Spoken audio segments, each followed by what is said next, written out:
Like it's almost people are trying to make niche more cooler than it really is by saying niche. Nobody said niche back in like the 80s or 90s. It was like, hey, that guy's got a niche. You got a little niche of the market, and you need to stay within that little niche because you're killing it. Well, now it's like, they got a certain little niche. If you say niche, you're just a bitch. There you go. Thank you. And so, my last couple of after shows have been very race specific. I know that's a very small minority niche part of You mean racing, not race, like skin color. Oh, of course. Okay. I'm not. It just sounded like it was only for white people. White guys that go. Although there's not a lot of African Americans that go to the dirt track. Listen to this. My flagman is an African American man. Oh, nice. Is it Ty J? No, it's not Ty J. Oh. And then oddly enough, my racetrack, Bubba Raceway Park, Ocala Speedway, was established in 1952 by an African American man. Nice. Wow. An African American man. Happy February. Is the one that opened up Ocala Speedway at the time. And so think about this. Think about 1952. And by the way, Ocala Speedway is the longest continually operated track south of Atlanta. Like we've been around like what now? 72 years we've been around. And so think about in 1952, it was especially Florida, still very racist. I mean, Florida was very, very Confederate, racist. It was. I mean, it was part of the South. And in 1952, it probably wasn't real easy to be rolling around as a black guy in Ocala, Florida, right? Probably not. Yeah, probably not. You probably weren't getting a fair shake. I think it's still probably a little tough. You know what? It is. It really is. And so think about the balls that this guy had. Now, take the fact that it's 1952, you live in Ocala, so things are tough on you anyway because if you're an African-American guy. And then racing, which just now, 2020, and like since 2020, Bubba Wallace, who's only really half African American, I want a guy like this. He's a hybrid. I want a guy like Shaq to race NASCAR. A big dude, can barely fit in the car, and then if you give him any hard time, he just literally he can whip you and your entire crew's ass. No history of any white in his family. Yeah, none. Okay. I want an African American man that's a true African American. That's what I want. Is Lewis Hamilton that? No. He's not. Do you want like a Wesley Snipes? I want like a Wesley Snipes looking dude to be, or a Samuel L. Jackson. That's Manute Bull. Manute Bull. He'd have his head sticking out like Harry and the Hendersons. Tyreek Hill. R.I.P. Tyreek Hill. Put that little guy in there. He'd do really well. So anyway, so listen to this. In 1952, racing just now is starting to try to be a little bit more diversified and trying to involve the African American community, and that is what 70 years. 72 or so years ago since. So think about being a black man trying to open up a dirt track in racing in Ocala, Florida back in 1952 where they're still, doing lynchings and things like that. It's really bigger than anything Martin Luther King has done in, in his history. I got a dream. Well, how about I'm building a racetrack in Ocala, bitch? I mean, where's the Netflix special on this man? Yeah. By the way, his family still lives on the property adjacent to the racetrack. Well, the white people didn't steal it? What's that? The white people didn't steal it? No, well, and no. Good. No, that's great. When he sold the track, for the first time, I think like in the 60s or something, he said, okay, I'm selling this 41 acres here, but this 5 acres to the left is where my home is, and it's not for sale. So they parceled it out. And kind of carved out his 5 acres, and then the track has always remained the 41 acres next to him. But he never comes over. I don't think he's alive anymore. I think only his ancestors are alive. I think only his son, his descendants. That's what I meant. Yeah, descendants eventually turn into ancestors, don't they? They sure do. There you go. Circle of life. There you go. So I got a huge race this weekend at my track, and also next weekend, USAC, which is by far one of my most favorite. Lucas was just at my track last Tuesday and Wednesday. I had 2 drivers from the Lucas series, Devin Moran and Tyler Erb, on my show Monday. And I think we went to what, Lummy, like 2:30, 3 o'clock? Yeah, almost 3 o'clock. Jeez. And then yesterday I had Ben Shelton from Flow Motorsports. Where's all a little bit of that? He's just a little guy. And Good-looking guy. Good-looking guy, though. Did you did you see his company?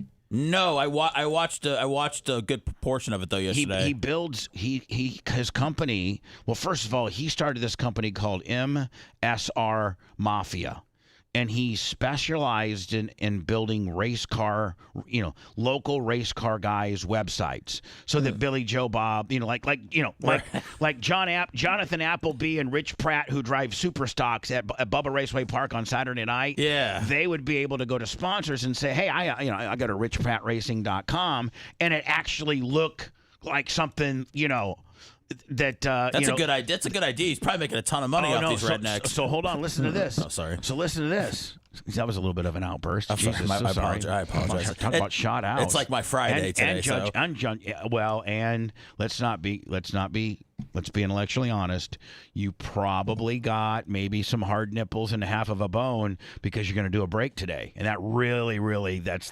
Oh, no, he loves that. Well, it's see that outburst. There's the trifecta, which is also payday tomorrow, tonight. No, noon. I think it's like I think it comes out like now at 1 or 2. It does? I think. Yeah, I'll be monitoring my account today. But hold on, because I'll tell you why, man. It almost caught me. I almost got overdrawn because I always, back in the day when we had payroll, it would move some money over from a different account, like around 4 or 5, because it pulled out at midnight. Yeah, yeah.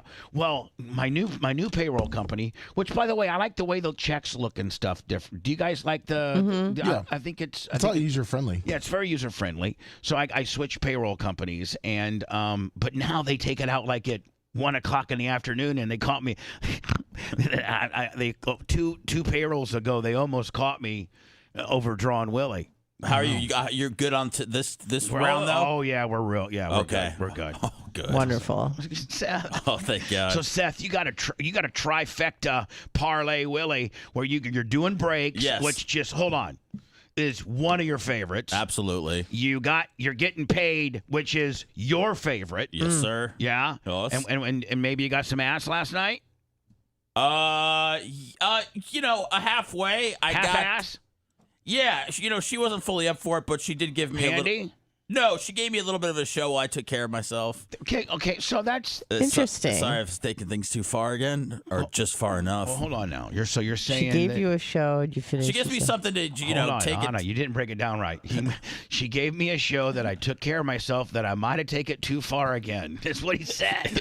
I'm like was it a striptease? Was it? I mean, you got to break this. Seth Kushner, you can't throw out that big matzo ball and not expect us to. Oh, that's a great reference. For us to consume it. So please, what you went too far while pleasuring yourself? Well, no. I mean, did you take it out and go shoot it on her or something? No, I just meant I went too far now with just saying all that stuff to you. And just the description of what potentially you and your lovely wife may have participated in. But I mean, basically, she's not up for it, all the time when I get home from work and I'm texting. I mean, she should really look at that as a good thing, in the fact that, her putting on a little bit of a sexy show can still do it for her husband. She loves it. She was now, that's a really ego boosty. Like, I don't even have to touch my husband. He can just look at my nice boobs and just go crazy on himself.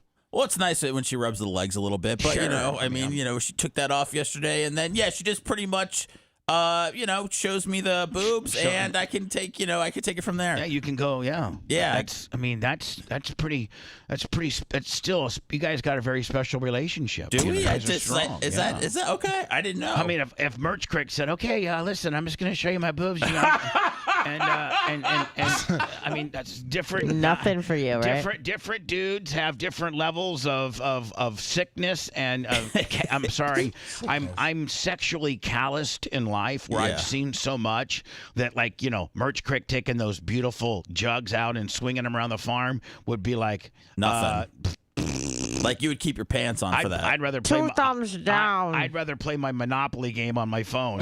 Really? Wow. Oh man. Yeah, like unless I need contact. I mean, I need really hard physical contact. What about if she's wearing something very sexy? Does that kind of like at least start the engine? And she's it's coming off. I mean, she rolls in with some sexy stuff, but I'd be like, just take it off. I mean, it's just gonna get in the way eventually. Yeah. Oh. I like them jugs. But I need hard physical contact. But I need hard physical. In fact, I need to put something between those jugs. Like what? Well, like just I wish that something Bubba was on Tinder and he goes, I need hard physical contact in his bio. Can you imagine? That'd be the best. Alpha male seeks hard. Alpha male seeks hard physical This isn't contact. Craigslist. Here's the thing. Hey, Seth, here's the Talking about thing. Tinder. There's probably a lot of sick bitches that would want that. I mean, Right? I think they would enjoy that you were very upfront with what you want, and they probably want some hard physical contact back. I mean, well, there's probably some women that are afraid to be able to tell their significant other or a potential guy that they may just sleep with, I really like hard physical contact. Yeah, And she might think, yeah, that guy's going to think bad of me or something like that. So I just got to play the, oh, yeah, we'll just have regular sex kind of deal, Little House on the Prairie, kick it out wide, missionary, kissing. Can we throw you up on a dating profile? No, I don't. I think that could be a problem. Could it? Okay. Well, what if Lummy monitors it? Well, I mean. Well, what's his name then? Then they Google him $8 million. His name's Todd. No, here's the deal. Then if Lummy, A nice man from Indiana. then if Lummy monitors it, now Ashley has all these nasty crickets that are trying to get to me, but really now Lummy's broke her in the ass, and she doesn't want her husband to be my ass broker. Okay, yeah, that's true. The only way we could really do it is if Merch Crick ran the account. Well, I mean, that's I mean, I'm okay with that. That'd be pretty hot. I mean, and I don't really intend on doing anything, but it would be like if you were totally upfront as to who you were. Bubba the Love Sponge, Seeking hard physical contact. who considers himself an alpha male, seeking. Who considers himself an alpha male? Yeah. I'm sorry. Are you writing this in third person, your bio? No, well, I'm just. I gotta put a little trademark thing by your name. Yes, you have to. You have to. Don't Google it. Listen. You have to. I'll Google me. Don't. Bubba the Love Sponge. Little parentheses. Don't Google me. Alpha male. Exclamation point. Seeks hard. What is it? Hard physical contact. Seeks aggressive physical contact. Oh, Jesus.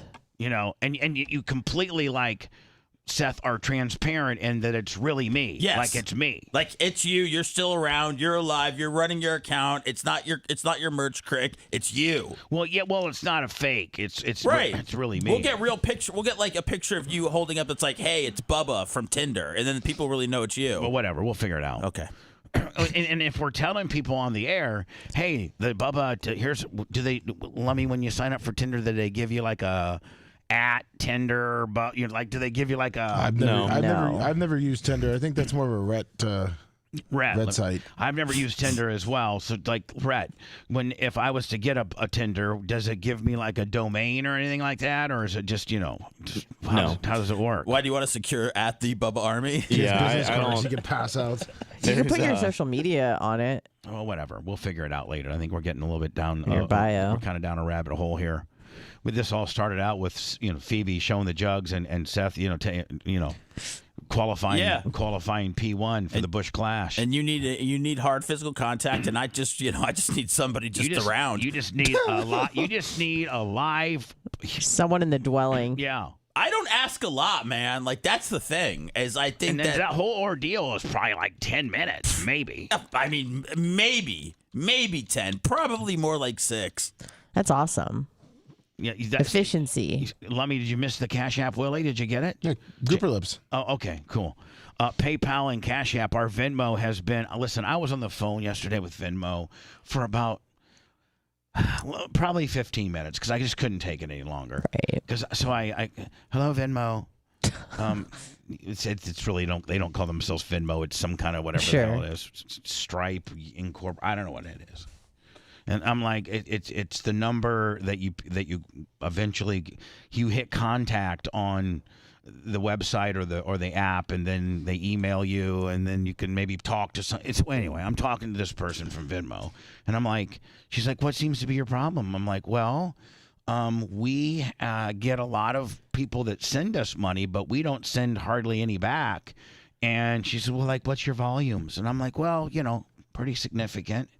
I'm not going to give you the number, but she's like, oh, that is pretty significant. That's like in the upper, 2% of people that get. I'm like, okay, well, but we're not doing anything illicit with it. Like we're a radio show. We're on we're content. We're on Rumble. No, but I was telling her, like, we're on different digital platforms. And she goes, well, don't those digital platforms have a way to? I'm like, yeah, they do, but it's easier to do it through PayPal, Venmo, or Cash App. And I'm like, I don't have a problem with PayPal and Cash App. They haven't given me a tough. She goes, well, that's odd because Venmo owns one of those, I think. PayPal owns Venmo. Yeah, so she's like, well, I don't understand if PayPal doesn't have a problem with you. Why is Venmo have? We're the same company. Bitch, that's why I'm calling you. And I'm like, I know. She goes, so what's your I'm at the Bubba Army. So then she pulls it up and she's like, oh wow. And then she saw the day after our Bubba 199, which was the BARP 199, which was a lot of money. Oh, sure was. She's like, oh my God. She goes, well, can I ask you, why don't you? Most people in Venmo, get money and they send it out and they use it that way, and I'm like, well, she's telling you how to use the money. She's like, your account is very just one way. I'm like, well, is that illegal? Yeah. I mean, like, is that? I mean, I've not read the fine little print, but is that illegal? She's like, well, we like it to be, a little bit more, even because we don't get user fees on one way. That's not my fault, bitch. I know. Like we get user fees on the stuff that people are sending you, but we're not getting anything from you. You're basically using us to collect the money. Duh. What? Yeah. I didn't know there were rules. Why can't she just pull your account up and flip it on again so it works? Why do you have to try to convince her? I don't know because she's got it locked up. I got $215 in there, and I go to transfer it to my bank like I used to, and you hit a button, you'd be like, okay, 215 has been transferred to your Truist account. Yippee-yo, you're looking good. Now you hit it, and it says your account is under review to see whether or not you can do business with Venmo. We'll get back to you in 24 hours. Well, that was 2 months ago. Should we shut it down? No, we're not shutting it down. We're not shutting it down. No. No way. One, we got 215 in there. Yeah. And two, which doesn't really, that doesn't make or break our business. Couldn't she release it though for you? No. What is this? She's like, you're under like a double secret. Like she didn't say double secret, but you're like under like I'm in trouble. They must have Googled you. That's right. Oh boy, that's the problem. Whatever. It's tough being me. I know. I'm sorry about that. It's okay. I tried to get you signed up on an app yesterday, and you got rejected. I'm just trying to I'm excited for our breaks today. Me and Brian's coming in at like 10:05, and we're just going to go ahead and go live with it. Oh, back to my original thought. I've been doing so. We're going to be gone tomorrow and Friday, and then Thursday and Friday of next week. It's kind of our little mini spring vacation. Although I will be here tomorrow. What do you mean? I'm going to record with Tara. Oh, okay, Yeah, cool, yeah. Great, Yep. perfect. Do you want to do a Jew podcast tomorrow or no? Do you want to do a Jew podcast Nice. tomorrow? She's doing. We'll flapping talk gaps. times, but yeah, I could do that. Okay. Yeah, Just trying to keep the franchise going, Bubba. A lot of people they rely on Two lover. Live Jews to get them through the week.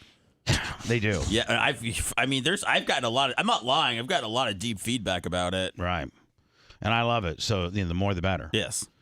But I in the knowing that I'm going to be gone for 4 days, and I've already taken 5 days off. I've been trying to do a couple little extra shows. So I literally was on the air yesterday like 6 until about a half an hour. We were off by the time Ben got here and then the two racers. But on Monday and Tuesday, I was on the air literally from 6 until 3, both days. That's brutal. And I was just like, oh. But I gave the Merch Craig a big hug yesterday. I'm like, okay, I got through it. I knew I had to do these 6 shows in 2 days, and I've known because I had to. I give her the hug, and I go, you know what? Now the hard, like literally, that was the last hard thing left. And now I head to the track, and of course that's going to be hard, but I don't have to worry about you guys doing a show because it's all going to be best of. And Lummy has assured me that it's some great breaks that he's taken, and and the best of shows are not just complete shows that Lummy. Like back in the day, some of the lazier people that worked here, they would just pick out complete shows. Lummy. Yeah, just pick a day. And yeah, and randomly like throw it in. December 8th, 2023. Yeah.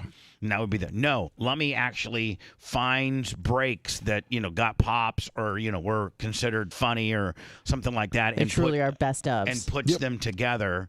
We have 8 segments? 8 segments, yes. 8 segments. Now, do you with the best of? Do you try to go in like in 30-ish type increments? Yeah, it's usually averages between 24 to 30 minutes. Now there are a couple that. That's right. So if we take 12 minutes and 40 seconds an hour, right? Yes. So what's 60 minus 1240? What's that put you at? 47 minutes and 20 seconds? Yeah. So you have 47 minutes and 20 seconds to fulfill. Divide that by 3, and that would be like 23 minutes and 30 seconds. Yeah, I shoot for every segment 24. There are some that, you can't cut off. It's 30, but then the others say it averages out to 24 minutes. Right, exactly. So you try to pick like 24-minute segments. If one's 17, the other one's 29, who cares, right? Yeah. And it's truly do you have like a little list of some of the high spots that are coming up that we could almost like kind of for this week tease the audience? Thursday, don't forget Friday. On Thursday we got the time that Kenneth Kimberlin came to the gate and Merch Crick and Blitz almost shot him, and Lummy hid behind the truck. Yes, and do you have? I'm sure each segment has its own little high spot because it's a famous segment. Yeah, I think Friday we got when you talked about your first sex tape ever. Your threesome. With Holly. Yes. With Becky and Holly. And then Holly showed her family for Thanksgiving. And then my buddy Corey gave me the heads up. And I gave her if you take $5,000 in the furniture and get the hell out of here, or stay with me and learn how to, be a little bit more sexual because you're too, conservative for me. Exactly. Yeah. I mean, there's some other ones for next week, too. And this week, you got the Roger Stone, Alex Stein versus Babyface, Dan and Babyface going back and forth. Us, talking about, Great. Thanks, Lummy. I appreciate the report. Jesus. Idiot.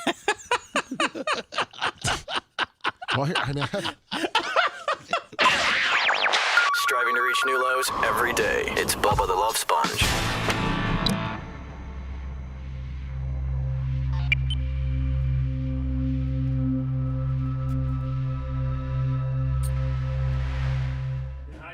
Fuck it, I've heard enough. You started to sound like Charlie Brown's teacher to me. I was like, I gotta be. I honestly, Bubba, I lost total interest in listening to the shows Thursday and Friday after that explanation. Yeah, I'm listening to fucking Joe Rogan on fucking those days. Really? I mean, I need something I can whack it to. Red's towing, when Red got towed.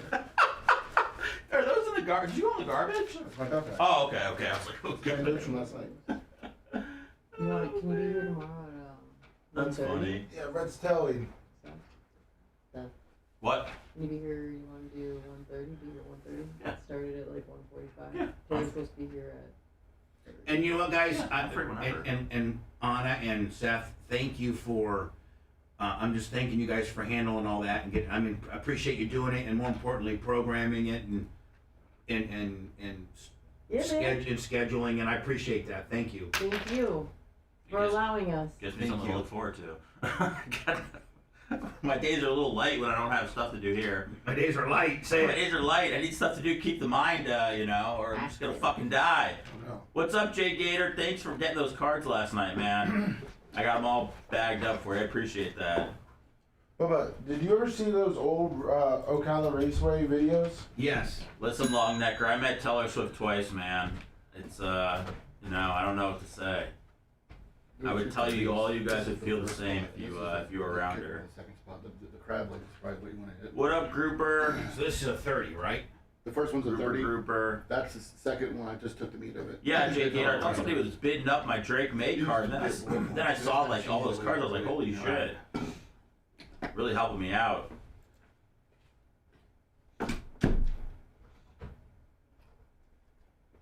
What kind of bris update you want, Dark Match? We did a How's that dick healing? Did we talk? Where did we talk about it? After show Monday. After show Monday. We have all the details on the after show for Monday. I like the double S on the bris. Briss is not, Briss looks weird with just one S, I'll be honest. I like it with the double S. What's up, Berto Perez? Huh? Oh, Berto's the man. Morning, J Gator. Appreciate you. You're always nice to me. Yeah, no, I did. I heard you guys. I heard the video game for a while. A lot of rules, a lot of brainstorming. Might get that app up and running here. Get that before they. Up and let me see what you got. Well, I was gonna say before they fix the border thing, but I don't think that's gonna be an issue ever.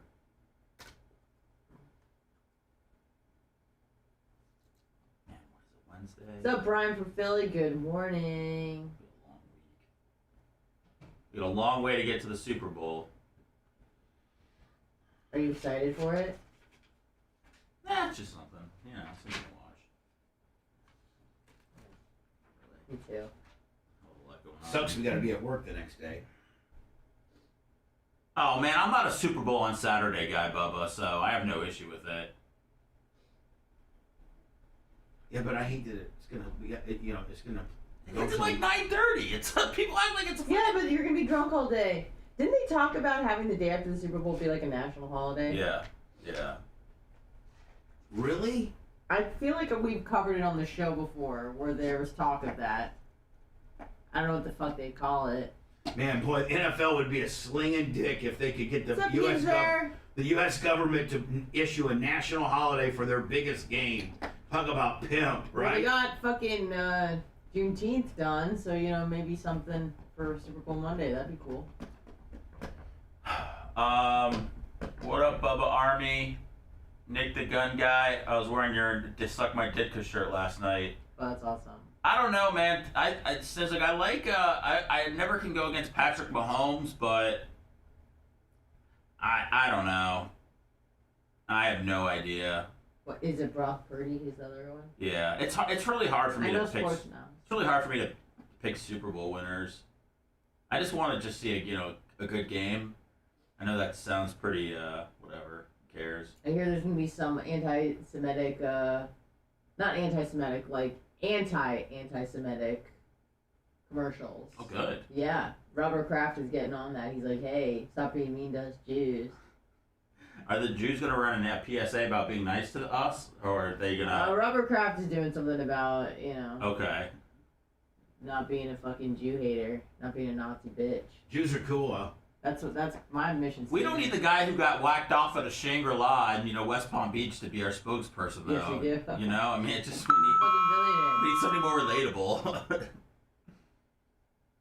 I don't think he's even Jewish. Oh, Mahomes is better by far. No, he's Jewish.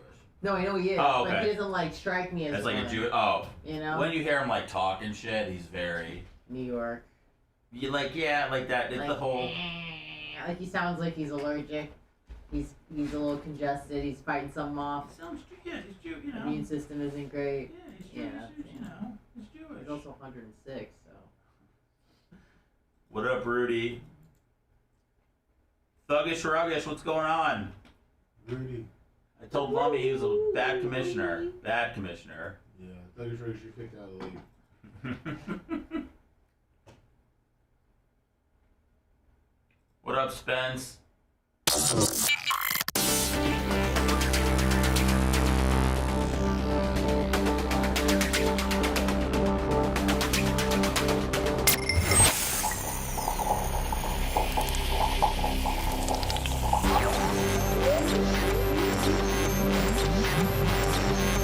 They're like a bunch of sharks circling in the water, searching for blood or any sign of weakness, and are ready to strike.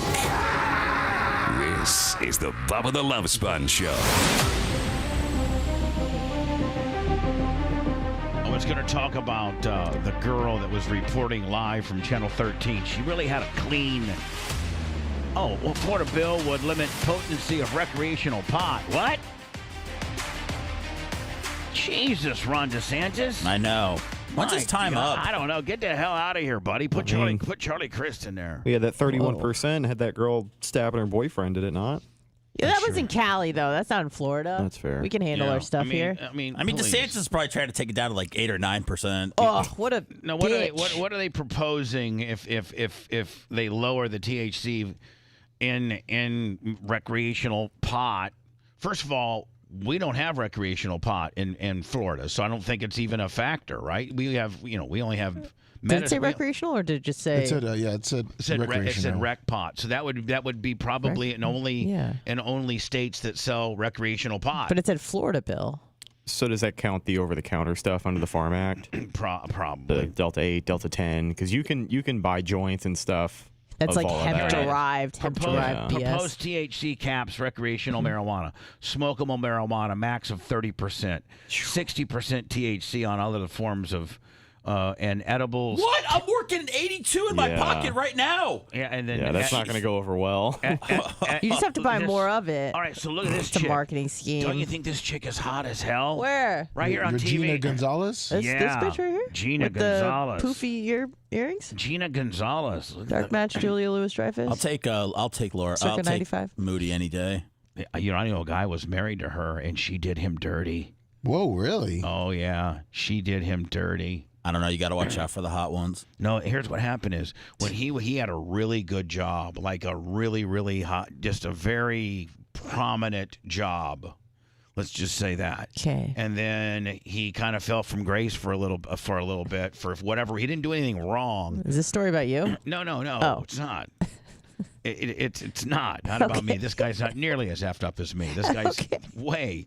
He has rebounded quite nicely. Oh, okay. Did he? What? He went broke and she left him? So, well, yeah. Oh, those hoes. pretty much. Wow. So he had like a pretty prominent, very not only a high-paying, but just a very prestigious job. A lot of status.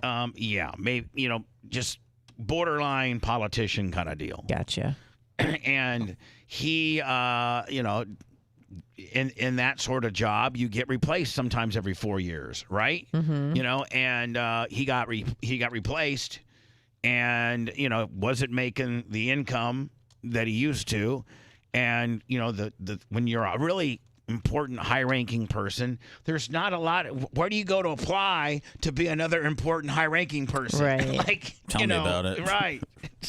Tell me about it. So he kind of fell on hard times a little bit, although he had saved a lot of money, and he still had quite a bit of money. Sure. He was no longer that high-ranking, somewhat socially sexy persona or job, and she divorced him in a minute. Just flat out left him. For that reason? Just because he was no longer, such and such. And she's got to ride or die. She did him dirty, man. She really did. And this guy's the nicest guy ever. Well, if she's into money, I'm going to show her my paycheck that goes in at noon today, and I'm going to get her now. Yeah. I sent you Regina Gonzalez's Instagram. You did? Yes. All right, cool. This is a reporter on Channel 13, right? Yes. Lummy, I'm also gonna play some of those videos that you sent me from It's kind of cool looking. from back in the day. Anna has been to the track. Twice. Lummy has been to the track. Actually, I've been more times. I think I'll be up there next week. Oh, next week for the Nashes. Yeah. Yeah. Big group of people. Rhett, have you been there? Oh, yeah. Yeah, Rhett's been there. Mach, I don't think you've been there. I think you might get anxiety there for some reason. Oh, he's a big racing fan. Is he? No. He's more of a drag racing. He's more of a drag racing kind of guy. Seth, you're the only one that's not been to my track, buddy. That's a shame. I felt that sigh in my soul, And I'm dude. thinking that would really be an anxiety builder for you because it's real loud and it's dirty. A lot of Trump flags. Yeah, very MAGA. I love Trump. I love MAGA. I'm just letting you know. I love Trump flags and MAGA. I mean, I don't necessarily would have one to bring in, but I would love to, hold one up when I get there. I thought about driving out there this weekend. Just driving out to the country. Right, driving out. Did you wear your underwear on the outside? Who? Her? Yeah, the picture prior to that. I don't know. Oh, This it's is the 80s this is thing. Gina Gonzalez from Channel 13. Let me. I don't know. I mean, that's pretty good. It's pretty nice. Is she single or what's her deal? No, who do you think took the picture of her in Paris? No, yeah, there's a guy. Yeah, There's always a gotta- guy. The guy Ew. takes the pictures of these hot chicks. and she doesn't even look good there. What are you talking about? Looks a little thick there. What, are you okay, man? She What? looks great. All right, great, no problem. Okay. I'm worried about my Bubba Tinder we're getting ready to set up. Oh, okay? you know, Yeah. she maybe, Alpha male seeks to get aggressive. I wouldn't with call female. yourself an alpha male on the bio. No, Anna. We want just to show them that you're no, an alpha Anna. male. We What? want to be as transparent as we potentially. Oh, okay. Like, we don't want no stone unturned. That's fair. So, like on my Tinder, it would say the real radio personality, Bubba the Love Sponge, who's an alpha male, is seeking a female that likes to be somewhat aggressive. Boom. Yeah, Dom seeking a sub. Yeah, I'm not. See, I'm not. No, don't get into that world. I don't want to. I don't You want don't to. like whips and chains? No, I don't like whips and chains, and I'm not. I'm not going to do that. That's where you're going to get yourself in trouble. You Oh, start I saw when I was on dating Bubba apps, I saw a lot of BDSM stuff. I know, a lot. but that's not Bubba the Love Sponge starts getting into BDSM. That's true. That's a different story. They're going to leave me out of here in handcuffs. That's very true. Melissa Carpenter, $100 cash app. You'd Love be her. Bubba Ziegler. Yeah, so so I don't know. I don't know. Maybe it's just a stupid idea. Well, right we'll now. get it taken care of. We'll just see, how attractive your face is. This is what these apps are all about, Sponjo. Well, I got some attractive face pics. Oh, I know. Well, I That's don't- some attractive we probably don't want to face show anything much more than lower than the collarbone. I tell you know what, I'm though, saying? I was really thinking about those stories that you told me yesterday about when you used to have girls come in and take care of you, a different girl every day at FLZ. Yeah, Every day. I thought about that. Yesterday after hours, John Costica on the PayPal, Scott Landers 100 and said Clement Cush was great, Yeah. and Scout and Big Gulp. Oh, can I? 25 all on the PayPal. We rely more on the PayPal now than we ever have. That our Venmo has been the government has ripped our. Joe Biden took my Venmo. Whoa, that's quite a statement. No, can I but just, can I just make an listen. announcement about money? Yes. And I By feel the really way- bad about it. By the way, PayPal is at thebubbaarmy.com along with Cash App as well. What? So on Friday after my show, I didn't. My brain was fried. And I apologize know. that people did And donate money. I don't know who they were. So if you could, tell us in chat so I can shout you out and give you the credit that you absolutely deserve. Okay, what day was Friday? The 2nd of February Okay, during hold my on. after show. I I think. understand. Shut up. 89. God, your mouth on you. Sorry. February 2nd, and I can look at the February 2nd wonderful. stuff here, and I can see, what time it came in, right? Yes. Okay, so that's 9:47's not you, so you didn't get anything on PayPal on Friday. But let me go over to Cash App now. I'm looking at cash app. Looks like the last one was $9.48. Yeah, so Wasn't me. So it looks like you didn't get any cash. No, but it was a super chat. Oh, it was a super Yeah, chat. yeah. Yeah, I don't know if we can't do that. I mean, So if you could just let me know, maybe someone in chat. how Hey, it big? was me. How big of a super chat It was was 80. The total was $89.99, and I don't know if that was one payment, 2 payments, 6 payments Now, are you talking about $89.99? on super chat. Okay. Total. Had me scared there for a minute. I felt bad, and I didn't give them credit, and I thought about it all weekend, and then I forgot about it until right now. All right, so when Anna was doing her show on Friday, Brian from Philly gave $20. John Costica gave $50. Brian from Philly gave $20 more. Oh, thank you guys. Thank you, Red. look Thank at my you, little Red. steel slinging John Costica. Thank you, Costica. Thank Even- you, Brian from even- Philly. I even- appreciate you. Even supporting your little show. Yes, So they thank do you so often. much. Thank you, guys. Thank you. And you Red. can support, all the ancillary podcasting shows by simply going and downloading them. That's how we get paid. Then advertisers pay us to put, pre-rolls and post-rolls and mid-rolls and stuff, and that's how we make money. So in order to do that, you have to download the episode. And so please, just don't listen to, like Two Live Jew or Flapping Gaps or Clement Cush or Cush and Hatley and all the great things that are exclusively on our podcast. Actually download it. Because, Seth, I think there's a difference between just listening to it and then downloading it, correct? No, but I mean, we could tell people to download it. That way it just clogs up their phone and they'll always remember us. That's right. Well, no, hold on. Don't we get credit for downloads? Downloads and listens are they're the same. They are? Yeah. Okay. If you listen, you're fine. So if you listen, we still get the number. Yeah, I mean, it's essentially a download because you're still listening to it. How much of it do they have to listen before you get credit? Like if a guy listens to, a minute of it, does that like? Do you know if it's a certain length that a person has to listen to? I've never been told that there is a certain length, and it doesn't. This platform that we use doesn't show like how the average time someone spends listening to a podcast. But Right. no one ever asked that at all. They just asked for download numbers. Right. So I think if you listen to 1 second, you're fine. Well, let's Seth. Let's say a minute, okay? Don't do what you tell them. Okay. Well, I mean, don't tell people to listen for 1 second. I mean, God, not everybody has to roll through life with ADHD and miserable like you. Like, can you please encourage them to listen long? Yes. Please? Can you please listen to the full hour? Listen to me long time. In 20 minutes. Yeah. I mean, you want them to listen to 1 second of 2 Live Jew, or do you want them to listen to the whole damn episode? Well, I mean, you got to listen to the whole thing of that. I mean, that's a full story. You can't miss any part of that. Right. But including your brisk. yeah. Well, I think that was on the on our uncensored show on Monday. Whatever. There's so many podcasts going around, Sponjo. It's but people know where to get them. Anna's gonna come in tomorrow and tape a flapping gaps. Oh, and Seth and I are also going to come in and do a Jew. True Live Jew. Yeah, there you go. Double hitter. So as we are running the best of our show, on Thursday and Friday, terrestrially, and also on Bubba Army HQ. And now let me just the best of run on. I don't think it runs on YouTube, Rumble. No, Red was gonna do one tomorrow, but it may be getting canceled. Oh, okay. We'll just move it to the afternoon. Oh, okay. So on all those forums, again, probably the only way to really be able to listen to the show tomorrow is if you're not, in Fort Walton Beach or Orlando or Phoenix or Tampa or the various cities that we're terrestrially heard in. If you don't listen that way, then you're going to have to go to Bubba Army HQ, right? Yes, you are. So go to BubbaArmyHQ.com tomorrow, and it doesn't cost anything. Just register and make sure you log in when you listen, or you're going to listen to the same segment over and over and over. Yeah, so log in go in there and sign up to be a grunt. It's free. You just have to create a screen name and an email. Then they'll give your sign-in credentials via email. Click on that and sign into Bubba Army HQ.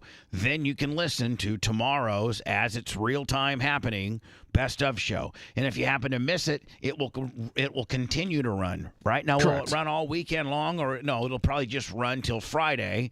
Then Friday's best of will run till now. Do you have subsequent programming on the weekend, or is it just? Yeah, so it plays the whole week. Monday, Tuesday, Wednesday, Thursday, Friday, it all gets mixed in. Fantastic. Yep, and that runs the weekend. And that's all free as a grunt, isn't it? You can stream that free as a grunt. So if you missed a Monday show and you want to listen to it, it will play over the weekend. But if you want to actually go select Mondays, now a grunt you just have to be listening to Monday's show and you catch it. Yep. But if you sign up to be a sergeant, then you can actually go and specifically find Monday's show and stream it and listen it to at your leisure. Correct. Right? And then if you're a next level lieutenant, you can actually take that and download it and put it in your hopper and listen to whenever the hell you want to listen to it. That's the difference. Jeffrey Watson, 10 on the Cash App. So go sign up for Bubba Army HQ. It's kind of like our Netflix a little bit. Oh, 100%. And it's super good. It's super cool, and we're continuing to add new features to it. In fact, our next big thing, we got to get the worms worked out of our existing Bubba Army HQ. There are some hiccups. Please, it's work in progress. It's a work in progress, Yes. but Lummy, it's 100 times better than the old BubbaArmyRadio.com, is it not? Yes, 100%. Oh my God, BubbaArmyRadio.com was like 15-year WordPress technology. Yeah, it was bad. For real. A lot of Band-Aids were put on it. Now we're starting over with Bubba Army HQ. It's cleaner, it's slicker, it's more navigatable. It's just this would be the time that you'd want to, maybe go subscribe, because there are some huge benefits in that, and again, listening to the show, downloading the show. If you wanted to go hear a show from August of 2006 when we brought in a monkey to pick grapes out of 25 cents hair, Yeah, that will be there. you say, hey, we actually did a show. We brought a monkey, and it picked. And it loved 25, and it liked me. It liked me too, though. But it hated Spice Boy. Yeah, it knew. That monkey knew something. It liked me and 25, and it hated Spice Boy. And the handler said, "Listen, this monkey, you can't smile at this monkey. Yeah, they don't like teeth. I've had interactions with monkeys before. And you have an abundance of. I know, and they don't like eye contact. So that was interesting. I'm trying to look at it without looking at it. Right, and you're a looker at her kind of person. You know me, yeah. You want Anna to look at something, tell her that she's not supposed to look at it. Yeah. She's going to look at it. Yeah. So you're not supposed to really I think there's a picture of me doing it. I'll find it for you. Yeah, you're not supposed to really look at a monkey, these kind of monkeys, and you're not supposed to smile at it because they think that you're showing your teeth. Sign of aggression. And they try to fight you. Yeah. They literally It's try to scary. fight. This monkey, remember Lumpy? He was on a retractable rope. Sure was. And if the guy he'd get mad as hell and he'd come jump over to Spice Boy and they have to reel him in like a grouper, would they not? Oh yeah. And so he almost got to Spice Boy a couple times. But he loved grapes. He loved grapes.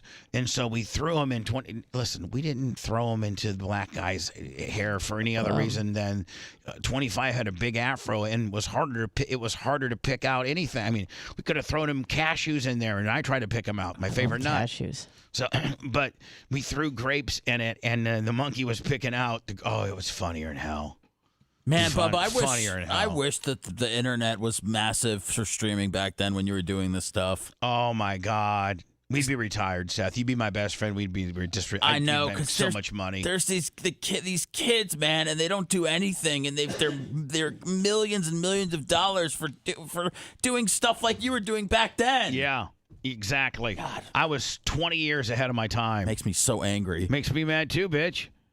And I had to do 3 shows yesterday. three yesterday. Three 2 days ago. And I'm doing 2 today. And you got to go work at a dirt track. And then I will be on a skid steer, a grader, or what they call it? A logger? No, they're not a logger. he's They're on a called log. a lull. We just got a new lull. Oh, nice. To move bin blocks. So I'm either going to be on a lull, a skid steer, a tiller, a water truck, or a grader, probably from like 11:30 or we get there about noon. From noon until probably dark, 7 o'clock, I'll be 8 hours on heavy equipment, and that wears you out. Send you the picture. You said what? Oh, of you and the monkey deal? Yeah, it was actually really scary, and we weren't supposed to move our hand when we fed it. It was kind of sketchy. Oh, here we go. Now, hold on now. Can I make this bigger? Sure. It's about as big as it gets. Let me see. Yeah, here. there you Like go. that. There we go. Yeah. So are you on the beach? Are you in I'm in Australia? Thailand. You're in Thailand? Yeah. Right. And then do they have like Monkey Island. I was hungover. It's hard for me to follow directions. All right. So you're on Monkey Island. Is it like a tour of Monkey Island? Or are you just on Monkey? Are you Maybe so I'm in drunk that you're Vietnam. just I on don't remember. Monkey Island? No, I was taken to Monkey Island by boat. Okay. Yeah. By yourself or with friends? I think I was with either 1 or 4 people. I can't remember. And it was after a very hard night of really getting after it? Yeah. The drinks out there are by the bucket, literally. And so I had like a bucket of Isn't alcohol. it where everybody gets a straw and they just get into a bucket? Aren't you afraid yeah. about backflow? I don't know. I was 22. I didn't care about nothing. I just I'd wanted really to have get to like effed up. I'd really have to like the people to drink out of a bucket because I'd be afraid somebody would not get it not quite get it all sucked up in and then backflow it back in. Yeah, you don't care about that. Right. I mean, you're just worried about. So you go out to Monkey Island, and they're like, "Hey, is it like $5 to meet the monkey, or like how do they You shake pay you for down the here?" whole day, so they take you out. I don't think they provided lunch. I would have remembered that, but they just take you around to all these monkey islands, and you can interact with the monkeys and just hope that they don't pull your, Now, do your they hair have out. do they got a guy there with a blow dart gun ready to go? Or I don't know. They just had like a guide who I think he had a stick, but that's all I recall. Right, they just stick yeah, no stick it off guns, you? no guns. And Look at that camera. No one even had like a Yeah, like so iPhone. you do. I will tell you, you look kind of cute there. Yeah, well, I'm trying not to smile with my big horse teeth because I don't want to get eaten by this monkey. And so they did. Now, from this picture, they obviously told you don't look at them and don't smile at them. So now you're obviously and don't move your hand when you give them food. So in my back hand, I think I'm just like my palm is just open, and I'm trying to feed this monkey. Right, a lot of rules for stupid ass monkeys should be the if I'm a monkey, I'd be the nicest monkey in the world because if you might get the amount of food you get might be a direct correlation as to how nice you are. If you're a badass monkey that's gonna beat people up, I don't want to feed that monkey. But if some monkey walked up and he like rubbed your little leg and then like looked at you kind of cute and stuff like that, you'd be like, I'd give all that monkey all the food. Hell yeah! Sorry, this is in Halong Bay, Vietnam. Stupid not working monkeys. Jesus. Which just goes to show you that we did come from monkeys, because we're we are primates. Half of the U.S. population can't outsmart a monkey. I mean, Yeah. I mean, I've met people that literally are like, remember the Whitakers in West Virginia? I sure do. The monkey. Appalachia's best. The monkeys are smarter than that. One guy can't even. He just clicks when he talks. He was like barking, He's yelping.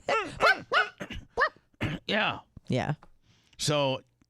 This is it, right? I mean, now, did you ever get to hold the monkey? Oh, hell no. No, I was just trying to feed the monkey and look at it without looking at it. So you pay money to have a monkey excursion, but they tell you not to look at the monkey, don't smile, and like really don't move your hand. Just kind of give him the food undercover. How much interaction is that? I don't know, sucks. dude. If I want to go to a monkey interaction, I want to walk up to that big gorilla and put my arm around it and say, "Wait, what's up, Miguel Gorilla? What's up, you big ass gorilla?" They don't really have the protections in place that they do, in the West. So you just kind of gotta. And I think they can only do monkey excursions with monkeys these size, because they could stick this monkey off you. I mean, they hit him upside the bamboo. Sure. If they hit him in the head with a bamboo, it hurts. He leaves. But I don't think you can do a monkey excursion like with silverback gorillas. No. But you know what? Because, monkeys are scary. Rip your arms off. You know what? Ones are scary. How would you like to be? Hey, Lummy, you're the tour guide for the silverback gorilla deal. Yeah. If the guy gets his arms ripped off, you got to try to save him. Oh, yeah. Good luck. No gun. They just give you a bamboo whip, right? Yeah. Now, what were you saying, Anna? I was almost attacked by a baboon. That happened in South Africa because I didn't realize I had a piece of fruit in my backpack and they could smell it.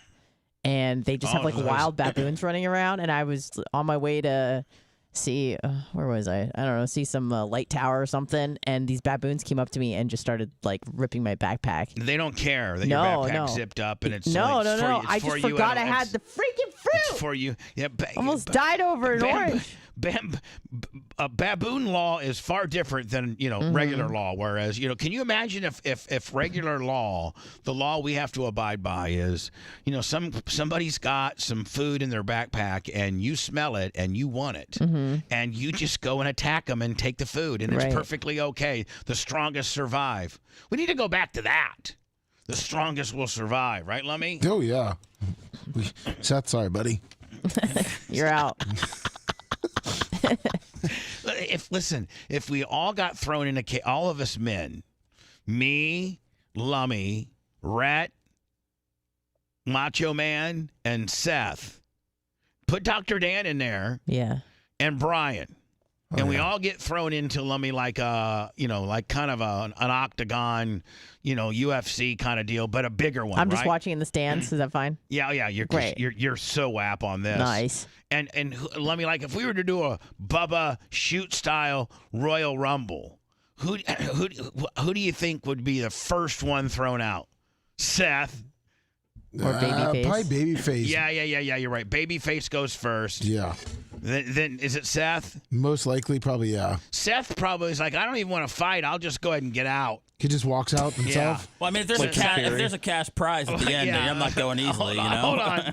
Seth said, I heard there was a $1,500 cash prize, man. I'll get my face rearranged for that. Yeah, I mean, I'm hanging in as long as I can. It's gonna take all you guys to throw me out. Lummy, if we just have a instinctual survival, Bubba survival island, and with all the men here. I'm probably one of the first to go too, just based on my age, right? Yeah, if you tire out. I mean, yeah. We've talked about desert island scenarios before. Yeah. How you feeding those people? Yeah, you and Dan were going to team up and kill me. Yeah, I think we're gonna because I didn't want to. I think we would kill everybody. I think. Wow. I think. Hold on now. Why'd you have to put the S my D in there? Because that's why it happened. That's why you guys teamed up on me because I didn't want to. So we said. I mean, I get it. Where's that talk break at? I want to hear that one. Oh man. Lummy, I want to hear that Go one. where find it. Go dig in the archives. Bubba and Dan kick off Rhett on Survivor Island because Rhett won't give Bubba oral. Yeah, Like, exactly what happened. I What survived. in the hell kind of show are we running around? I survived because you guys would make me Jesus do all God. the work, and then you said that Dan would, try to rescue us, and you'd have Rhett S in your D, and that's Rhett was nice. like, "It's not gonna happen." He's like, "Well, we'll kill you then." He's like, yeah, I'll beat you over the head with a rock. Yeah. Rhett's attorneys are reviewing that footage right now. Well, and if we had Seth to our island, Seth might ask some D if we have money. You know what I'm saying? I mean, like, hey, Seth. I mean, only if I don't want to handle anything flaccid, but I mean, if you get you to where you need to be, I'll take care of you. Give you a couple extra blaster packs, buddy. Hey, Seth, we're on this island, and I'm going to either kill you or Rhett. But if you ask my D, I'll give you $50 and a master blaster. Wow. Hobby box. I'll give you a hobby box and $50. But so I don't know. Yeah, I'll make your toes curl, buddy. Jesus. Uh-oh. And you already worked Dan for the same deal, man. You're a tired man, are you not? All day. I'm tired, but I love making others happy. You know so. what? You're the island slut, aren't you? You're the survival island slut. Yeah, just me in a little kilt made out of palm fronds. But you know what? It would be so hard to get oral from you because that beard, it would really just be scratchy. Well, I think we'd all have beards. We'd be on an island, right? I mean, That's right. We're not shaving. you'd get used to it. Yeah, my pubes would probably be growed out too, so it wouldn't even feel. It probably wouldn't even feel your beard, right? Scrumptious. Yeah, I hope so. Yeah. It's hot. Let me. This might be one of those best of talk breaks right here, my friend. My Lord. Oh, Lord. Survival Island, and now we're down to oral, and just my Lord. I think the last three would be me, you, and Dan, and then me and Dan. If we think we were going to get saved, we'd let, if not, we'd kill you. Oh, thank you. We let you do all the grunt work, like you would protect me and Dan. Of course. And when it was time to kill Seth, I'd make you do it, and it was time to kill Red, I'd make you do it. And I don't know about Macho Man. I don't know about Macho Man. What if it was just the three Macho of you? Man was able to wire some type of communication device up and get picked up on the other side of the he'll be island. living in a shack. And he didn't say, "Hey, buddy, you gonna eat?" No, I don't have anybody. I'm a lone guy on this island. But we're on the other side of the island, so next thing you know, the Macho Man's gone. He doesn't tell anyone about us. Yeah, he's like, screw those people, you man. guys were talking about oral and killing each Yeah, other. exactly. I'm out of here. He's in a tree, sending smoke signals up Yeah. to the rescue. So so at that point, Lummy, you've killed Rat, you've killed Seth, and then it's just me and Dan left. And then Lummy, if we think we're gonna get rescued, then we just you're Write it out. But what if you don't? What if you need to kill one more person between you, Dan, and Lummy? Well, I just tell Dan, listen, Dan, here's the deal. I mean, we may never get our show back, but if we do, and don't think I'm gonna. If I'm dead, I can't put you on the air. And then immediately he shanks Lummy with one of his I surgical think you could scalpels. just convince Lummy to kill himself at that point. Yeah, I'd be like, hey, listen. Hey, Lummy, I just need you to do me a favor. Hey, Lummy, can you do me a favor? Listen, you know what? We're never gonna get picked up or nothing. We could really use your meat. I mean, like, I'm hungry and everything. Can you go ahead and drown yourself? I'm gonna go kill myself. Okay, perfect. No. Dan, we got Lummy on the Barbie at 6 o'clock tonight. If you're looking for that non-offensive broadcast, You're in for a surprise. You're listening to the Bubba the Love Sponge Show. I love the sponge. It's not that kind of love sponge.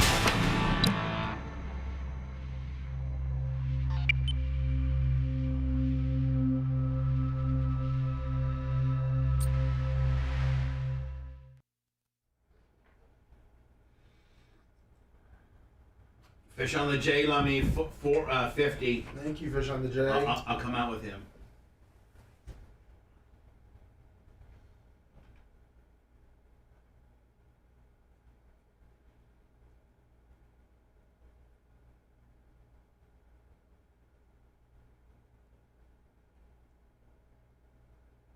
So I'm gonna go Steve, 6 to 8 months. They rolled 44 months. Thank you.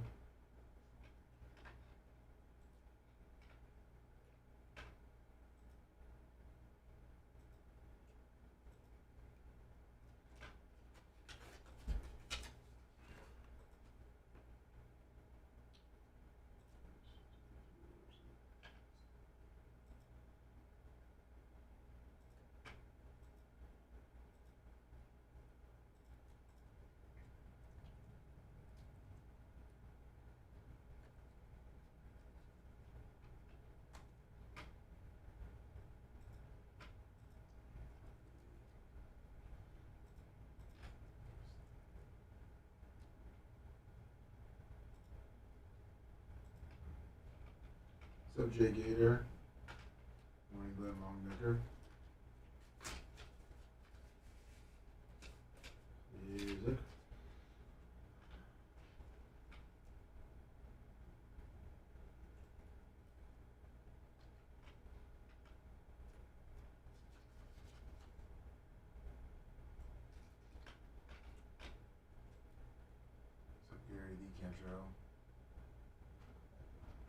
I fucking love America!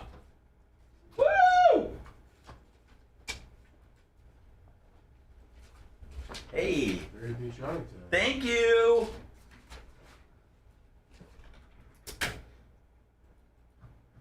What's up, Rumble and YouTube?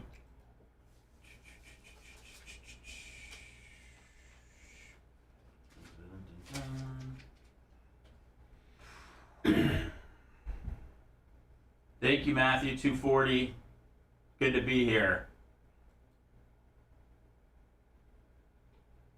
I kind of cracked myself up last break, I can't lie. I've always wanted to tell another man I'll make his toes curl.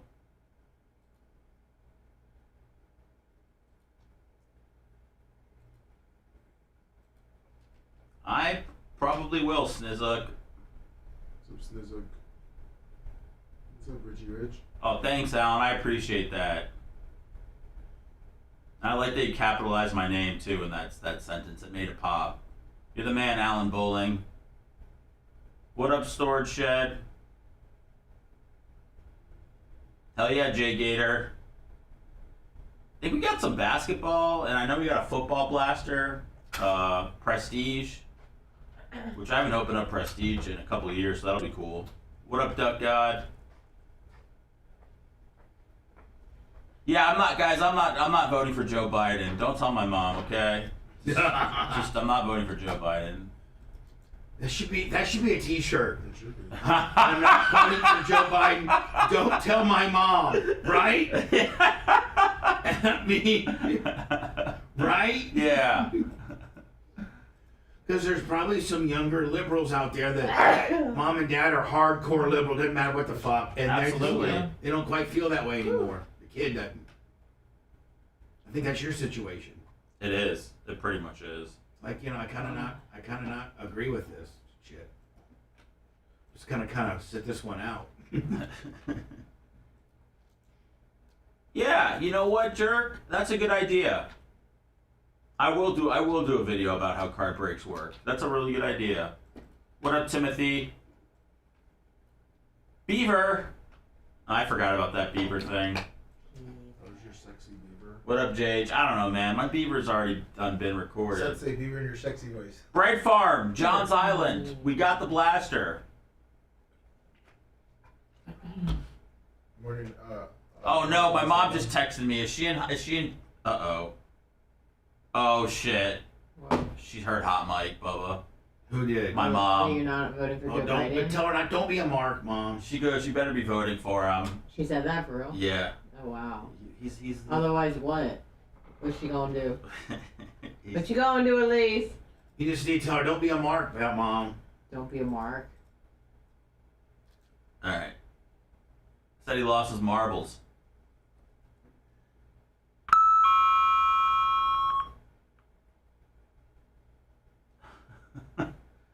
Wait, is that question for me, Glenn Longnecker? Did I tell you about the time somebody at Chick-fil-A asked to hit my pen? I must have.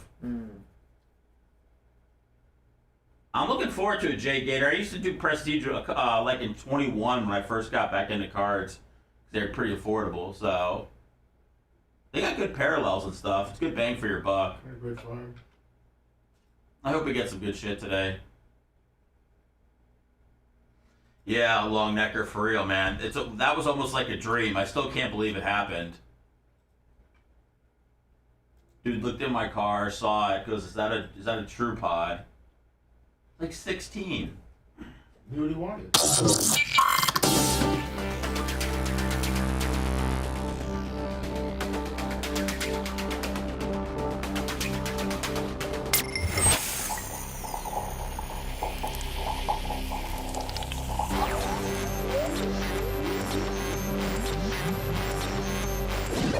Well, explain yourselves. Just like a six-pack of cheap Yiddish beer. Doesn't surprise me. You look like a typical low-life character to me. The Bubba the Love Sponge Show.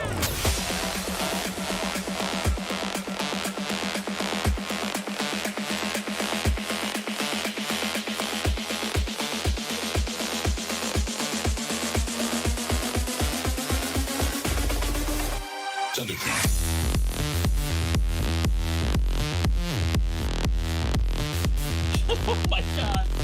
What? My mom's talking me right now. Yeah, tell her to, dear Elise, quit listening to the show. This is how I have to tell my family sometimes. Stop being a mark. Don't believe everything you hear. We're in the show business, Mom. Of course I'm voting for Joe Biden. I love him. Yes. Or call in. No. Yeah, Elise, call in. No. Call in, we'll Elise. Talk to you about Bubba. it. Elise, why get heat with your son singular when you can let the whole world hear? I don't want all of us. She did. I mean, why not really put him on blast instead of just, text to text? There's only 2 people that got that conversation, but you call in, Elise, and say, I'm telling you right now, Sethy, you're not. I was listening to the radio, and I am offended that you would not support the great Joe Biden. Yeah, your father and I feel very strongly about it. Your brothers are going to vote for him. Why? How can you say that and besmirch the great Kushner And name? Seth told me privately he's actually registered Republican now. So. You trying to make her go insane? Maybe. You trying to drive poor Lisa insane? Maybe. So listen, Lisa. She told me that I said, because we were talking during Hot Mic, and I said I'm probably not voting for Biden. And she goes, you better be voting for him. And I said, he's lost his marbles. She goes, you have lost your marbles. You want Psycho Trump in? Like, my mom's ready to go right now while I'm at work. So your mom's ready to... She wants to fight. Your mom's ready to compare your mentals with the president's mentals. Pretty much, yeah. And man, that is going hard in the paint. I know. When she's trying to throw her son's mentals as being crazier than our president's mentals. I know. My mom still hasn't recovered from the Hillary law, so I don't think she has. Yeah, it's just I'm dealing with the I'm catching the strays from it. Fish on the J50 on the PayPal, Lummy. Thank you. John Kostika back there as well. It's all at the Bubba Army. We only have 2 ways to get us direct funding. And being the hardcore Bubba Army that you are, thank you. Because if it wasn't for you, we wouldn't be on the air. If we didn't have the streaming monetization portion of our platform, we wouldn't have a show. That's how important streaming is. I mean, we at this point are way ahead of the game with regards to most radio personalities and the infrastructure they've put together and streamlined and own.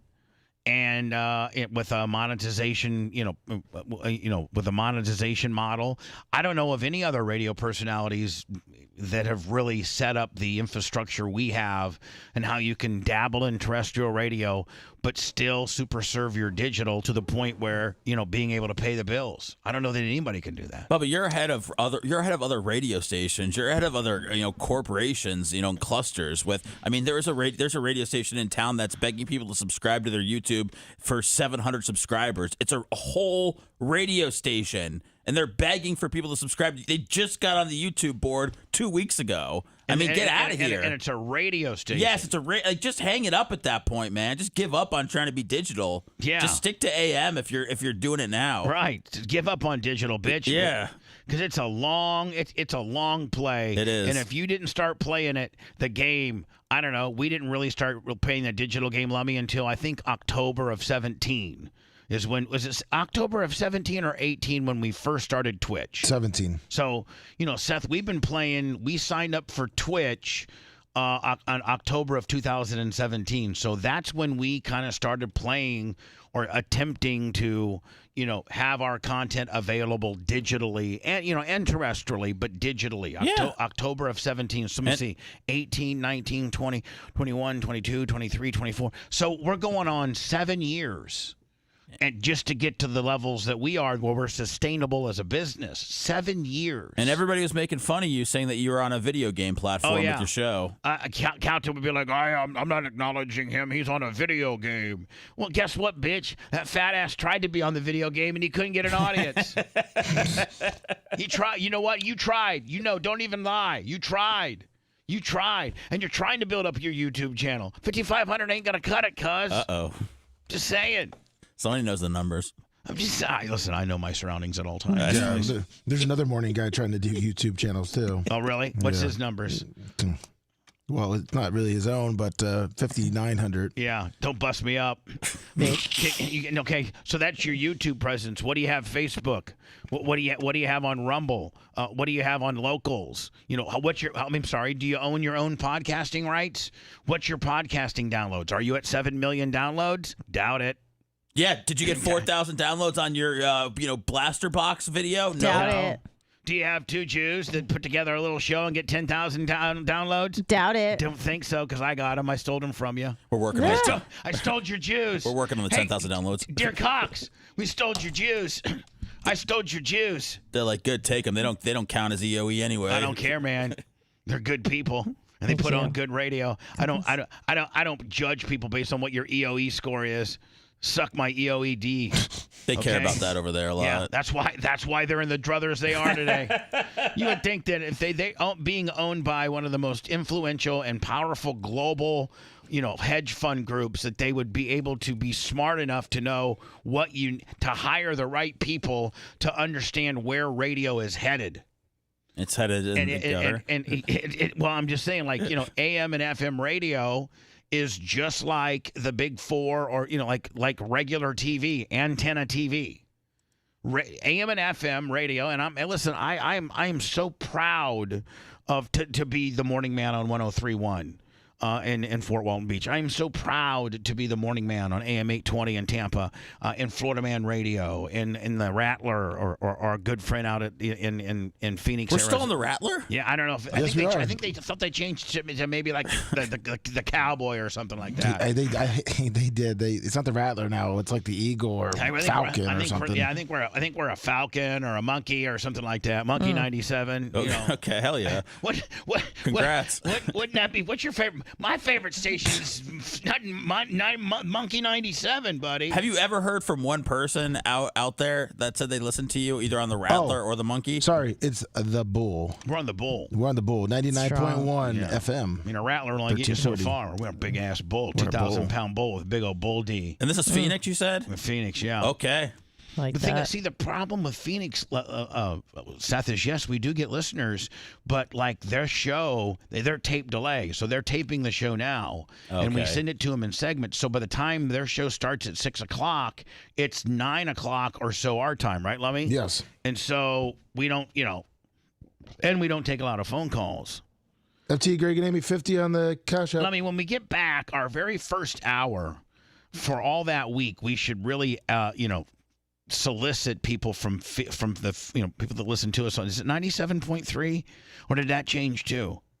I was looking at 99.1 and 93.7 also. Okay, so we're 99.1 and 93.7, right? Correct. I need to write that down. That's very important. 99.1 and 93.7 is our Phoenix affiliates, right? 1260 AM. Oh, and 1260 AM. And 1340 AM. Oh, I mean, that's between the two. That's 4 sticks right there, kiddo. I like that. There we go. Yeah. So that's Phoenix. So let me, when we get back, if we would solicit in our first hour, call us. If there's anybody in Phoenix listening to us, just one person, well then that would be our 9 o'clock hour. So in the 9 o'clock hour, then we would hopefully get a few phone calls. Correct. You know what I'm saying? Yep. Yeah. That'd be awesome. But so anyway, back to my original thought is I'm not being disrespectful to terrestrial radio because that's where really my love is, and I want to continue to be in terrestrial radio, but I think I've figured out a show and I've built a cast of co-hosts that can do ancillary shows. And so we go from having a show to being able to produce content across, all of us be able to create content, have places to distribute this content, mostly digitally, and it be, financially worth it where the point we can pay our bills. It's awesome. Self-sufficient from just our digital monetization alone. So that's what we talk about when we talk about how proud we are digitally. Please don't take it as that we're trying to get out of regular radio or we're not respectful of regular radio, because we understand that that's what brought us to the dance. And that's brought you to the dance. And we're going to continue to be in that dance. Yep. Until that dance throws us out. Absolutely. Because I just think that it's just the show. It's like that's the main show. That the whole show is built around. The main show is built around our terrestrially syndicated morning show. Or we'd be cussing right now. Or yeah, we'd be like effing this and effing that, and on a jet ski last night, and Seth jayed off on some whatever. Well. I mean, it wasn't On Seth. It was himself? my wife. It was my wife. She's very nice, and it was on a pair of boxers. Okay.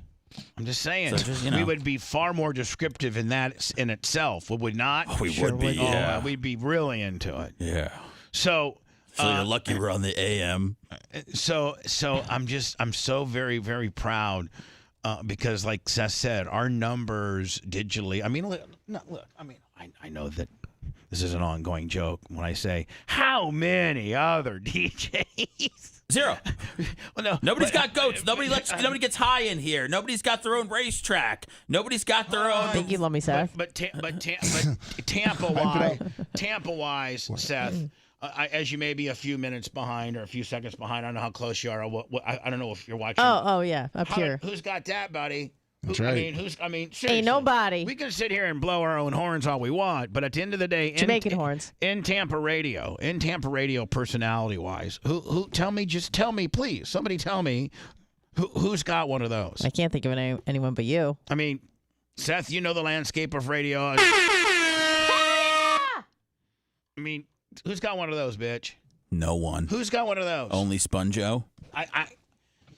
And I know you at times patronize me by putting me over there. But seriously, there's nobody. This right here should be the mic drop. Bubba, this is the mother effing mic drop, bitches. I love that award so much. I told you to put it up during the roast, and everybody said how bad it looked there, and I was like, I just wanted to. I thought it should be in there. No, it looked good. Did it okay? It looked good. It looked good, and it was a great idea. All right, thank you. So quit trying to get reverse heat. No, I'm not trying. I love that. It's great.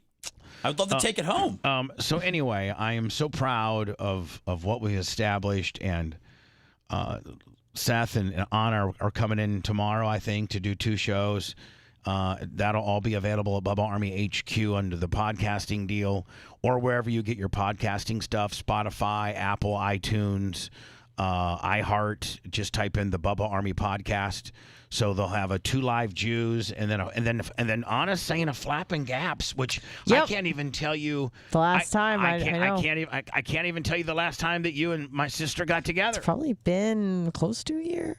Yeah, something like that. And and then Seth will know. I know people are hungry for it, so we're gonna give them Seth what will they just want. be like, "Oh my God, flapping gaps! Give me more of it!" Whoa! Oh, I mean, I know it does numbers, so I mean, I very much have been looking forward to it. And yeah, Tara's been trying to get in here with her busy schedule, so I'm glad that she found time to make it work. Best of tomorrow, 6 to 10. The best way to listen to that will be on Bubba Army HQ. You can sign up to be a grunt. It's for free. That gives you the ability to listen to the show, and it'll repeat. Well, every show from last week will repeat from tomorrow till Sunday, right? Mm-hmm. Well, no, Thursday will be the whole best stuff. Friday will be the best stuff all day, both all days. And then starting Saturday morning will be... You mix it up. Mixing it up Okay, from perfect. Monday till Friday. Perfect. Sponjo? Thank you. What? I don't want to squirrel you at all, but is there a reason why you have a Shells menu that's been just hanging up like the whole show? It just keeps rotating. And I love it. Can't wait to peep this menu. I didn't know what was going on.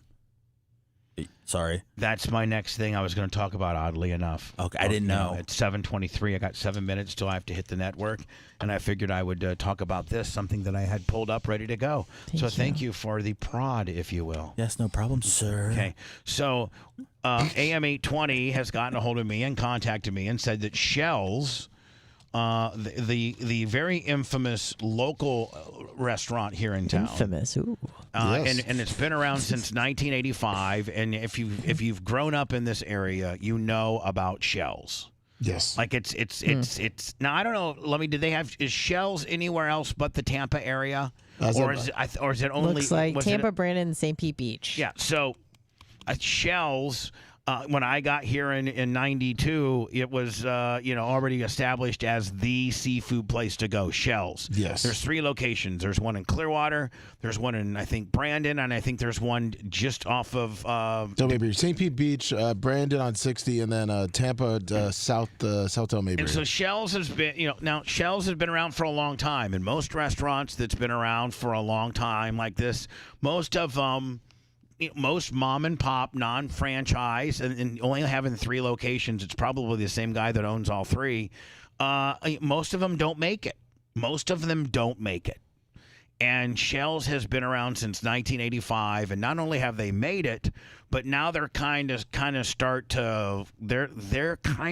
to get into the digital promotion, and they've made some huge changes on their menu, and they've just tried to update and try to become a little bit more, a little bit more modern and things like that. And Lummy, they have asked, 2-part series to this, they have asked me to endorse them. But more importantly, they want us all as a show, when we get back from vacation, to go to the South Tampa one, which is right down the road on Del Mabry. Oh, hell yeah. And we have a show lunch. Awesome. Yes! Like we Seth, it's free, by the way. Yeah, no, I assumed. Yeah, no. yeah. Seth's in. Seth, I'm not even going to ask you to lay a $5 for the tip.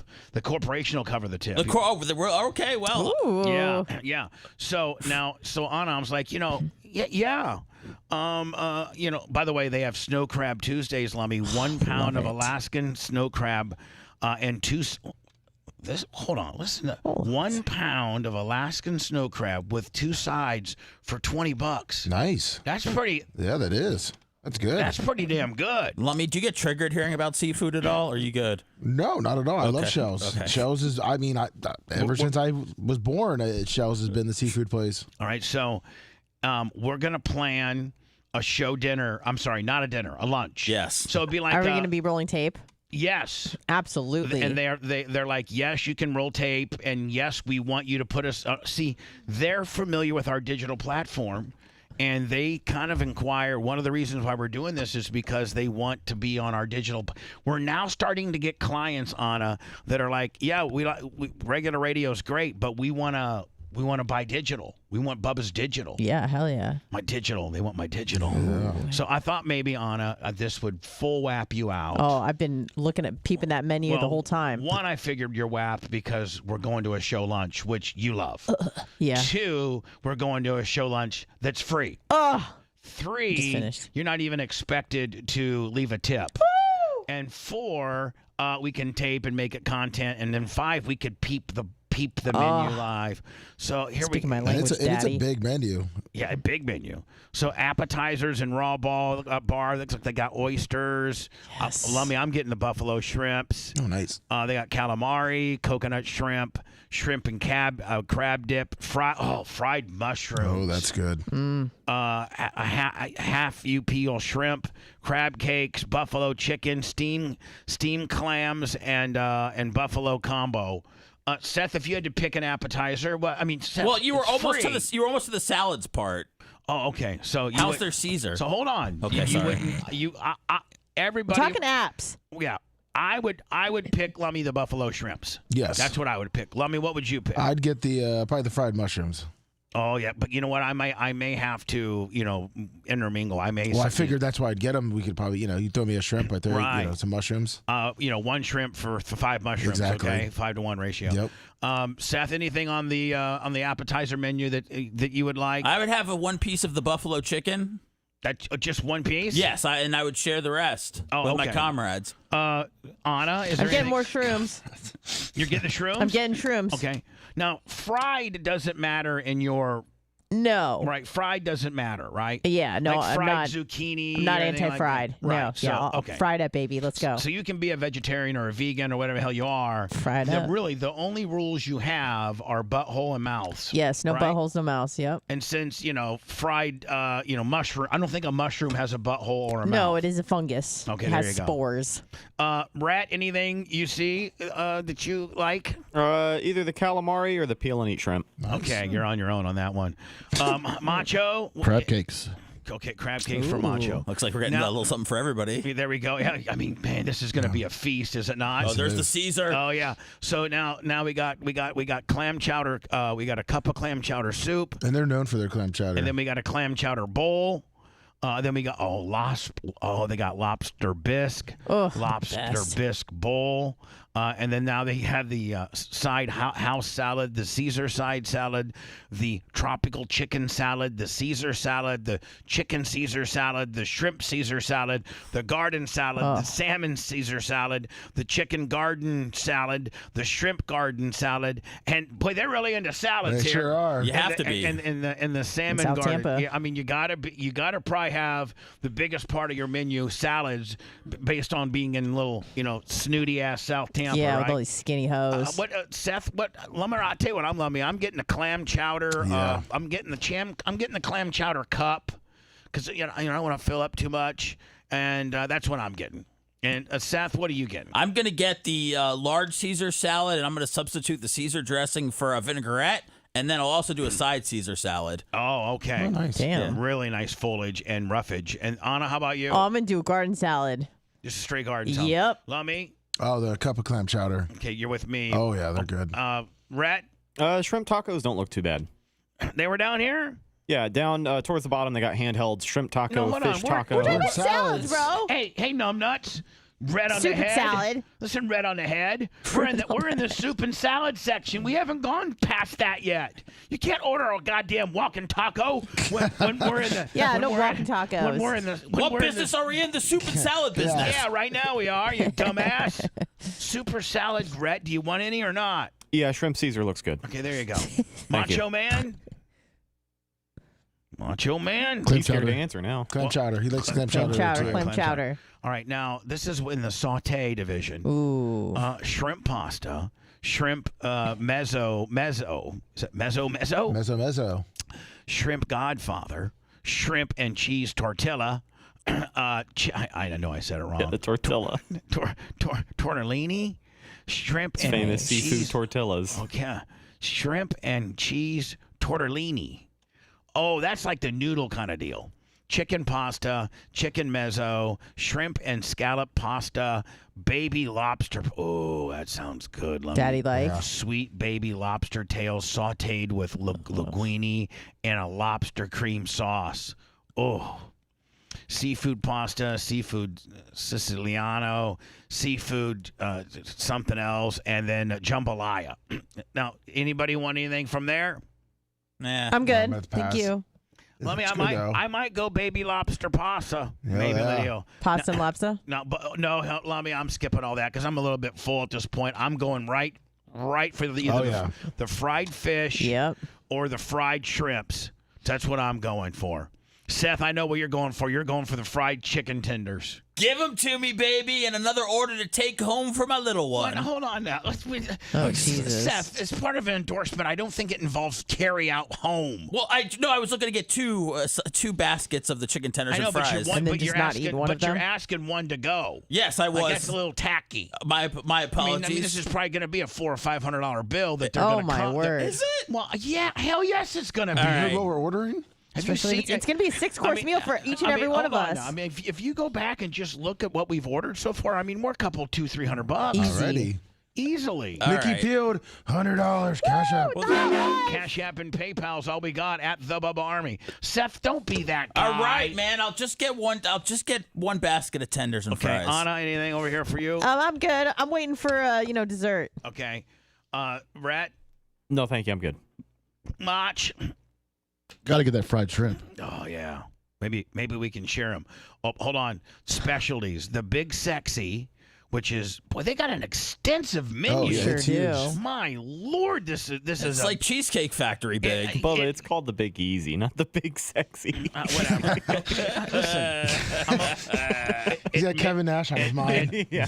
admittedly, I am. My schedule is a little off. Okay, I'm really playing catch up on life right now. Just trying to. That's okay. I wish they had a menu item called the Big Sexy. I'm trying to get back on track. It just a lot of distractions, a lot of things going on in my life. I'm just completely shot out. So anyway, the big easy, blackened mahi smothered with shrimp, scallops, onions, tomatoes, and that might be something I might like. Yeah. Crab cake dinner. Bayou chicken, salmon Felix, grilled shrimp skewers, grilled shrimp and scallop skewers, 8-ounce sirloin, Well, let me so they get the meat in there for you. Sure, there you go. Seafood Chiparano, or whatever the hell it's called, and the ultimate combo. The ultimate combo, Lummy, has grilled salmon paired with a skewer of zesty shrimp and jumbo crab cakes. Nice. Oh, yeah. Now they got fresh fish. How big? 6 and 12 ounces, too. Grouper. It keeps going. It keeps going. Fresh fish, grouper, mahi, salmon.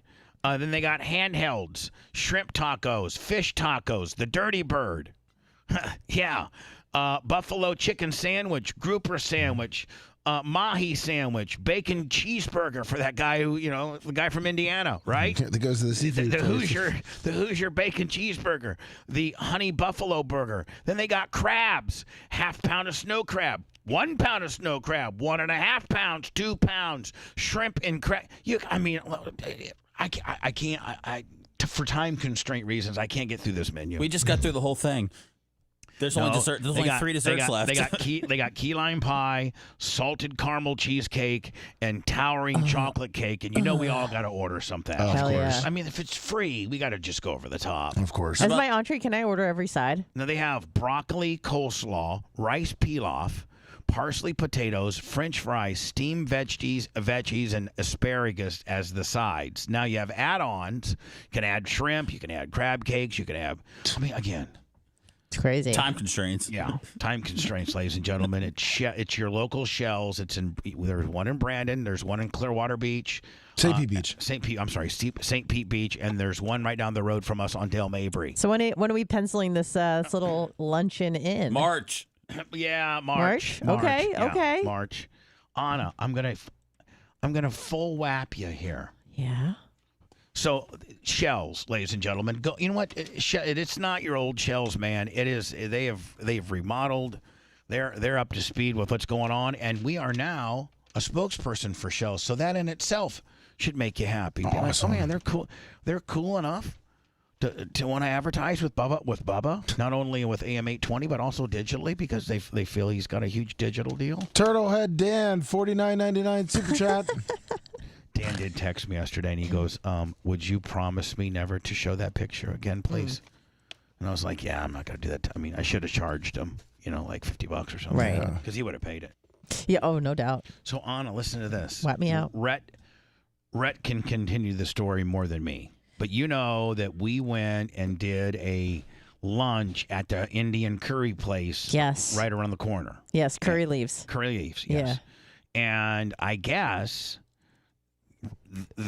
the new, I guess they shut down for like 30 days to remodel. Okay. Or they're maybe, currently still shut down. Yeah, so they're remodeling right now. Got it. There's a food truck outside. And when they come back, so that they're coming back and management's making some changes with regards to the way they promote the place and how they infuse themselves into the community and stuff like that. Well, somebody that's working for them now on the PR saw our food review. Yeah. They somehow found our food review of when we were there, got a hold of Rhett, and said when we open back up, based on knowing that you've been here before and like it, we'd like to cater in. Like, shut up. And Rhett, you can tell them if they can cater it in, but it might be better for us to go out eat in the patio, like go there. Yeah, I don't know if I want curry leaves at 8 in the morning, but yeah, I do think, I do think stuff like that is going to help promotion. We're going to kind of do a similar thing with Shells. So you don't want to be catered in? No, I don't. I want we want to go there and wants. experience it fresh. Well, it's still not open. That's why they're trying to promote. So what I'm saying, we'll take it. What I'm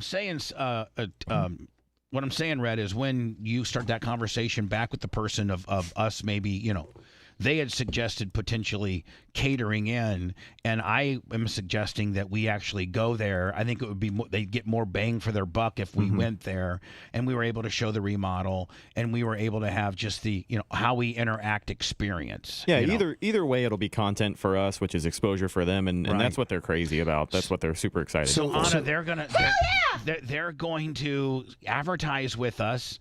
Digitally, and we're gonna go do lunch over at the Indian Curry. Oh my God, the best! I knew that would not a lot full whap.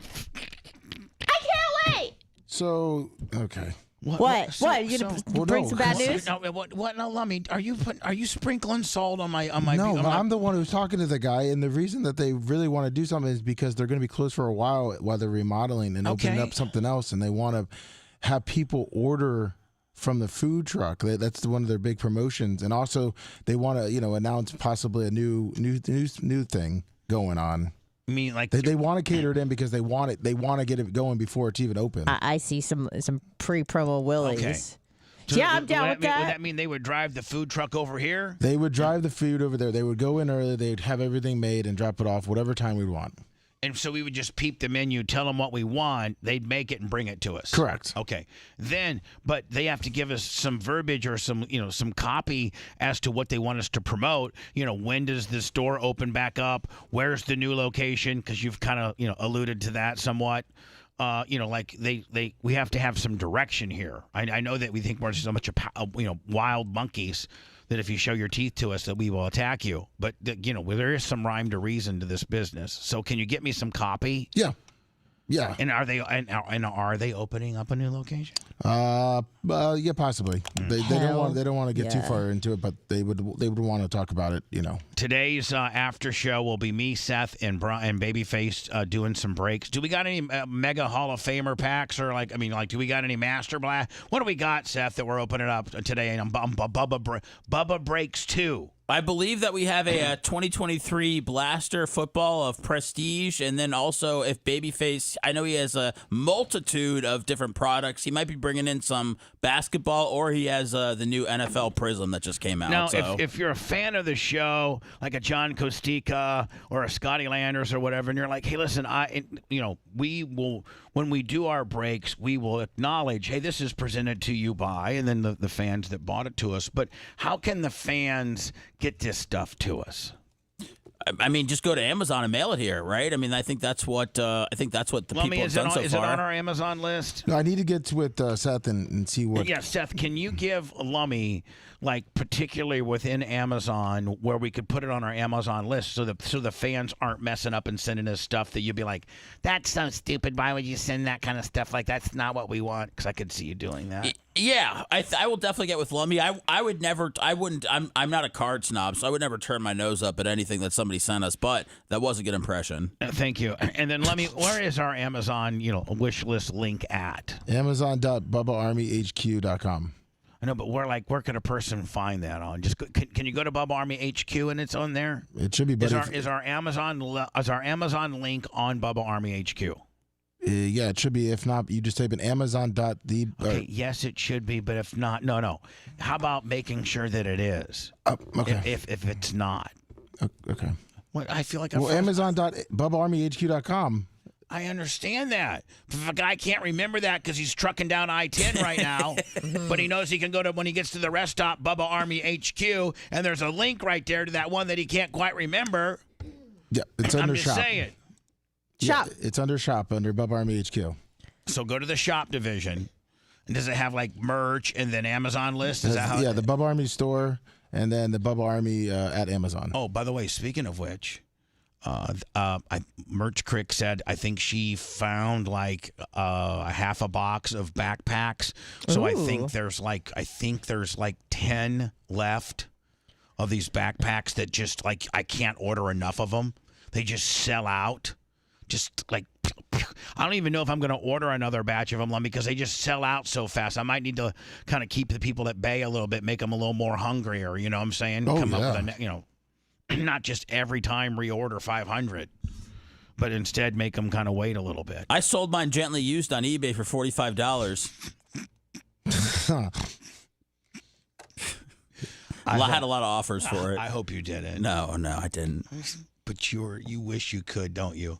Because you don't need it. You don't need it, and you can see that you could probably get $40 out of it easily. He put his other backpack in that backpack, and he thought that's how you use it. Yeah. So what I'm saying, deep down, you're gonna tell me what I want to hear, but deep down, if you were hooked up to a lie detector test, it's pretty surface. Deep down, you're like, man, I could easily get $35 for this.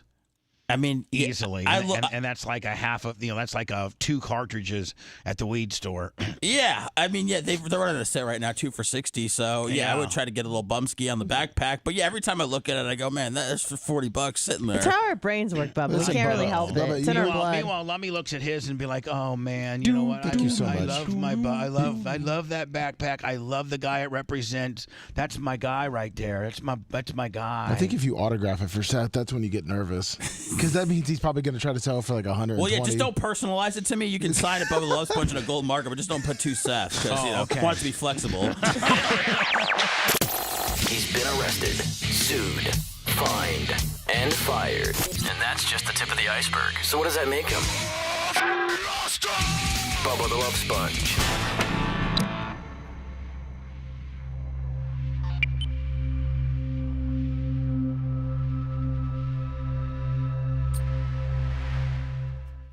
Eat my lunch only in fruit now. Did you see what his lunch is? It's an apple and an orange. No, I didn't see that. Well, I saw that. I didn't know what it was. Wild. It's not even fried. No, it's this is what my lunch is going to be. Or dried and sugared. Hell yeah, man. Fried apples. Wow. This is what I'm really getting serious, and so my lunch is going to be this every day. Oh, that's so great, Bubba. You're getting all those micronutrients. You're getting that fiber in. Fuck yeah, dude. What up, Lunger? Apples, and are you familiar with Sumo oranges? I am not. You're not? Sumo oranges? Yeah. Is it from your friend Sumo? No. Oh. It's. Type in Sumo oranges. They're a kind of orange, and they got a little this little hat on top that looks like a sumo. Okay. And they're real bumpy, but they're super. Oh yeah, I've seen them. I've seen them. Come here real fast. Come here. Yeah. I've got. What up, Lunger? Hey, Permagram, thank you for the Try card. one Thank of you those for the card. oranges. I just got it. This one? Yeah, now try that fucking orange. They're called Sumo oranges. What up, and Gary? they're sweeter and keep up the good work, easier man. to peel. But So they look, good. But they look kind of like a. Thank you, Spencer. They're not perfectly round. They kind of go like this. They kind of like They're a so pear. Hope it's a good one. They're really sweet. Hope we get some good shit.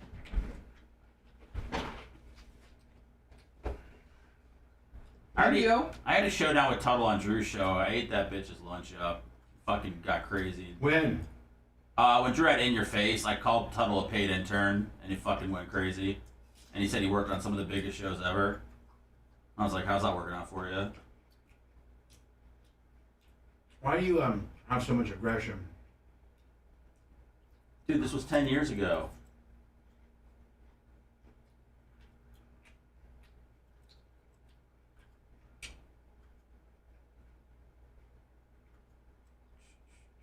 I believe it's a hybrid fruit. It's called a Sumo orange. No, Yep. you're good, Permagram. I appreciate the Tell me what appreciate the you're attention to detail on that. tell me what you're reading about it. I'm trying to see. I guess they're really expensive. Love you, Bubba Nash. Let's see. Oh, Pippi, yeah. Look, Pippi, you got a deal, man. Mm-hmm. I'll 50 and I'll do free shipping on that. Listen to this. It turns out. Listen to this motherfucker cutting deals. Pippi wants my auto for 50. I mean, that's the best deal I'm gonna get, man. It's the best fucking offer I'm gonna get. He wants how much? 50 for what? He said 50 if I sign it. Sign what? Sign the backpack. You can't sell your backpack. Pedro said the slightly used Bubba Army backpack might be the version of the Florida Stanleys. We might have something on our hands here. You can't sell your backpack. But if I'm coming back with 50, Bubba, I mean, I'm cutting you off at least 10%. Which I believe is 5 big ones right in your pocket. Mm-hmm. I can stop payment on that check before. All right. I'll shut. Nope. I'm sorry, Pippi. We're gonna have to do this. Offline. Meet me behind the West Shore Mall. Take care of the rest. Cash only. My Venmo does work, by the way. It may lower the risk of kidney stones. Really? Yep. I'm gonna have it every day. Here, I'll send you the info of the health benefits of Sumo oranges. They still have Garbage Pail Kids cards. Disney cards are fucking... I saw somebody open Disney cards and they got a fucking Mickey Mouse and Minnie Mouse autograph. They were going crazy. I was just like, who signed this? I mean, it's cool if you're into that. I just... I don't know. Has 163% of your daily value for vitamin C. That's pretty good. What about the calories are? Oh, I'm sure it says here. I'll find it. 147. Oh, that's not too bad. No. No added sugar. It's really, you get all the vitamins, that vitamin C, the polyphenols, but you need them polyphenols for your fucking gut, bro. They're hard to find, LM. We couldn't find any. I spent a lot of time looking yesterday. That gut microbiome feeds on them polyphenols. A lot of carbohydrates, though. That's fine, but you're going to get full. It's not like you're going to eat 50 of them. I'm only eating one. Right.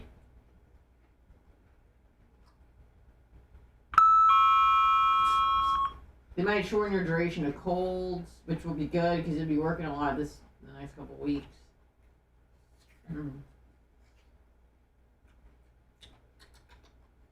I don't really like citrus, but those are pretty fucking good.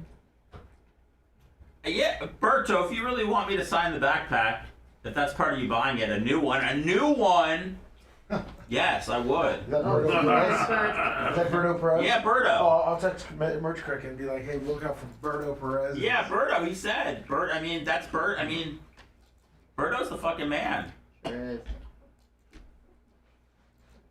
I signed that backpack twice. I think you can put in the comment section when he's buying it that he wants it signed by Steph. You got it.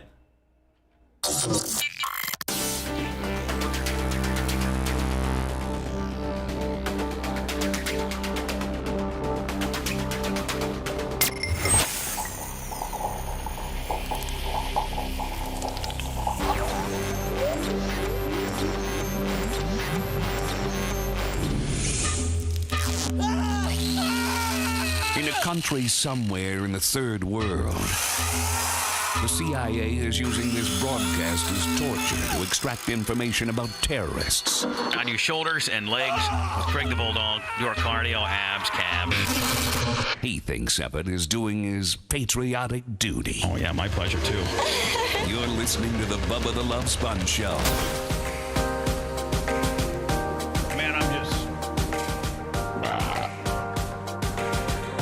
Man, I am like just absolutely being Anna's little pandering bitch today. Oh. It's like, just like so dialed into Anna. Everything today. I love. Health and menus. So, we already freaked out Anna by we have 2 free scheduled show lunches. Don't get no better. One of which is a place that she took me to once when we were doing and you liked it. No, I did. But it's just amazing. Isn't it amazing how that little, 45-minute video of us having a good time, having lunch, trying different things, talking good about the place, turned into they found that, which is kind of a testament to the power of our YouTube channel now. Yep. Right? Absolutely. And so it probably came up. They were probably, if I'm thinking correctly, and help me if I'm wrong, for those that know more than me, but they were probably maybe searching Indian curry food, or they probably looked themselves up and see who reviewed them. Something like that. Yeah. It was they hired a big marketing company, right? And the marketing company, the guy his name is Jonathan. He did kind of a Google search, and then started going through YouTube. And see, and eventually ours probably came up as a recommended video. And he's very familiar with you. Ooh. So he absolutely loved it. And Perfect. They have a lot of local restaurants and different places that they work with. So nice. Yeah. So not only are we doing, got 2 free lunches, show lunches, one of which was Anna's recommended lunch, destination prior. Said it was the best Indian food in town. So we're gonna be doing something with that. But then, so I made Tom Bean, my partner at Bubba Raceway Park, just my overall kind of my Tom B not only is my manager, but he's kind of my life sensei a little bit. Yeah. Yeah, I mean, he's a good friend of yours too, right? Very good friend of mine, but he's my agent, and he's been my agent since literally 1994. Cut my second Power Pig deal, cut my original 98 Rock deal, was the one that in 96 told Clear Channel we were going to only be a subcontracted talent and not part of the corporation, so that we own all of our intellectual rights and we'll license it back to you while we're under contract, and you have the right to repurpose it for best ofs and what have not. But at the end of the day, once we say goodbye or you fire me or we leave, you have it's not yours, it's ours, and you have no rights to play it. Which in 96, that was brilliant. Howard Stern wasn't even doing that. Remember when I went to Sirius meeting Sirius with XM, and we're talking about being on Howard's channel. I'm in there with Howard, and Howard's like, okay, now your old stuff. You think Clear Channel? You think you could buy it, or you think, because that's going to be important, us having from day one, not just creating new content. We only have one day. I said, Howard, I own all my own stuff. I own it all. Every ounce of it. If I wanted to play anything that I've ever done since 1996, I own it. And he's like, what? And Don Buchwald's like, what? Tom Bean's like, yeah, we own it. They had to pay $4 million to CBS to get Howard's. So they're like a couple stupid white boys from Florida showed us how to do it. So,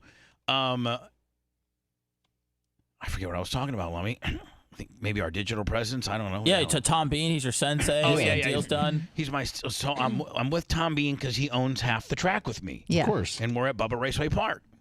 And Tom Bean's kind of on a diet right now. He's like, what kind of diet? I think just he has factor meals. Okay. And so kind of like just a balance, cleaner eating sort of thing. Probably like a below 2,000 calorie kind of deal, but Got it. Still eating high protein. Yeah, stuff like a little less Domino's.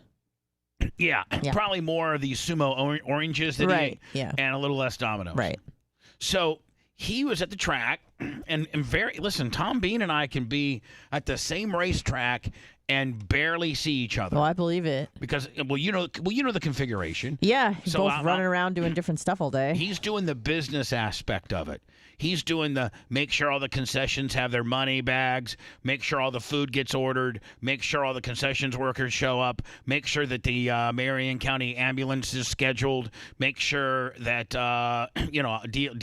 dealing with the ticket takers and the guys, that are paying for their pit pass, the money aspect of it, the business aspect. And I'm in charge of, just like if we were in the wild, he's far more refined, and I'm in charge of getting the dirt right.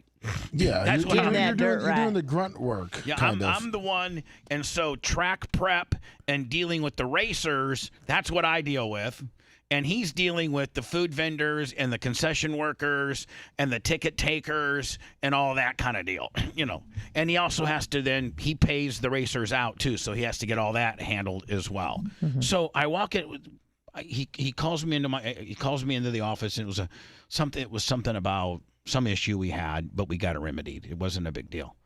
And I see this orange on his desk, and he's got a factor meal and an orange, because I know he's been dieting, and he looks great too, by the way. And I go, and this orange is called a sumo orange, so it's not like what a regular orange looks like. It's kind of a bumpy regular orange, and then it's got how sumos wear those little caps kind of deal? Yeah. It's got like a little sumo cap on top. It's got an Audi. Yeah. It's got like an Audi belly button. Mm-hmm. It's like if the orange had a belly button. Well, they are called sumo oranges. And so I said, Tom, what kind of orange is that? Like, what's that? I imitate myself. Right. He goes, that's a sumo orange. And I said, give it to me right now. For real, what is it like? He goes, do you like? He goes, well, first of all, I know you don't like fruit a lot.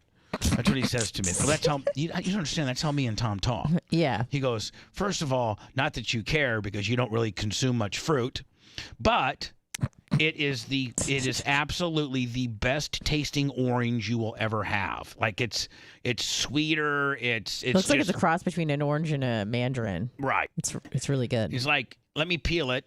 And then they're super easy to peel. Like, I don't know if their skins, if the rind doesn't attach, as much to the fruit. It's looser around the meat of the fruit. So similar to like a halo. Yeah, so you can really, so he just peels it right there by hand and puts it on a plate. And listen, one of the reasons I don't eat a lot of oranges is I hate peeling them.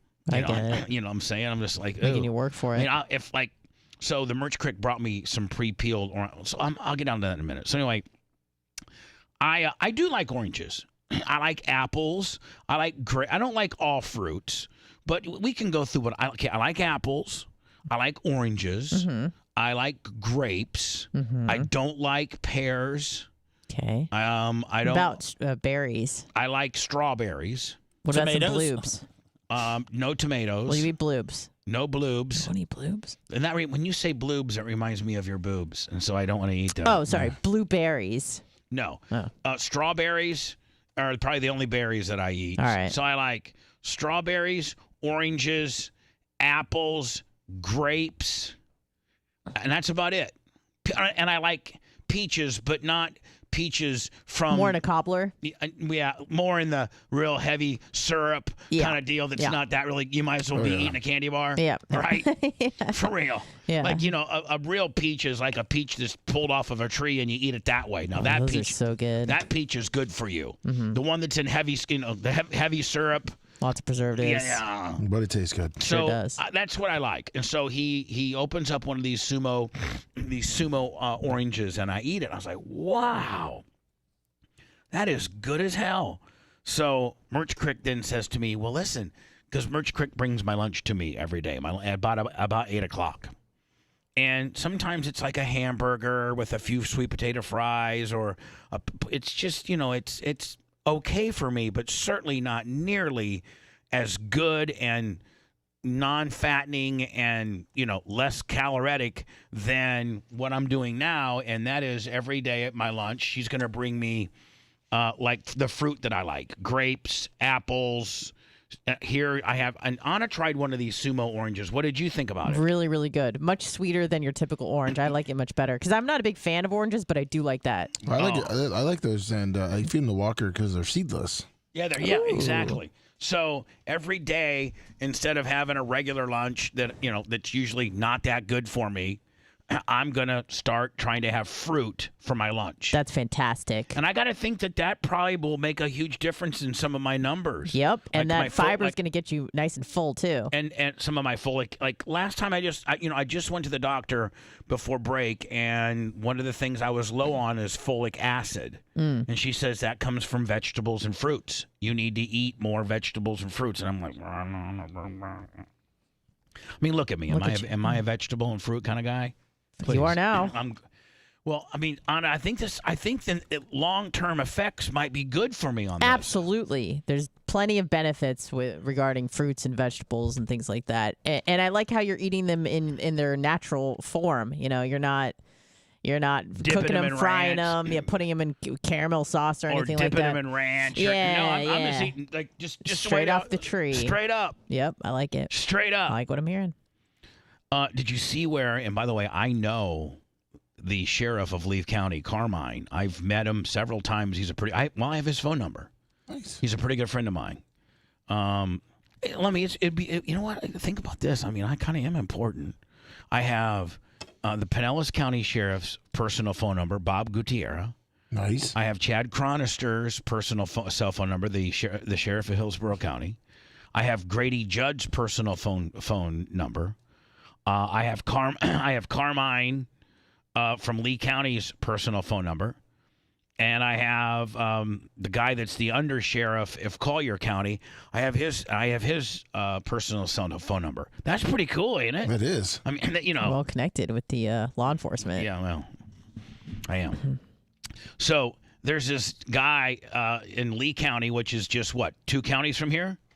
I mean, I'm not trying to be like, Johnny Local here or not, but if this was news in LA, if this happened in LA, I'd be covering it.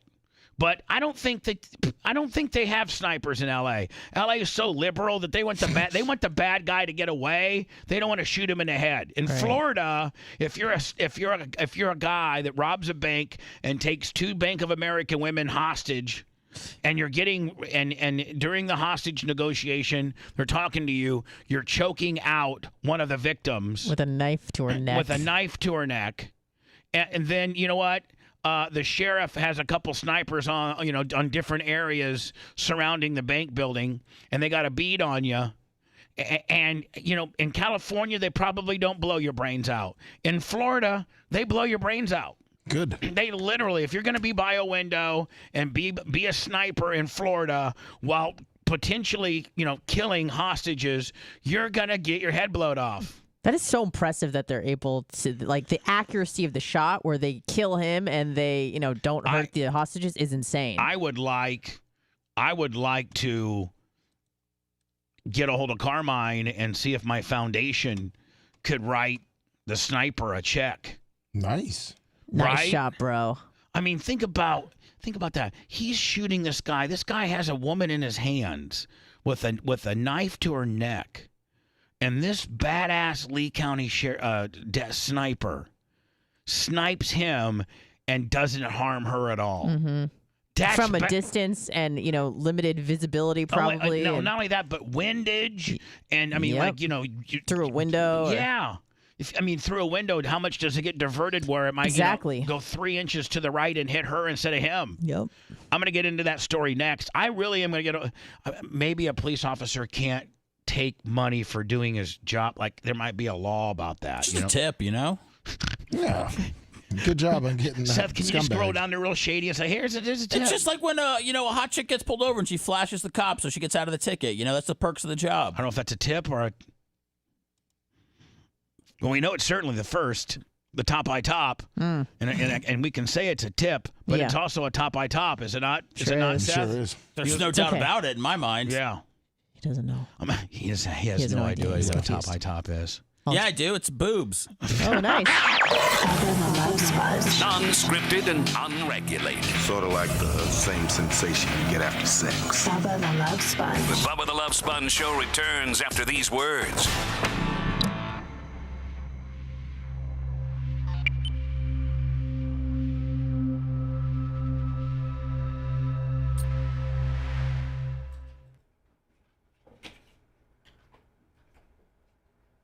It's boobs. Tits. Well, that ain't Lee County. I don't think they have a... Yeah, I'll send you a wink. Well, tell me if... I sent you the story on the wink. Okay. So I got rid of that one. I'll get this one. That's actually a criminal one on me.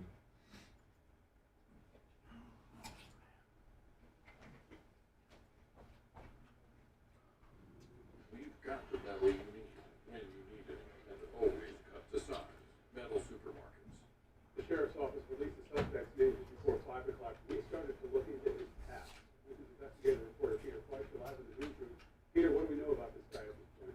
We did find a lengthy criminal background and also reports of his office releases.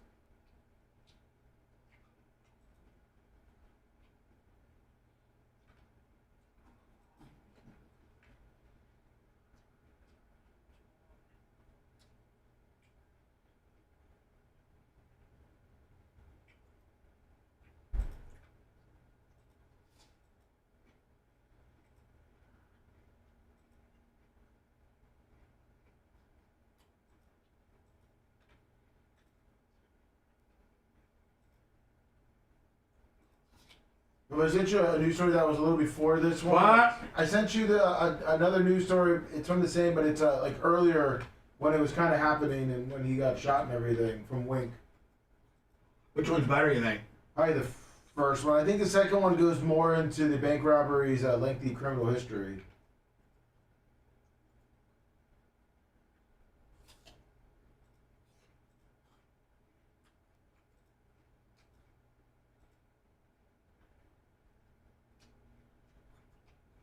Looks like they got Sheriff Carmine speaking.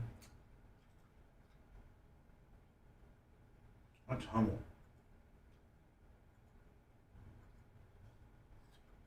3:45.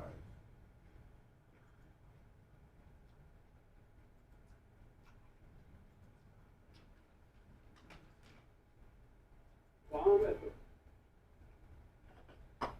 bank. The chaos that shut down 41 when a bank robbery call ends with one person shot dead.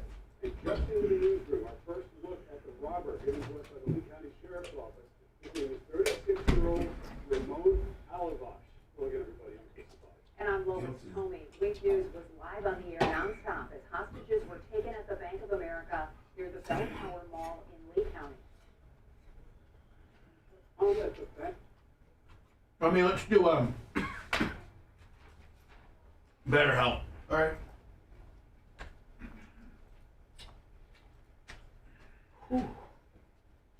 Did you get Nick the gun guy? No, I did not. What do you want to do about Nick the gun guy? Thursday and Friday? No, that's not Nick the gun guy. That's Nicky Peel. I got him. Oh, The 100? yeah. Yeah, that's Nicky Peel. I'm so sorry. What do you want to do about Thursdays and Fridays? What, endorsement? Yeah, Why can't you just find one? got it. You know what I'm saying? Yep. Not a problem. What a Mandingo. Yeah, that one Babyface did. Was And you know, just play it off. Of course. Oh man.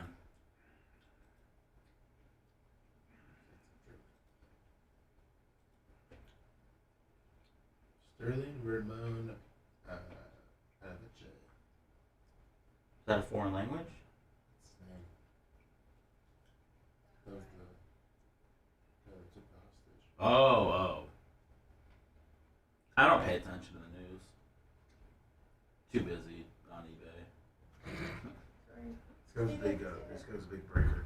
He was in there trying to get some cash and go buy some breakers. But I see where my future is heading. Then. Seth Kushner was holding up 4 hostages. I mean, either a couple $100 or a couple. I'd hold up the Truist Bank and I'd go, give me all the money from Bubba Clem's account right now.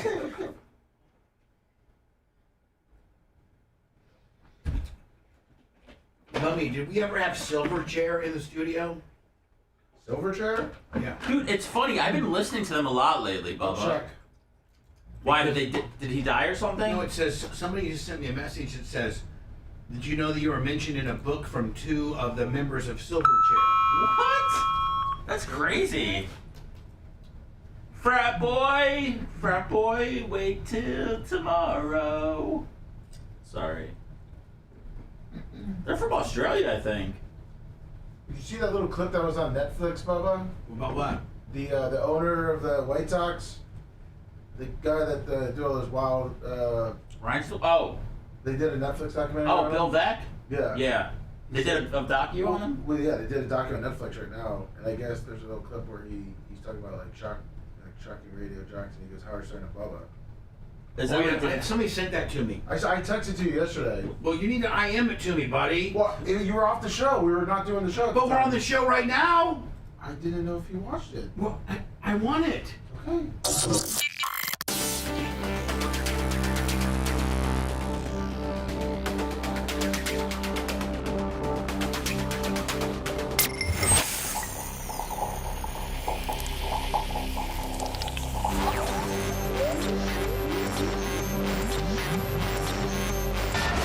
Warning, the following program contains objectionable content, which may cause oral discomfort.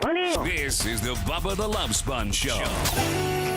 No, Lummy, you know when I talk down to you like that, I'm just being funny, right? I mean, of course. I mean, like, I really don't think that you're stupid and have the intellect of a chimpanzee, even though I They're called pretty you. smart, actually. I'm sorry. He looks hurt. I talk to you kind of mean sometimes. Well, like, you know, here we are. Get ready to go on the air, like literally right before I throw my headphones on, and you're telling me all this cool stuff that you sent me that I would certainly like to play. But you texted at me, and I can't play things on the air from a text. Well, what I didn't get a response. I thought you kind of took a crap on it. But then you mentioned about a book you were mentioning, so I was like, oh, I mean, maybe. I was busy yesterday. I totally understand. I was on the air till 3:30, buddy. I know. I'm so sorry. I try to leave you alone at all times. My bad. It's no problem. When did you send it to him, Lummy? During the breaks. Okay. Oh, I don't even pay attention to my phone half the time. Like 10:15. PayPal and Cash App's all I'm paying attention to. Understand. At the Bubba Army, and I think Fish on the J or somebody is up on my on my PayPal here. I think I missed it momentarily. Let me see. Subsequently, such as U.S. Americans. What the hell? Mitch Dixon, Mushroom Mitch. Hell yeah. 50 on the PayPal and Cash App, both at the Bubba Army. So let me. Who said what? Who did what now? I sent you a text. There's a documentary on Mike Veek. Well, first of all, Mike, first of all, I've been given a message, and maybe the Bubba Army can run this down. Holyoke Joe has nothing to do but lay in a bed, and so try to Google this for me, Holyoke. He's a producer. I mean, if you need something, Holyoke will find it for you. He can't go nowhere. Is he getting out? No. Oh, he's bedridden. Forever? Possibly. Potentially. I didn't know this. It was Angel Dust and Puerto Rican hookers. Yeah, Angel Dust and Puerto Rican hookers, along with kind of a shim-shammy car wreck, will get you bedridden for the rest of your life. He seems like he's in good spirits every day when he posts on Facebook. He likes God bless. Jesus. He's a big Jesus guy. Yeah, he's a big Jesus guy. Okay. Well, that's good. It's good to have a big Jesus guy in your life. Absolutely. Yeah. And so I had a guy named Christopher Hill that direct messaged the show on the Facebook deal. And he said, yo, Bubba, did you know that you were mentioned in a book from two of the members of Silverchair? And Silverchair, I think, is a pretty big band right now, aren't they? Well, they had a song back in the day. I think they were from Australia. They got kind of compared. Sing it. They're in Australia. They're from Australia. Hey, frat boy, wait till tomorrow. Oh, that song. So that's their song, and that would be pretty cool if you did get mentioned in their book, Bubba. I mean, God, you know what? I mean, Joe Rogan mentions me. Howard Stern mentions me. Tucker mentions. Why am I not more famous? I know. We got to get Stein to put you over a little more. That's a good point. One way. Is he going to be calling the show today? Yes, he is. I need to be far more famous. I just really do. You should tell him that. Well, he's keeping you at bay, Bubba. I pay attention to Stein. I see the guests that he has on every day. He could use a sponge. Well, he's practically ripping off my template on how to do things. I see it every night. I mean, he does a stunt. I mean, come on now. He yells at his producer, tells him he's stupid. All that stuff. Yeah. Calls him a chimpanzee. Lemmy, did you send that to me? Yes, I did. Okay, and what am I looking at here? So Mike Veek. Vec. Yeah. Mike Vec was the owner. I did see this. I didn't know where it was from. Mike Vec. It's a documentary on Netflix. He was the owner of the Chicago White Sox. Is that Dana Carvey? Might be. And he was the owner of. Help me out here, Seth, because you're a White Sox fan. Yes. He was the owner. Is he still the owner? No. Jerry Ron, the guy from the Bulls, bought him. Yes, Reinsdorf. But this what's this guy's name? Mike Vec. Mike Vec. He owned the White Sox, and he was noted for doing outlandish, like they did the Disco Demolition one time with Steve Dahl and Gary Meyer, and they ended up having to call the game because there was an explosion in right and left field. Then everyone started coming on the field. Everybody they started, get them off. yeah, it was crazy. He had the guys wearing shorts and stuff. Yeah, so it's just like he's been noted for being somewhat of a shocking owner, yes, doing various shocking promotions, and this is a doc or kind of a biopic on him on Netflix. Yeah, because after the White Sox, then he started like a minor league team because he was having problems with the major league team. So he started a minor league team and then started doing like a lot of the same stuff and resurrected a lot of careers. Okay. Who's Steve Dahl? He's outrageous. So Steve Dahl was kind of the equivalent to me and Howard in Chicago. He was a Chicago guy. He was the shock jock of Chicago before Mancow came. Steve Dahl. Okay. Yeah. He's outrageous. He's obnoxious. He's the greatest. He will be. And Nice, Steve. Dahl is mentioned in the same breath as Howard Stern and Bubba. They were all these shock jocks. So that's Mike Veck or whatever, right? That's the guy. Yeah. Yeah, that's the main guy. So I mean that's kind of cool. Yeah, I mean, he knows who you are. When Mike Veck was describing the Chicago area shock jock, that he puts, the Mount Rushmore or who he feels are the most shockiest of jockiest. Yeah. Me and Howard, right? Yeah. He's obnoxious. He's the greatest, he will be, and you can't get any higher than Steve Dahl. Dahl is mentioned in the same breath as Howard Stern and Bubba. They were all these shock jocks. That's pretty cool. Yeah. Wish you would have said Bubba the Love Sponge, but I think it makes it even more Madonna-like when it's just Bubba. Everybody knows. He knows you. Right? There's only one Bubba. Right. So why aren't we even bigger than we already are? I mean, if we're that iconic, Seth, if we're that iconic, and radio, it's like we're that iconic, but we're that blackballed. You know what I'm saying? Within corporate regular radio. And I know that we're way ahead of, and I know that you guys are always like, man, stop worrying about terrestrial radio because you're beyond that. You have what they wish they had. You've reverse engineered it. The only thing you wish is that you were on a sexier station in Tampa so that you could really kick some ass and drop the mic on your Tampa career nonetheless. But you're way ahead. Where you are now is where every other radio personality needs to be in order to survive terrestrial radio, because eventually you're all going to be replaced with AI or just there's, they're continuing to whittle down talent. They're going to find influencers. Right. Ugh. I mean, Sirius XM, rather than to bring me on as a potential replacement for Howard, which would make sense because Howard's probably going to be done in 2 years. He's done. I mean, he'll be 72 or 73 years old. He's made, you can't make any, you've made billions of dollars. Yeah. You have a relatively still young, hot wife, younger than you, that really would like to probably for your last 10 or 15 years of life, of quality life, would like to travel the world with her husband. Your husband's worth $700 million. If you're worth $700 million, you don't continue to get up at 7 a.m. and do a stupid show when you got a hot wife that's 53 and wants to see the world, right? Exactly. Yep. So, okay, if I'm Sirius XM, I'm like, okay, well, we've invested over $1 billion in this franchise of Howard Stern.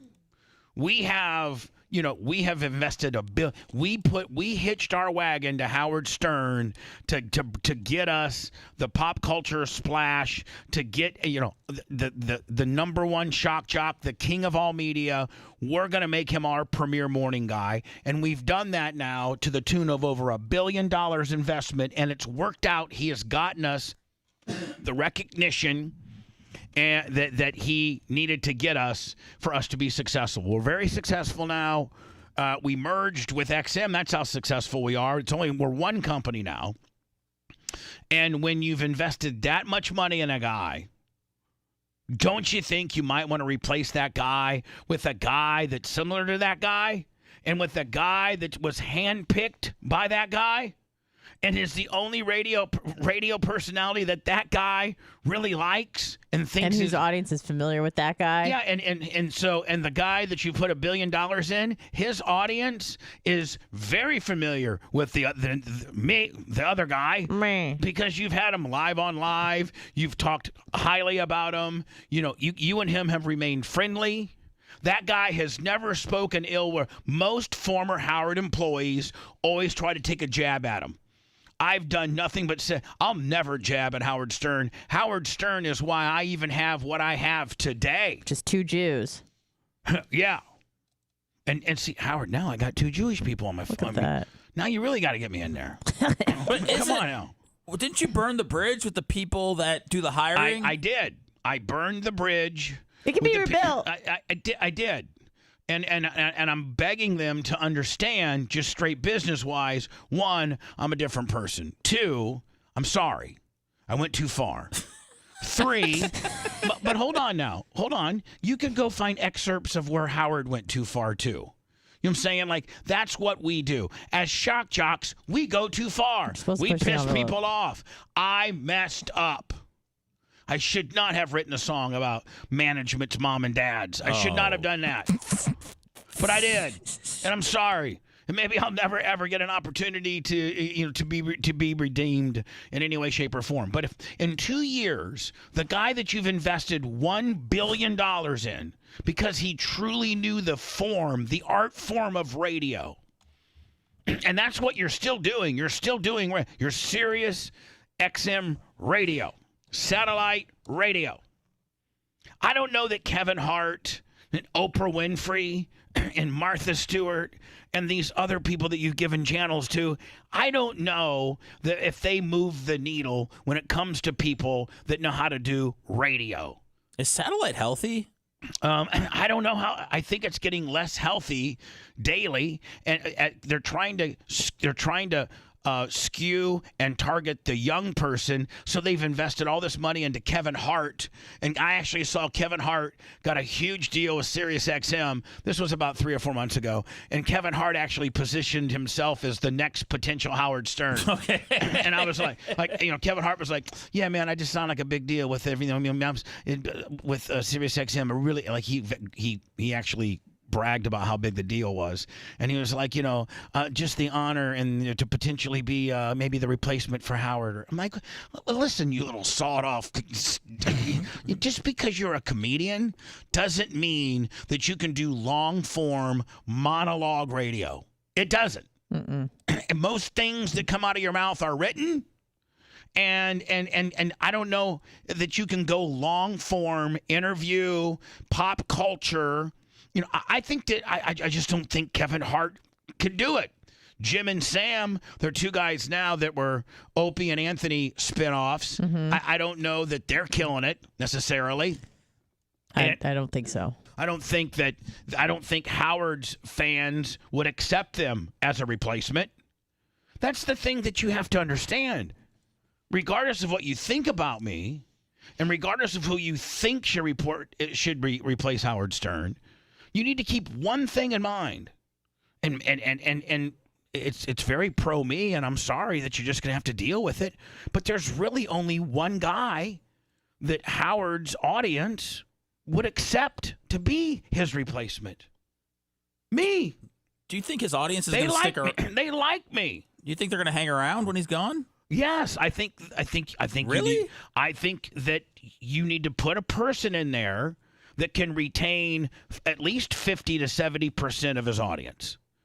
I don't think you're going to get anybody in there that can retain 100% of his audience, but if you can get a guy in there that has been groomed by him and since 2006 has been a mainstay on his channel, and until 2011 was actually his afternoon drive guy, and then he's remained in good graces with and talks about Howard Stern said, what did he say last year, Lummy, that I think Bubba should be in the Radio Hall of Fame? Yes, he did. He's the only guy I would vote for.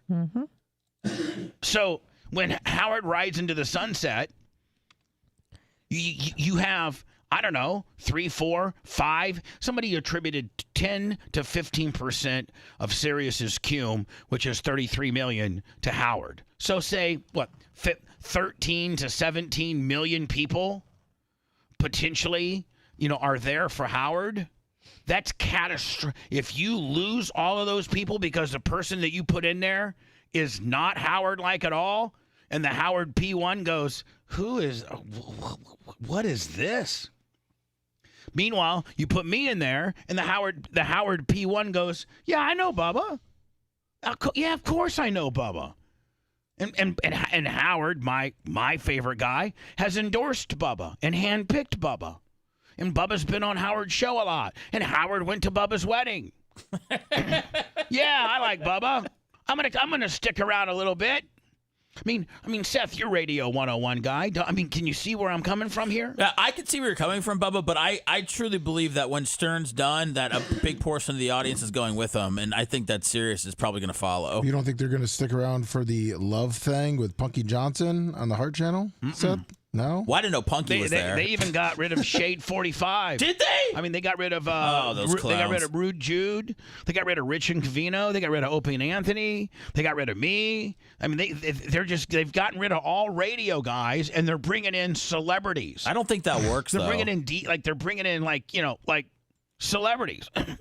There's only one celebrity you could bring in that you should give them as much money as you gave Howard. And that's Taylor Swift. Amen. If Taylor Swift said, "Hi, I'm Taylor Swift. I'll do 2 or 3 shows a week."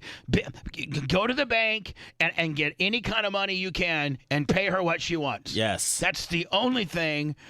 Or Bubba the Love Sponge for pennies on the dollar to retain Howard's. I mean, first of all, Howard's P1s aren't going to even sit through Taylor Swift, but the additional, 14-year-old and 15-year-old pimply-faced little girls who finally go and sign up for SiriusXM via their app or whatever, that might outweigh the Howard loss. But Taylor Swift isn't going to do a radio show. Hell no. She's going to be like, man, I sell out stadiums, bitch. You think I'm going to sit behind a microphone for 2 hours a day and talk about my life? Hell no. I'm on 747s, bitch. She doesn't need that. You need that. Yeah, I need it. And I'm a radio guy. Oh, they got the Joe Osteen channel. Oh, there you go. Sweet. So, like SiriusXM, are you just trying to throw in the towel? Or are you cognizant of the amount of people that have subscribed to your forum for Howard Stern? And when Howard says, "I'm not going to do this anymore," you have a plan in place. Boom! Bubba the Love Sponge. Handpicked by Howard Stern. I mean, God, I can build. I just built you a bumper, bitch. About to get mine. Sorry. That's great. Oh. So, Lummy, you know what? F around and find out. Yeah. Go ahead and be a sniper in Lee County. Listen, go be a sniper in California, and you can get the gym tap like sniper guy across the window on top of the building, and he's got you all dialed in, and he's ready to pull and he has to get approval from the snowflake lieutenant. Lieutenant says, "No, let's go ahead and hi, this is Sniper 123. I got the guy in. I got him in my crosshairs. I'm ready to do a headshot. I can take him out. They're all windage and everything. I'm ready to go." In California, the lieutenant probably says, "No, let's see if this guy is gonna be a good guy and come out with his hands up." Let's just try to talk to him. In Florida, man, they said, "Shoot him. Take the shot. Take the shot, buddy." Bank, the chaos that shut down 41 when a bank robbery call ends with one person shot dead. And just into the newsroom, our first look at the robber given to us by the Lee County Sheriff's Office. His name is 36-year-old Ramon Alivash. Hello again, everybody. I'm Chris Safati. And I'm Lois Tomei. Wink News was live on the air nonstop as hostages were taken at the Bank of America near the Bell Tower Mall in Lee County. And he broke the barricade. And he's screaming, "I have a bomb, and I will use it. I have a bomb." A bomb. Sounds like Susan Poitras. That's An Marsha asshole. Brown. She phoned in from inside right around noon today. She was inside that bank at the time of the robbery. Let's head to Wink News anchor Annette Montgomery live at the Bell Tower. And Annette, you spoke with Marsha in person. What else did she say? Well, Chris and Lois, Marsha told me when that man ran inside this bank claiming he had a bomb, he was frantic and headed straight for a teller. She says moments later, all of the customers inside the bank, about 8 to 10 people, ran outside. And Marsha told me when she left the bank, that man was still inside along with 2 tellers. She says he appeared to be young, between his 20s and 30s. And according to Marsha, he didn't try to keep anyone inside. But you can hear from her just how frazzled he appeared to be. Frantic. It just, like, he didn't walk. He ran and he jumped over the thing, and no, he was frantic. He was emphatic that he had a bomb. He had a bomb. He was emphatic. He said it. Let me. What do you have? A bomb. He had a bomb. A bomb. Quite a few times. Me and my husband just got down here from Lower Mass, and he had a bomb. And he also said, "I'm not afraid to use it." Not afraid to use. So what? he was A bomb? almost like, yeah. Yeah. I thought he had a bomb. I thought he had a bomb. She's working on her tan. She's just working on her face cream. Now a gun? Grandma, man, somebody needs to learn how. Lower half is melting away. You need to learn how to. You need to learn how to It's just those big ass sunglasses. Yeah. I didn't see anything. And I didn't see a bomb either. A bomb? A bomb. You know, but Bomb. yeah, I thought he was dangerous, yeah. He was frantic. He was very frantic. So someone like that, you just don't know. And Marcia told me it took about 5 minutes Sure, for you got all some the guns on customers to her. get out of the Yeah, bank. she She does said got it some did guns take a on her. little while before she heard law enforcement in the area. She said she was already at home, her home near Bell Tower, when she finally heard sirens. Live in Fort Myers, Annette Montgomery, Wink News. All right, Annette, thank you. Lee County deputies say the suspect hopped over the counter and held 2 people hostage. And when he held a knife to a woman's throat, that's when the sniper took him out. Continuing our team coverage, Wink News reporter Liz Byro joining us live. Liz, some scary moments for people who are just trying to do some banking. Man, who the hell's her?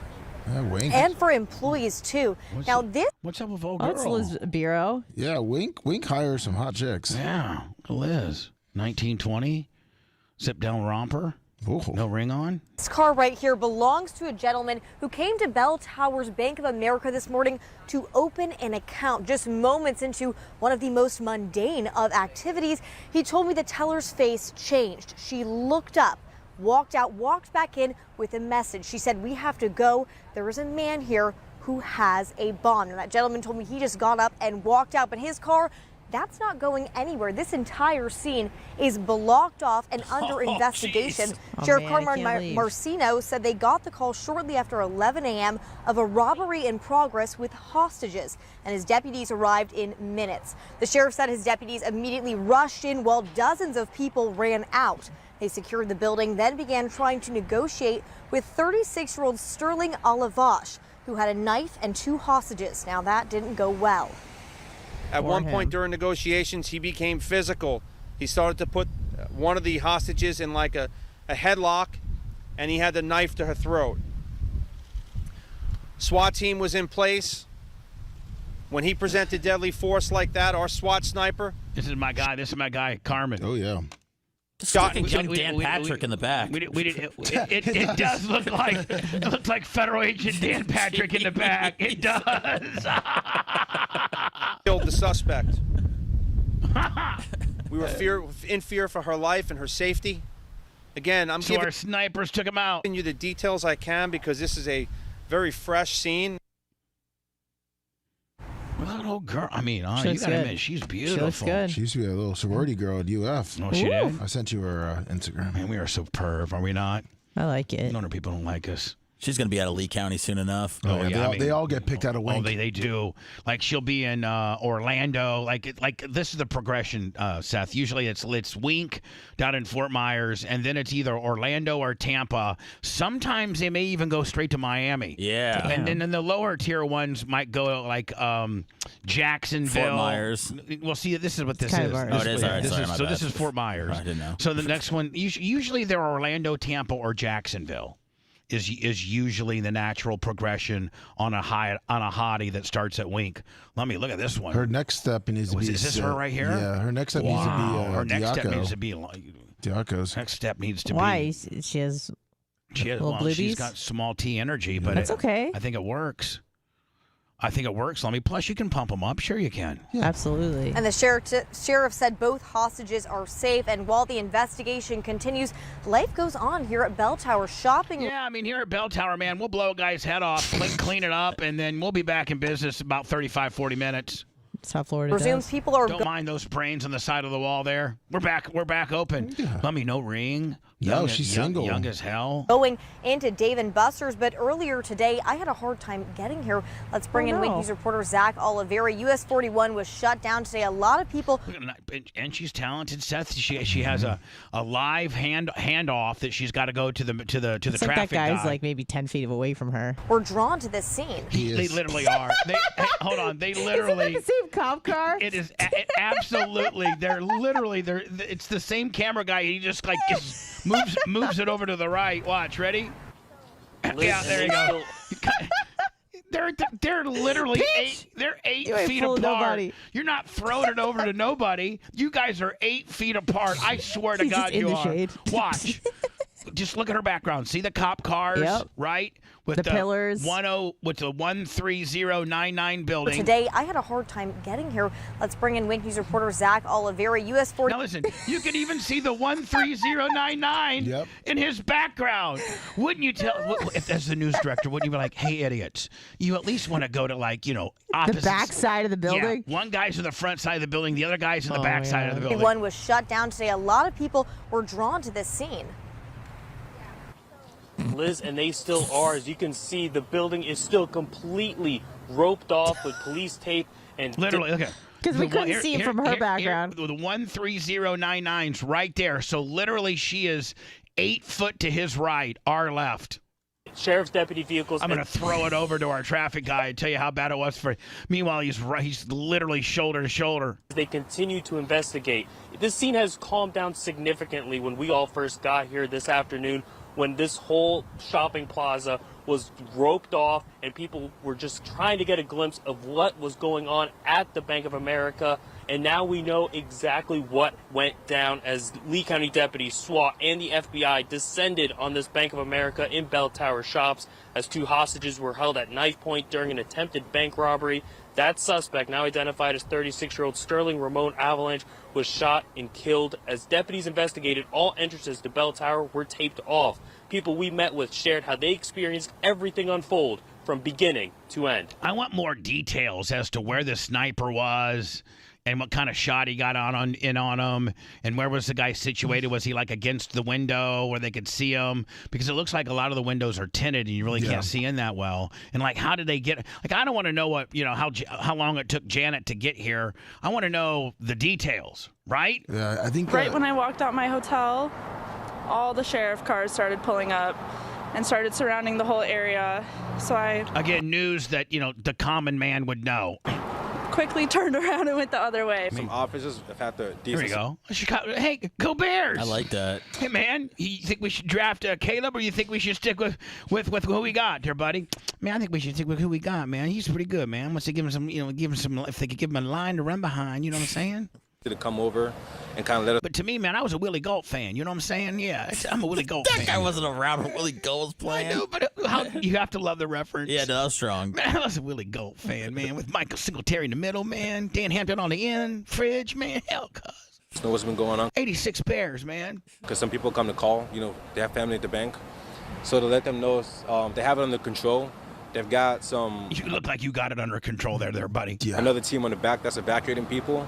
But so far, I've heard of a body within the bank. Yeah.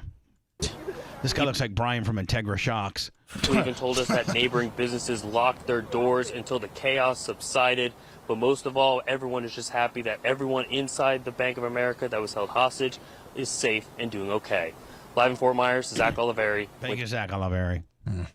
Throw back over to Liz, bitch. Let's see if this guy got it a little more. I want the graphicness of, How they got him? I don't think they've released it yet. The sheriff hasn't released it. The guy hasn't there been early indicators that the guy may have had the girl in his hand and they took the shot? Well, are you hearing some of that? Yes, but I haven't seen anyone really talk about it on the videos. But it looks like that's what happened. The king has been diagnosed with cancer. Oh. And King Charles. That would really suck, man. Poor guy had to wait till he's about 100 to even be king because his mom lived to be about 140. Bitch won't die. And now, if you've been a prince all your life and your mom's been the queen and she lived to almost 100. Yeah. And all through was she 96 or something? Yeah, all through your adult life, you were never ever able to be king. You always had to be the prince, bitch. Mm-hmm. And so you finally get to be the king because old girl finally kicks the bucket. And now you get diagnosed with, cancer, and you may not even get to be the king that long. That's what happens when you want your mom to die. Womp womp. But that's good for his son. He's gonna have we're gonna have a real Prince William. Yeah, and so then what happens to Prince Harry, who's been thrown out? Now that Pops is gone, does William say, "Come on, kid"? Wait, is Pops gone? Well, no, but Pops he might kick it. Pops is got pretty bad cancer. They're saying. Does he? Yeah, they caught it. I guess he had an enlarged prostate. I don't know if it's prostate cancer or if they caught a different type of cancer while they were, searching for problems. And prostate cancer will get you. Well, he's back to daily duties. What? Yeah. His That's what it cancer's says. done? Yeah, he's done. He's stepping back to his daily duties. God whatever save the that king, is. I guess. is. Well, I mean, you know, Tea and friggin' crumpets. it. Rachel, what's that girl that's on the school board? What? Ziegler?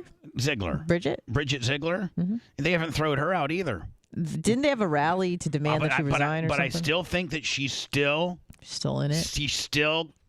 You know, I don't think they've successfully thrown her out yet.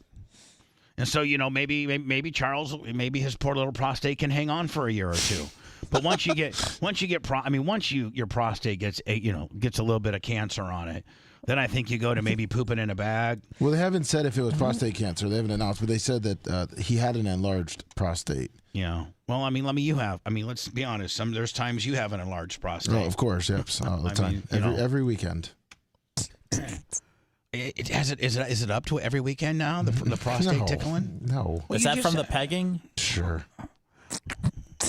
It's prostate milking. Is that from the pegging? I don't think. I mean. You don't think he gets milked?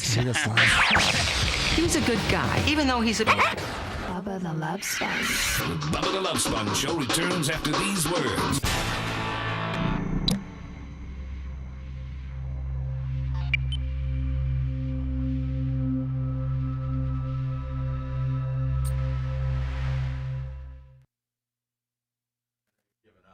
Favorite. Let's look at the time. Yes, we have Stein on, you know. Dude, Stein got so high on the show. Oh, but there's that Delta 9s? Did you see that where the guy, was it Don Luce? Yeah, who left? Yeah. Who signed Did off. you see that video of I called him Canadian Then he Stein. made his producer apologize and stuff. I put it in prep. Over Twitter too. Guy gets up in people's business. Put it up. There's this guy who reminds me of Alex Stein. He's out of Canada, and he was up in people's faces because there were 5 trans volleyball players that were just fucking whooping ass. I'm gonna get to it. Do you want me to send it to you? I got it. All right. I love the whole bit that he's got this. It's pretty producer good. It's where he pretty doesn't get strong. paid. He goes, "You pay me an Olive Garden gift card." Yeah. He goes, "I went to gay conversion therapy for you, and this is how you Okay, I treat got me." pee in it. I'm sorry. Well, he started off when he first started the show. Feeling very- His big thing was he was gonna fire him. He's still. Yeah. I think that's still kind of the thing.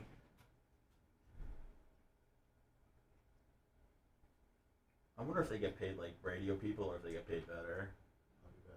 You think? Yeah. I don't know, man. I feel like TV's probably just as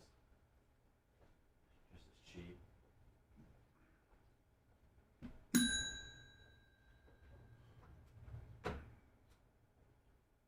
What? Nothing. I just want to say hi. Oh.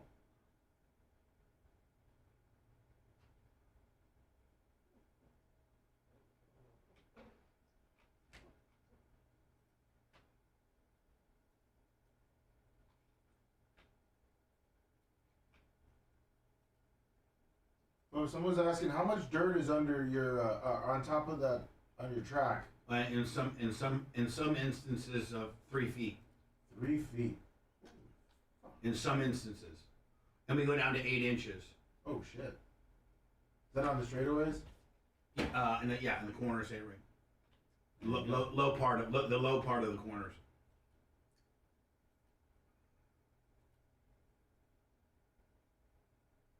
There you go, Rob Green.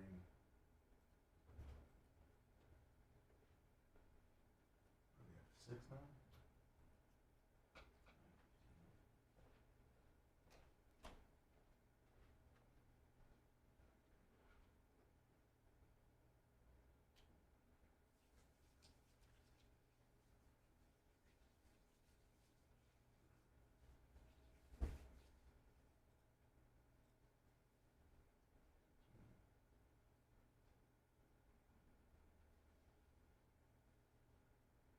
I love Stein.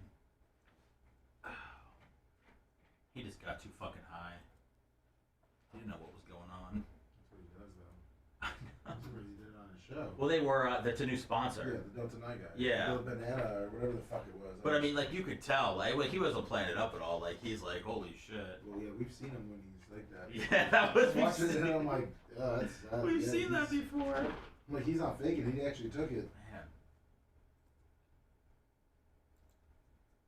Yeah, I didn't know. I was watching some of his old videos. I didn't know Dave Portnoy tweeted about him. Because his buddy was the one that got fired or whatever. Is that what it was? Okay. Big chubby kid.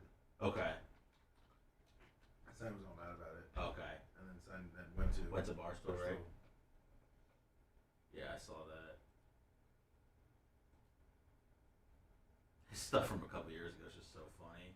He went into he went to a school board meeting and he said that he couldn't talk because he had gonorrhea of the throat and he had like a recording playing. Yeah. And then they still like, all right, we're kicking you out, and then he just fucking starts going crazy. He's like, I got you on tape. Free speech, free speech. Yeah, they look for him now. It's just some of the bits that he does are just, it's the idea of it is just funny. I love that shit. That is like, you know, Bruno Borat, Sacha Baron Cohen stuff. He's actually a really good serious actor. Did you ever watch The Spy?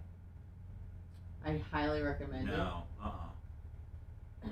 No, I'm not saying I won't watch it. I'm saying I didn't see it. It's this story about Ellie Cohen, who was worked for the Mossad, and he like infiltrates the Syrian administration and becomes like a Sacha Baron Cohen did? Yeah. Oh, he's like the lead guy? Yeah. Oh, yeah, really? He's the lead guy, and it's a serious role. It's a 6-part series. It's so fucking. I was bawling at it. You will love it. Really? Yeah, I highly recommend it.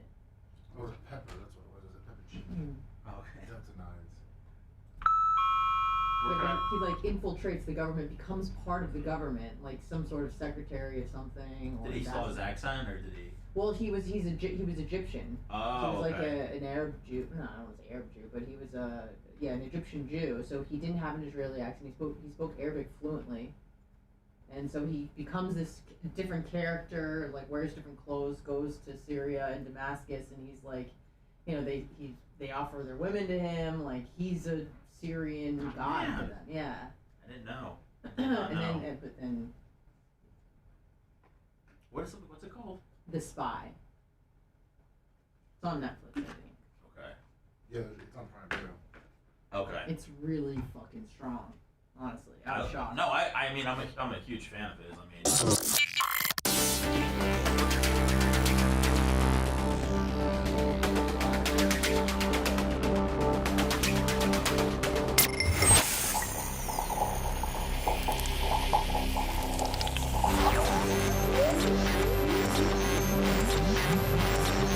He doesn't care about opinion polls and research studies. Oh, I feel safer already. He's more concerned about getting a hot porn star for a mix-in with his wife. Okay, good, because I want to have sex. You're listening to the Bubba the Love Sponge Show. Let me have Rhett take a picture. Let me pose here. Take a picture of my shirt that I'm wearing today. Tim McCready, right here. My boy, 39. Old school. Tim McCready. Son of Barefoot McCready. The great Barefoot Racing at East Bay all weekend, as this is the last Winter Nationals for the East Bay. They're making what, homes there? No, it's I think Mosaic owns it, and they're like using it for overburden or something like that. Did you know the Bubba the Love Sponge show is sponsored by BetterHelp? Did you know that? It's BetterHelp.com. BetterHelp.com.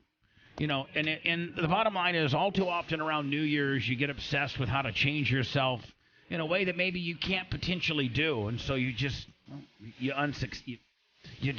don't succeed, and then you even get more down on yourself. Whereas maybe if you took the approach where you started accentuating and controlling what you do right and kind of propping yourself up a little bit, well, that's probably a more healthy way. Better help you get through those steps. If you're thinking about therapy, starting therapy, give BetterHelp a try. It's entirely online, designed to be convenient, flexible, and suitable for your schedule. Just fill out a brief questionnaire to get matched with a licensed therapist, and switch therapists at any time for no additional charge. Celebrate the progress that you've already made. Visit BetterHelp.com/BTLS. Your first month. That's BetterHelp, HELP.com/BTLS. Thank you, Lummy. You know, we do get somewhat political on this show. I think the one thing that we pretty much all have in common is that we think the current guy's a bozo. Oh, hold on, nobody else's mics are on. Thank you. That's no problem. Got so many mics to turn on now. There's so Anna, you were here yesterday. There's so many things to do. Did you mess up a few times? Like forget to do this, forget to do that. Yesterday? Back feet. No, when you ran the last show. week? When you ran the show last Oh, week. of course. Yeah. I messed up a lot. You did? Yeah. Oh, Right. yeah. Then you feel like, oh, damn it, I messed up. It's not seamless. I suck. Yeah. Then it throws you off for the rest of the show, and then you're like, Right. I suck. Why did I Right. even do this? And maybe cry in your car on the way home or something like that. Well, I don't care about that. I just maybe go cry home. a little bit in the shower. Just I go didn't home do and that take a either. poop and try to have some sex. There you go. That's it. So what I don't understand is all these polls and things like that are coming back, and if it's a Biden versus Trump ordeal, how Trump continues to widen his lead against Biden. Now we may never. Trump might not even get to be the candidate. All the effery that's going on right now, and all the uncertainty that's going on right now. One, you got to think, well, how can the Democrats put this bozo up? One, two, pissing off Elise right now. Two, we don't necessarily know that Donald Trump's going to make it. Like, I mean, he could make it, but not make it. Like, one of these 946 indictments could stick where he couldn't. It was on, like, they're saying the Georgia stuff, although it's falling apart, if one of them would happen to stick. That's all hype. They're just trying to scare people not to vote for him. They're not going to stick. So anyway, I'm just saying there's all types of different opinions as to what could stick, what not could stick. He could potentially be the candidate. He could potentially get screwed out of being the candidate. They can go to the Democratic convention and all of a sudden say no to Joe, and next thing you know, they throw in Michelle Obama. Like, we've heard it all, have we not? Yep. Mm-hmm. But I don't understand all the research that's coming back and stuff, how the GOP, how the Democrats cannot see what's happening here and realize that the guy that you got, like, you cannot put Joe up as the candidate. But here's the thing, Bubba. They know that. Say what you want about the Democrats. I don't think that they're dumb. So I think that there's going to be a little bit of a switcheroo come, summer I know, this year. so like it excites me, man, and like the effery that's about to happen. Something's going to go down. There's no way they're going to run that guy again. There's going to be even more effery in who wins the presidency prior to the election than the election itself. Oh yeah, buckle up. Hold on. Let's just start with the bottom line. When you ask folks, hey, if it's the general election and it's Trump versus Biden, in our poll, Donald Trump now leads Joe Biden by 5 points. Compare that to the last time we polled back in November. Trump was ahead then, but it was only by 2 points. And it's even more significant when you look at it this way. Over time, we have been testing for 5 years now, going back to 2019, a Biden-Trump matchup. Remember, 2019, 2020, Joe Biden led. He led big in every single one. Man, at one time in 2020, he was Biden was plus 14. Why? One of our polls. For the first time in November, Donald Trump pulled ahead in our poll, and now at 5 points, this is the biggest lead NBC has ever had in 16 polls for Donald Trump over Joe Biden. All right, so 5. This is Tony's event. Play it.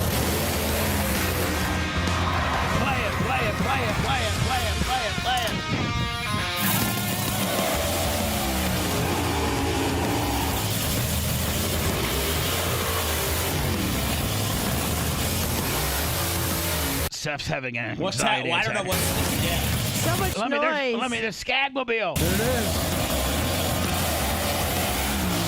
It says skip ahead. I'm sorry. Skip What? Flow No. Racing. Flow racing. Skip ahead. Flow racing. Flow racing. Is that who was in the studio yesterday? Yeah, one of them. Yeah. Yeah, I know. Then Tony Stewart. Ben Shelton, Tony Stewart. I watched it yesterday. Tony's just got the it factor, does he not? He's just so cool. Yeah, no, he is.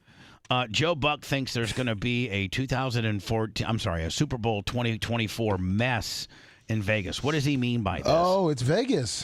Things won't stay in Vegas, and he, obviously hold on, under the debauchery. Hold on. It's Vegas. Things won't stay in Vegas. 'Cause Oh, you know you mean you're saying like there's going to be all kinds of like Warren Sapp stuff happening? Correct. You know what they say? Like what happens in Vegas stays in Yeah, Vegas. and that's I think what that's he what says. he was referencing. He says that it won't stay in Vegas. So he's saying like there's going to be a lot of important people screwing around, doing sex, hooking up with hookers, doing blow, coke, all kinds of stuff, and that it's going to end up on social media, and it's just going to be an absolute mess because you are going to Sin City. It's the first time the Super Bowl has ever been in Vegas. What about that festival, that Shack Festival? What? Didn't we cover that? The Shack Festival? That's right before it? There's a lot of parties like that. Oh, okay. So I was thinking maybe. No, what I'm saying on it is like the Super Bowl in itself, when it comes to town, you're bringing, a few million additional people to your town. Right. And there's a lot of shady stuff that happens in Vegas. Well, remember when... And there's a lot, and all the celebrities and VIPs and everybody always, they all go to at least the host city and have parties and just get wild. And like this, they get wild. But the city, I mean, you can only get so wild in Minneapolis. Right. You can only get, I'm talking about cities that have had Super Bowl. You can only get so wild in Indianapolis. Yeah. Sure. You can only get so wild in the Meadowlands, right? What about Tampa, Miami, LA? Yeah, but remember when the strip club even Tampa is probably in the top 5 of wildness. I would say But that it's limited. But yeah, it's not Vegas. It's not Vegas by all means at all. But so I mean, Miami's probably you could get into some shady stuff there. You could get into some shady stuff in New Orleans. But prostitution is legal. You can get into some shady stuff here in Tampa. No. And Vegas is built on shady. I was going to say, remember when the strip club owners were telling us during the Super Bowl back when we had it in 08, 09 that they were flying girls in from Vegas? Yeah. All like the number ones? Yeah, so here's the deal. Anna, if you're a local stripper here in town and the Super Bowl, let's say Tampa hosted, the Super Bowl, a couple Super Bowls from now. Well, the strip club owners that I know, they actually have like these tins. It sounds like somebody just farted. Did you not hear that? I think it was a chair. Lummy was adjusting. Sorry. I don't have my belt on the table. Sorry. I mean, when you adjust, it sounded like a real dragged out fart. It's like. Of course, I can't do it again. Yeah, right there. Sorry. Please know that that's annoying. I understand. I just didn't want my belt to hit the table like that. I mean, write it down in your notebook, Lummy. I mean, I think that's kind of the new Bubba, don't you think? Should I just have said I the old farted? Bubba, the old Bubba that said, Lummy, I'm gonna tell you something right now. Next time you make that same sound, you're fired. You're out of here, okay?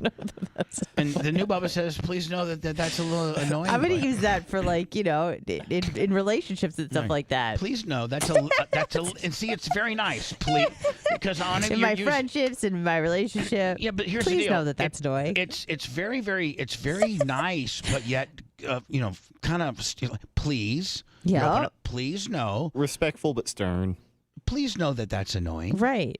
I mean, you're not telling anybody. You're not using any bad words. No. Calling any names. It's pretty much emotion free. Yeah. You're not getting mad. Whoever thought that I would have come up with a brilliant term to be a dick? Please don't. Is your self-esteem still intact, Lummy? It took a hit. Yeah, right. I'm sorry, Bubba. Let me please. Thank you. Stop. Oh, you said stop. So anyway, I think Joe Buck's right. I think that there's going to be all types of scandals. And like what? I mean, Bubba, unless it involves a player, like when that happened, what was it? Eugene Robinson when he picked up a hooker in Atlanta, or maybe you played for the Falcons like the night before the Super Bowl. I don't like if a celebrity does anything. I mean, it's like let's say Kanye West goes to the Shaq party and has 3 white bitches in his penthouse suite, and 2 of them which said they didn't want to be there. Well, that's Joe Buck's a hell of a Nostradamus. That's what I'm saying. Like It didn't happen to Warren Sapp in Arizona for the Super Bowl. Isn't that what happened? Yeah, I mean Warren Sapp got hemmed up on a hooker. Bowl Yeah, deal. Wasn't it a threesome or something? And so my buddies who owned he was just in a goofy mood. Oh yeah, that's right. That's what he told the cops. My buddy who owns a couple of gentlemen's clubs around here is like, listen, we have like these girls that are 10s in LA that are strippers that are calling me wanting can I strip at your club for, Super Bowl weekend? Mm-hmm. And it makes the real local girls real mad because they're like, hey, we work here. Hey, we work at Oz during the day for 2 years. Oh, I get it. And all of a sudden now these bitches are coming in here taking, during the biggest money grab of the year. Yeah, during the biggest money grab deal here. Yeah. And, usually I'm making $200-300 a shift. I could probably make $1,000 or $2 a shift with all these out of town, San Francisco and Kansas City.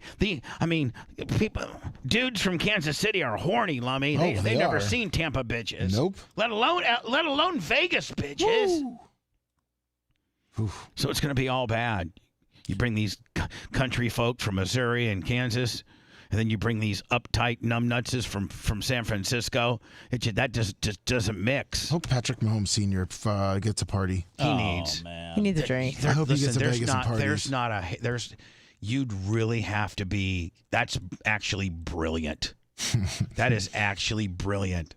That Patrick Mahomes' dad, who just got busted for his 3rd DUI and could go to jail for 7 years, he has his own party right next to the Shaq party. That's pimp. Hey, man, Shaq may but we got Patrick Mahomes' DUI dad that's got a party. You're going to tell me that ain't going to be off the chain, please, bitches? It's pop bottles. You know damn well, and I tell you, I'm so gronked out, but Gronk's going to have a party.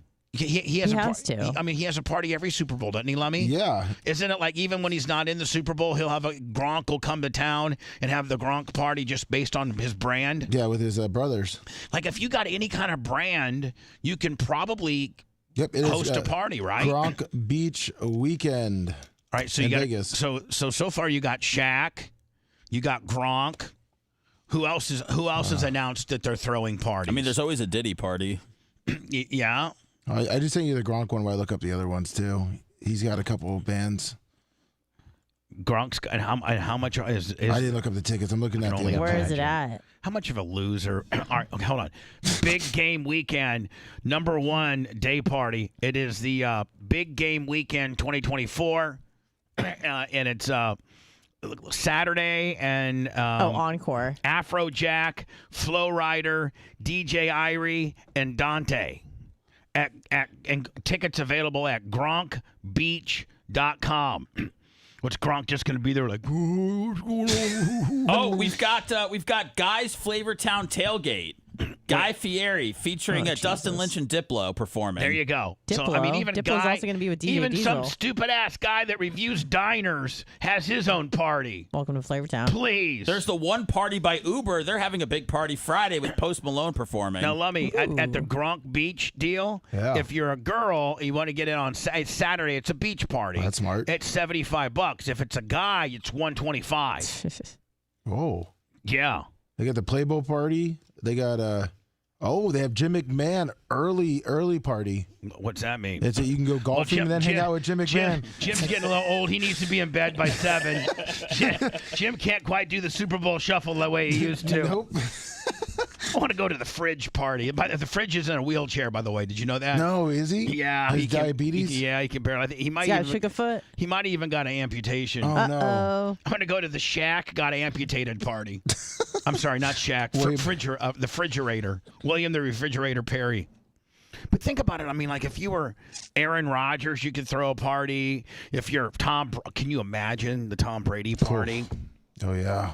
I mean, if Gronk's charging $175 for the chicks. I wonder what the VIP is on there. Does it show? What would I go? I think I got to go back to his main page. I saw VIP. Yeah, because if we go out there, we're going to be VIP, right? Yeah, you can't be just Johnny Peasant boy. No, up top VIP tables. Buy tickets. Ooh. Right here. Yeah. Okay. Nice. VIP tables.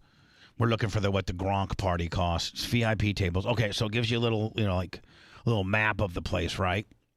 Where's the DJ spinning, you think, Lemmy? Like right here? Probably in the center. Right there? Yeah, I would say so. No, you know what? I think it's where the other side of the pool, where it says Gronk. Yeah, like right around there, because they're not giving the tables out there. All right, there's no tables available. So if I was to get as close as I can, okay, hold on. This is about as close as it looks like you're gonna get a beach couch, and that's $2,000. No. How many people can you have on your beach couch? Let me see. How many people can I have on the beach couch? Are located at the main pool deck and patio areas, accompanying up to six 6.6. Damn. For 2,000. That's nothing. Not terrible. Yeah, but that's before you buy a bottle. Yep. What do you think a bottle is? Whew. I mean, just for people going out there though, Bubba. I mean, I don't think that's a lot. Hold on here. This one here is $35,000. What? Yeah.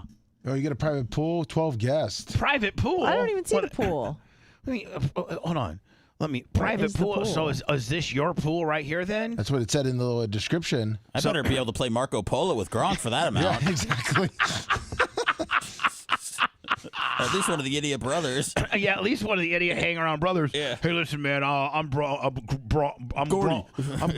Gronkowski. I'm the third brother. Okay, I'm the one that didn't go to Arizona State. You know. And they told me to come over to this pool, and Gronk's going to the other one. So. Right. Kind of like Lemmy when we went to take batting practice for the Rays, and they didn't let us. Jobbed out. So Seth, they're like, hey, listen, Bubba, we want to do a big promotion. Have all you Manson, Spice Boy, Bryn, everybody come out to a Rays practice, promote Rays. And then we'll get you your own little box, like a luxury box, and cater it all. And then before the game, you guys can go down and take batting practice and maybe snag some fly balls, with the Rays, with the Rays, like Evan Longoria, all these kind of guys. Yeah. So we're like, hell yeah. Well, Coach Cash, manager Skip, wasn't it Madden at the time? No, it was Cash. Yeah. And so Cash is throwing BP. And, these guys are jacking him out of the yard and stuff. We're like, yeah, we're going to get to do that here soon. And our little handler, our little PR bitch is like, listen. And she's got like a little earpiece in. She's like, they're aware, the team's aware that you're, ready to go for batting practice next. And we brought our gloves, like a bunch of marks. So we all have our gloves and everything. And so next thing you know, Cash walks into the clubhouse, and all the other players walk into the clubhouse, and this backup catcher, a bullpen catcher, like a guy that Riggins. Yeah, like he was like, he's not even a catcher for the game, Seth. He was the bullpen catcher. Yeah, he comes out and he's like, hey, thanks for coming out and everything. If anybody wants to take a picture, we're like, well, who are you? He's like, I'm Pedro Wiggins or something like that. We're like, well, where's Longo? Oh, he's taking the day off. He's got a day off today. So then they escorted us back up to our box, and that was it. You met a jobber and no batting practice for you? Nothing. Wow. Nothing. Should I do a break and have Alex wait through a break? Alex, let me get hold of Alex right now. Yeah, that's what I told him. Alex, are you good, buddy? Yeah, I'm good. Okay, can we go through a 6-minute break? Of course. Of course. I can use the restroom. Okay, yeah. You look a little flushed. Are you on some niacin? What's going on, buddy? I am a little congested. I'm a little sick. I'm a little. Do we have an excerpt of his show last night where he was getting extra high on Delta 9s? Well, it was a little bit ago. Like yeah, I'll send it to you. Is that ripping me off too? Because I'm the first one that got him It's high. his big time sponsor now. Oh, really? Yeah. So he is kind of ripping me off. Like, I got my own gummies coming out. His producer went rogue, though, Bubba. His producer went rogue on him, set up a debate. His guest hung up on him, and I mean, it was a whole thing. Yeah. Dom Lucre. When are you going to make a... Let me ask you a question. When are you going to start making me a little more famous? I was thinking about this within the world of radio, and like this one, on this Netflix, there's this Netflix documentary about the guy who used to own the White Sox, and they were talking about Steve Dahl being in Chicago, and the owner of the White Sox goes, Steve Dahl, he was kind of like Howard Stern and Bubba. So like the owner of the White Sox recognizes me as being, one of the greatest radio shock jocks of all time. But yet, I feel like society doesn't treat me like a big enough star that I've warranted. Can you help me? Yeah, Alex, what the hell? Can you help me with no, that? That's a little bit my fault. No, I agree, but you have to realize that now Can you help shock me? jocks Can you are help me? demonized. You're a villain. No, but I'm still doing it though. Like, I'm still making it. Yeah, I know, but I'm just So saying. shock jocks are like almost the Rubik's Cube. It's over. You're kind of like persona non grata now. It's like now they just want Joe Rogan, which I love Joe Rogan, but he really doesn't do any shock jockery stuff. He's just kind of just talks. He doesn't do any gimmicks or anything. I think I need to open up. I think I really need to promote. Lemmy, I think we need to find some of my most shocking shows and get that out. Oh, okay. What do you think about that? Yeah. I mean, what do you think about that? Like, look, hey, if you can't join them, beat them. Like, if they're gonna automatically blackball you for being too shocky, why not show them why they blackballed you, bitch? Let's find out why Stein's blackballing you. Yeah. I'm not blackballing you. I'm the one getting your Twitter back, and I have a lot of big plans for Bubba Army. All right, well, let's 2024. keep those on hold, okay? We're going to be with you in about 6 minutes and 20 seconds. But you know what? You gotta make us. We should be way more ahead than what we are. We really I are. agree. I agree wholeheartedly. I agree. I mean, I'm radio royalty. Let's just be honest. I mean, please. So am I. I should be in the Hall of Fame. Do you see where Hall of Fame is open now for voting for? Yes. Yeah. We need to do that. Bubba Army. We need to have Bubba Army. No, vote you in. have to work in a radio station. You have to work because you got to put your call. So I hope each one of you guys put because you can put that you work for me. Of course. Did you guys get the link? Did I send you the link? Yes. What? All right. No. It's been passed on as well. Oh, talking about my little K5 across the bridge. Oppie, oppie. Yep. No, Joppo hop knob. Loppy, hoppy. No, Joppo hop knob. Sloppy top. No, Dop, Rop, E, Wop, and Stop, Robbie, Wop. Jop, O, hop, mop, nop. Bitches. Look at him. He's completely freaked out. Well, no, because I was just listening to a Honky Tonk Man video when he was talking about how busier, and you know how that's how Hogan spoke. Supposedly that's called Carney language. Yeah, we you know know. Yeah, he is this. We know kids aren't is. He is just tis. He's Hogan is on the tis. Hogan was the worst at it, though. Come on now. Let's go down to Clear Airwater Biz each. Yeah. Well, he really let the N-word shine when he would do it. Yeah. Okay. So anyway, listen. You got to help me get. You got to help me get. I got to become bigger than I really am. I mean, I agree. I'm messing around here with peanuts. I mean, Dirt Track. When I got Netflix documentaries referring to me as an original shock jock in the same line of Howard Stern, and I'm over here being a jobber. Come on now, Alex, please. I'm always trying to put you over. All right, listen. I need Alex Jones's personal information. Can you get that to me? I have to reach out to him. Yeah. Yes. No, I do. I got a project for him. I do have a project for him. Roger and him used to be really close. I don't know if they're as close anymore. I don't think they have heat, but they used to be really tight. Roger's been blowing me off lately. No, he hasn't. Show. Yeah. I texted him yesterday and he still hasn't gotten back to me.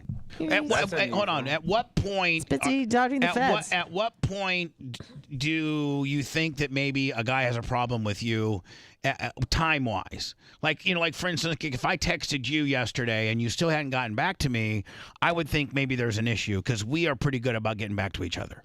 Yeah, I always text you back, but I don't know. Roger's different. He could have been traveling. I don't know, but there's definitely people I leave on red too. So maybe he's just like. No, it's been delivered. It hasn't said red, but that's what I'm saying. It's called leaving you on red. Like he read it, he just doesn't want to respond right away. Maybe if you went continues to make me feel like a straight job. You know what I'm saying? Straight job. Go to RogerStoneDefenseFund.com and buy one of his paperweights, and I'm sure he'll get back to you. Bubba. The show's spontaneous. It's unscripted. That's his charm. Bubba the Love Sponge. But it's a federal offense. Bubba the Love Sponge returns after this.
What's up, Jay Costica? What's up, John Costica?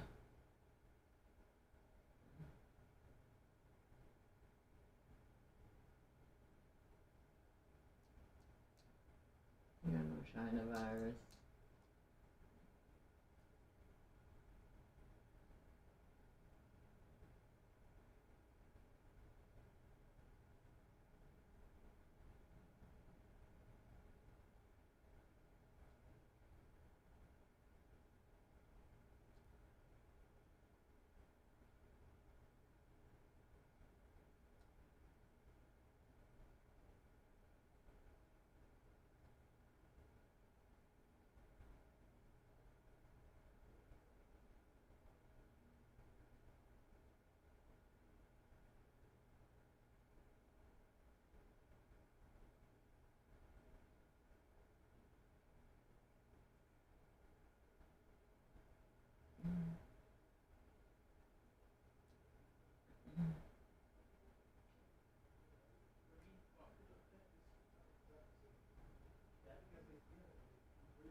Thank you, Permagrom. Oh my god.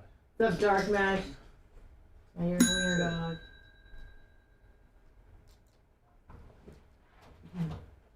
Fucking Seth better stop hitting that shit. No, I have something to tell you. What? Tell me then. There's a duck, the big duck, the mean duck. He's on the roof.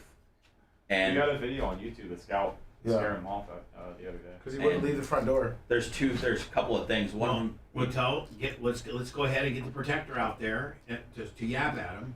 well, no, there's two things. But like he's on the roof. He's either trying to show his dominance or he's thinking about committing suicide. Which I hope he drops off and fucking breaks his neck. Lummy was yelling at him that he hopes he. Is this the rapist? Yeah, yeah. The rapist. He's on the roof. He's back for more. No, he's thinking about what he's done. He's back for more. He wants to end rape. He wants to end his He's life. Watching, hey, Seth, he's watching for you. You park right there. He's gonna fly down when you're getting in and just start taking his razor cock out. In the ass with his coily cock. What if he starts fucking babyface when he comes up? That would be the best. Actually, don't commit suicide. wait for babyface. Take a huge shit on his Volkswagen.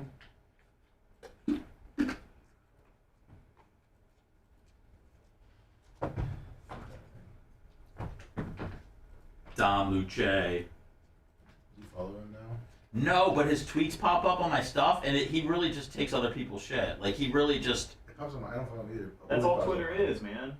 Well, but this guy That's how you make it on Twitter is recycle everyone else's hard work. Well, this guy was on Stein. Like some people called him out on stealing shit, and he got like really defensive. But he literally just takes other people's stuff. Well, it also looks like people are going on him, like buying like all his followers. Yeah, it's 2,000 at a time. We're coming in. Well, it's just weird too that he was he said that you couldn't talk to him if you didn't have if you didn't have a certain amount of Twitter followers. You gotta get your money up. Because the producer that was calling him out only has 4,000, so he's like, nobody even knows who you are.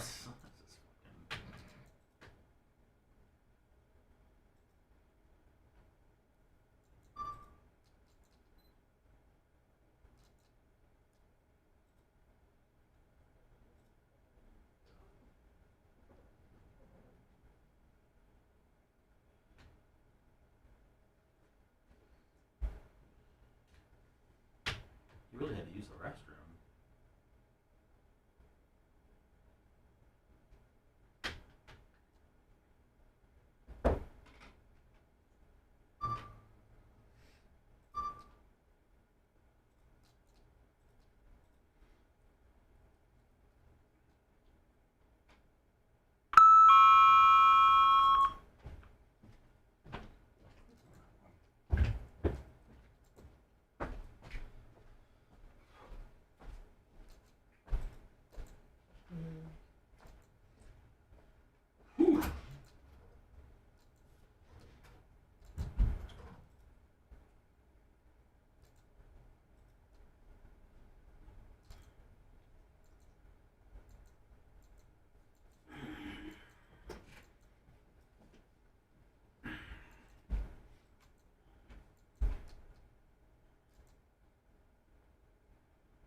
What the hell are you doing? Strap yourself in. The emotional roller coaster is about to start. We will give nothing back to the academic community, as well as provide no public service of any kind. I promise you. Now back to the Bubba the Love Sponge show. Bob Cook, Lummy 50 on the PayPal. PayPal. Thank you. And Cash App only. Our Venmo has been taken away because I think we're terrorists or something like that. So only Cash App and PayPal. Yes, 1/3 of our revenue sources gathering has been taken away from us, courtesy of the United States government. Joe Biden, that dirty bastard. So it's just Cash App and it's just PayPal, all at the Bubba Army. We appreciate you. Alex, what are you doing right now? You look like you're looking for something. He's grabbing his cat. Cat. Oh, the pregnant one? Plug something in. Wait, is that really true that Venmo demonetized your barrier? Yep, they took us down and said that because we don't send enough money, like we're kind of one way, we just get and don't Kinda give like out. you. Like me. Yeah, like me. Yeah, and so they're like, listen, we can't make fees. We can make fees on the money that you're getting, but we also, part of our business mode is to get the fees that you're sending out people as well. And, it's just very much a one-way deal. So we have to analyze as to whether you... It got flagged for something suspicious. Make the cut still. So they've... And so then you hit, you hit like, okay, and they'll say, we'll get back to you in the next 24 to 48 hours. And that was 2 months ago. Wow. Well, we need a Merch Creek Venmo right now. Well, I mean, yes, I get that. No. I don't know. You locked him up there. I don't know, Stein. You start opening things like that up, and you get the government. Yeah. Next thing you know, the government's looking at her. Why are you getting so much money? Like, just no. I just need to get my Bubba Army one back. Just like I'm not doing anything illegal. I think I have some connections at Venmo. If I can get a Twitter back, I should. No, you don't. Yes, I do. Yes, I do. I know some. You can't even get me Alex Jones's information. He did get our Twitter Alex back. Jones is going through a tougher time than you, Bubba. He's got $1 billion. I know, and I Do need. you have a sex tape going viral? And I need him. I need his expert opinion about a particular topic, and would like to include him in a piece. I think he might go for that. Okay, I will. You know what I'm talking about. You know the smoke signal I'm sending you. I do. I understand what you're saying. I understand what you're insinuating. You also do have to realize that this guy's got major heat. That's what I want. Heat. Heat. The whole thing. Not the heat that you and I want. He's got the federal government on his. They're locking up his co-host. It'd be like if they locked up Anna. It kind of goes along, but it kind of. Hold on. It kind of goes. What he's going through kind of goes along the lines of what this thing's talking about. The weaponization of the government and selective enforcement and who gets away with it and who doesn't. Who's the bad guy? And when you're typecast as the bad guy, people can do anything they want to you. See, it's almost very Alex Jones like-ish. It is. It is. No, so why not have his big ass on there flapping about it? I need it immediately. Give me the number. Son of a bitch. I'll give you the number. Lummy has the number, as a matter of fact. I have her number. She seems like she ignores requests. I don't think she gives them all to Alex Jones. You got Alex Jones' personal cell, bitch. Just like you got Roseanne's personal cell. I have Tucker's personal cell. Just like you have Tucker's personal cell. I have your personal cell. You do have Alex Jones's personal cell. Just like you had one of your friends who was Elon Musk's very best friend was with Elon for lunch when you blew in a call and said, hey, listen, ask Elon about this particular account. Do it to me as a favor. And the next day, mysteriously, were unlocked. That's a direct attribute to you and your networking, nonetheless. And thank you. First one of the day. Well, you're very welcome. And please, I don't deserve any thank yous. It's the least I can do. But I think PayPal owns Venmo, so I may be able to call up to what? They do own Venmo. But PayPal does. So I might be able to call. Elon started PayPal. I might be able to call him. But our PayPal's fine. But so our that's PayPal's bizarre. fine. Like our PayPal's fine. They're cool with our PayPal.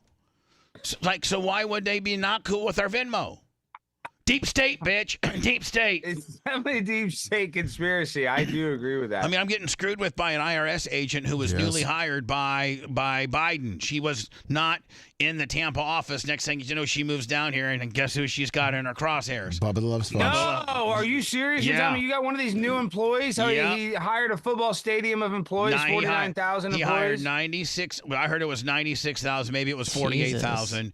Whatever, something like that. They went into and looked at like cold case files that have been settled already. Did you know that and listen to this, do you know that in the IRS code and Sumo even said, man, I didn't even believe that, but I looked it up and it's true after I told him the story. But that is if you are not doing so good and you owe the IRS a bunch of money, but you settle with them, you come up with some money. I actually borrowed money from my sister and I believe it. And like, I owed X, but we settled for Y.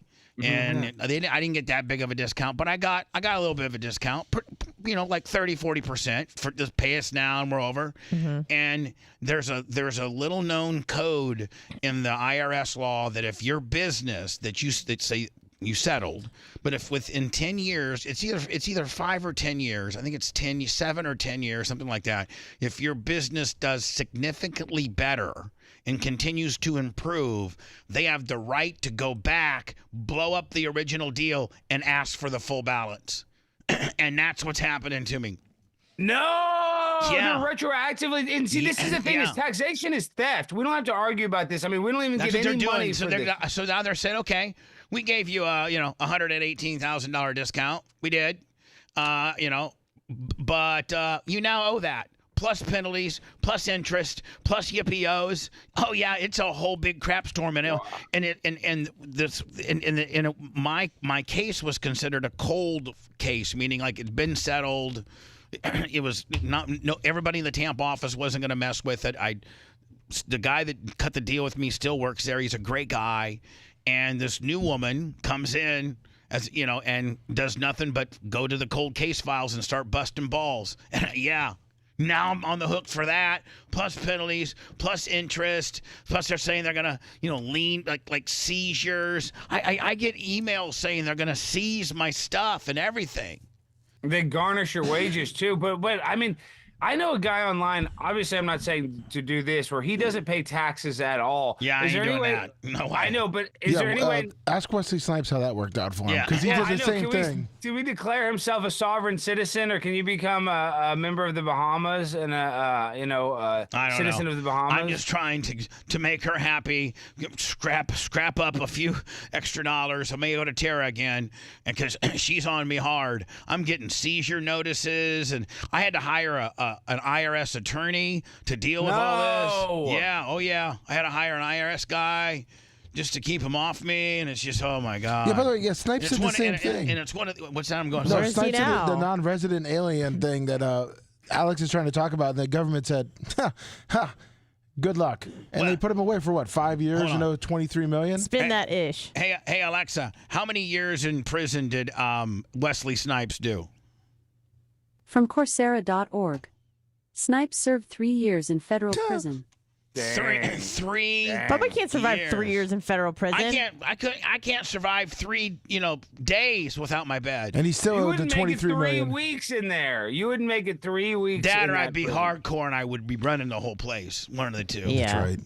Yeah, you might. You'd probably join the if I did this, listen to this. If I was like, hey, Bubba Army, I'm going. I'm going to prison July 15th. Like, I'm going to prison. I got to do 3 years.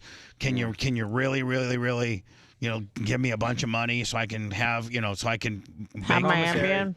So I can, fill up your commissary, get some we'll ramen. get you wired up. We'll figure out a way to broadcast. Actually, prison might be good for you. You could lose weight. You could be around some young men. You could help, mold, and maybe when they get out, they can do better. Well, then I would just say, like, listen, guys, can you keep the show going for 3 years, and then when I come back, I'll have all kinds of stories to tell. We can zoom you in every morning. Well, no, I don't think you can zoom in from prison. Probably not. We'll figure it out. Well, Owen Schroyer, they put him in the hole because he called his show and they played his phone call on the show and they immediately threw him in the hole. Who did what? Owen Schroyer, who's a host on InfoWars for Alex Jones, he had to do 60 days. He didn't even go inside the Capitol. He was just standing outside of it. But they said that he rallied people and that he was like, an organizer. And he called his show from prison. The second day. Did he sneak a phone in? Well, no, he used a regular payphone. Oh, okay. He just called Alex. Yeah, well, but really he called one of his staffers and they played his whole clip. But, he was on the payphone because it's like, this is a federal facility, every 10 minutes it says that on the call. Right. You're talking to an inmate for the Coleman Corrections Facility. Yeah. Yeah. So they threw him right in the hole. And they listen to all the conversations. That's how Hogan got busted. Can you believe he was just saying the N-word on a mic like that? I did not know. Let's just move right along from that, my friend. Jesus. Fine. And when is those new mic screens coming that are supposed to have logos on them, Lummy? Can you ask Rainbow Rick? Because my mic screen here is about worn out. All right. Yeah, and they're supposed to have our logos on it. Like, Glenn Beck has that white little microphone screen, and it looks all pristine and stuff. The flag, the microphone. I wonder how often they have to change that white mic thing, because you just naturally spit when you talk into a microphone, and like if you look at my microphone, like this old microphone right here and look, it gets all corroded and everything because your spit gets through there and it stays on that and it literally becomes all rusty and everything. Look at that, it's all becomes crustated and everything and everything. No, they changed his quite a bit, and his are brand new. They have probably 20 Lewitt mics. Like aren't those mics like $6,000? I don't know if they're like Howard has that one mic that's so expensive. It's called a Neumann. Neumann, yeah, Neumann. But Lewitt's, I don't even think there's. I mean, either $400 or $500. It's what Alex Jones uses too. They're just good. But just saying, Glenn Beck he's got mic screens. He's got every first class amenity that you can have. He's got Christmas sweaters. He's got it all, does he not? He's got it all. He's got a different card. How much interaction do you have with Glenn? I could have more if I wanted. I just don't ever bug him. I mean, I see him every day that I'm there. Right. But I just don't go, hey, Glenn, hey, how you doing? I mean, I could why bug don't you him. tell him I said hi? I brought you up to him, but I just don't even want to bug him because, listen, this is what I try to do. I had this girl Pearl on. I think I say you had this girl pregnant. Yeah. No, but listen real quick. So this is just inside baseball. I've been doing these ambush interviews and they've been going well, Bubba. They've been getting lots of clicks and people have been talking about it. Where I'll bring on somebody, then I'll bring on a secret guest like Jerry Springer style. And we wanted to do it with this Pearl girl who has 2 million YouTube followers, and they shut it down. They didn't want us to do the ambush interview. Oh, just Pearly Things or whatever she is. Yeah, just Pearly. Oh, I know that chick. What is she? She's like a manosphere type deal. She says 25-year-olds are hotter than 35-year-olds, and she said women shouldn't vote, and everyone went crazy. Stuff like that. Cool, just crazy stuff. But I wanted to ambush interview her, and they wouldn't let us do that. Well, you're not. Hold on. When you ambush interview people, I don't know that you're supposed to tell the boss man that you're ambushing. I think it's funny. I wouldn't have said a dang word. I think that's part of the. I think that's part of the ambush. That damn producer. I agree. We don't tell our plan. And then it gives your management a certain amount of deniability, where they're like, "Listen, we didn't have any idea about that." And we're so sorry, and we're so sorry. And then they get with you and be like, "Hey, don't be doing that kind of stuff." And you're like, "Okay, I'm so sorry." But meanwhile, you got the content, and they can baby face off by saying, "Hey, listen, we've had a talk with Alex Stein. We've told him no more ambushing. He's his own little deal here. We're so sorry that happened, but you got the ambush." Learn how to work, Andy Kaufman, you stupid son of a bitch. Dude, I agree with you 1,000%. I just have my team is their insubordinate. They're the ones telling them. Well, you're the leader of the team. You're the leader of the team. I know, but people go behind my back because they fire them. I'd be having a staff meeting today saying, "Don't forget who the boss is around here, and if you're gonna go behind my back, I'm firing you. I'm tired of this nonsense." Stein, how did the Dom Lucre thing pan out after he got mad, disconnected the Zoom call from last week? Was it your producer that really set up that blindside debate there? Yeah, look at that. It was all him. I had nothing to do with it. It was all him. Yeah, because I'm sure Mersh. Yeah, Stein doesn't know who Mersh is. Yeah, I had nothing to do with it. That was all Jimmy, my producer, and I want to fire him, but he has a contract. But I don't want to have to. Right. I'd be having a staff meeting today saying, "Listen, there's a lot of back door and a bunch of nonsense around here. I'm the boss, and we're going to do what I say. And if you guys are going to undermine me with management and stuff like that, I'm just going to fire you. You're done. You're out of here. You bunch of backstabbing mother effers." And you walk out, get mad, throw something for effect.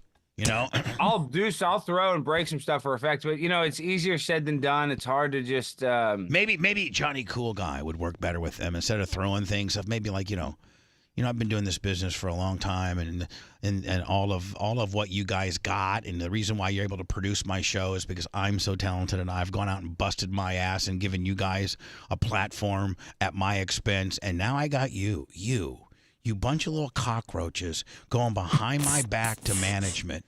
When I got a ambush Willie set up, we're got it all set up. Would have been great content. We could have begged off on the deal once they got mad. And one of you little cockroaches went behind my back. Well, I'm going to tell you something. That's the last time it's happening. Because if it ever happens again, I won't work with you. Period. No. You're 100% right. And then Jimmy, the guy that I'm mad at, my producer, Let me talk to him immediately. I knew. I probably will call you today. Listen to this. Then he's been using, we have an editor team at the Blaze where we can only send them a few requests. We can't, overwhelm them with requests. So I like to edit clips on my own. But he's been sending clips of himself. He did this Don McCrae thing. He's been having them the Blaze edit team edit clips of himself. Like, Doing I'm what? not even in the clip. Doing what? It's from my show. To share it to social media. He needs to get a bigger social media because Bubba, he's only got 4,000 followers, Yeah. so Don McCrae wouldn't talk to him. Bubba, and Stein was high. He was high on the new sponsors, Delta 9, and his producer took advantage of him by setting that up. Stein was too high. He couldn't handle everything. Oh, okay. Now you guys have backfilled it for where I can. So you're too high. You're too. I'm Delta 9, one-way Stein, and all the way. And I've seen you like that. Yeah, and so it's you not can't good. even pay attention. This guy is going by backdoor Willie on you, using the resources of the Blaze that could potentially put a black eye on your brand. You got some rogue ass producer that has no following, that has the Blaze video editing team, working like Jamaicans trying to edit him some stupid stuff that does not move the needle at all. Yeah. And He's just begging for a Stein retweet. That's right. Well, why don't you, listen, you're 6'3", probably 280 by now. 280? I'm huge. No, I'm You're starting my so fitness fat. kick. The last 3 days, I've You're worked so out all 3 fat. days. We heard that last week. You are so fat. He's not 280. You're 280. I mean, I'm about 247. Last time you I was stayed. Last I time was you stayed with me, you came into the living room food time with no shirt on, and I was just like, man, put a shirt on. Was it gross? Well, it wasn't that bad, but I was like, man, I've seen you. Like, when you were in really good shape when you were boxing, it was cool for you to peacock around with no shirt on, but you don't look so good now, buddy. Jesus. No. I mean, I do. I look like the Pillsbury Doughboy. I got all this. hold on. He I got a lot of work parades to do. around with no shirt while eating a rack of Oreos. Yeah. He's a real American. That is a real American. And I'll tell you who's got as many hunger pains as he does is his small little girlfriend. That bitch will eat you out of house and home, too. Paige eats a lot, dude. My God. I was like, you got to tapeworm. Put it away. Seriously, so I get her McDonald's almost every other day. I pick her at McDonald's, and what's her McDonald's?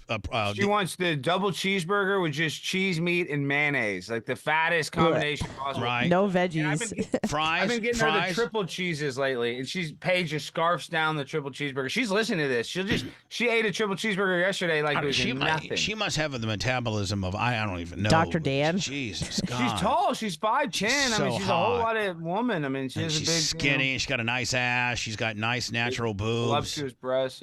Yeah. And I mean, you were Must like, be nice. don't lose her this You time. know what? It's because her mom was 19 when she had her, so her mom was a teen pregnancy. So her mom was still really fertile. When and are you gonna get her supple. pregnant? Soon. Really? Really? I'm breeding a cat. Once I figure out how to deal with these cats, You're breeding a cat. I have a cat, Lucky, that I'm breeding currently with Angus. Yes, I'm breeding some cats. Do you have to put them to do you have to put one on top of the other and get it? They're already pregnant. They already bred. They already did that. Yeah, they already. Did you help with the breeding? In a way. Indirectly. Oh man. I even hate to ask what way, bud. I mean, I gave the house that they did. This is Angus. This is the dad. This is the dad cat right here. He's a horrible. This is the worst one of all of them. He got He's some the lowest ass. ranked. He went and got some ass, didn't he? Yeah, and then I went and got his things chopped off. I got him, and look how much his bill is. I don't know if you guys see that $578. It's backwards, but $578 to get his ball neutered. Yeah, blood and everything. Yeah, Now, where's the mama at? Where's the pregnant one at? Lucky, come here, baby girl. Lucky. I don't know. She keeps on hiding. You're They call cat it guy. nesting. You're cat guy. He's got what, 10 now? Yeah. How many cats do you have? I'm gonna have 5 plus 4. I'm gonna have 9. 9. Plus a turtle and a dog.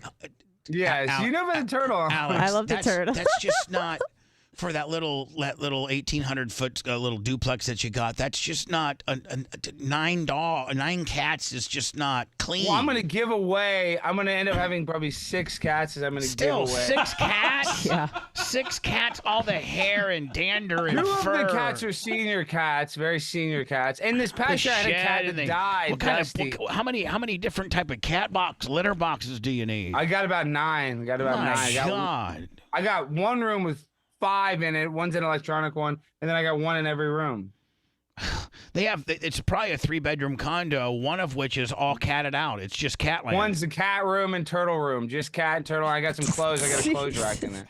Nice. Man, people don't even know. You put a suit on and a tie, and you look all businesslike, but Smell you're like just kitty straight- litter. You're just Come straight. home and it's just you're cats just everywhere. straight. You're just straight hilljack white triz running wild. That's all you are. And then you don't understand this. I mean, all- his dad's in the bail bond business, and they're also in the buy here, pay here business. I mean, come on now. And you listen, the guy that works for my dad, his name's Edward Lindsay. He was robbed. He was a heroin dealer. Went to jail for 9 years. He was robbed. He still has bullet fragments in his head, and he smokes cigarettes every day. And Fro's like, he's got like a tick, and he sits on our front porch every day. A black dude with a face tick. Now, are you back on the Camel Crushes? Are you still? No, I'm not on the Camel Crushes. That's so degenerate. I haven't Camel He was in Crushed. vacation mode. I was in Miami, and we went to Camel Crush.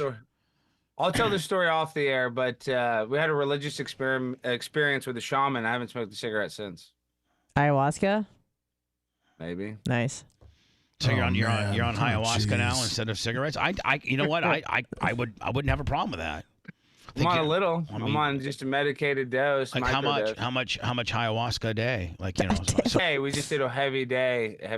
Like just like on a Sunday, if you just vegged out all day, like what's the effects of it? You throw up a lot. Oh, I don't like You that. throw start up, you tripping calibrate it. I don't like The pooping my sky- pants. I don't like throwing up. Yeah, the sky kind of melts a little bit and kind of blends in with the ground. Yeah, It's I'm pretty so crazy. not How into long any did of your that. trip last? Only about 15 minutes.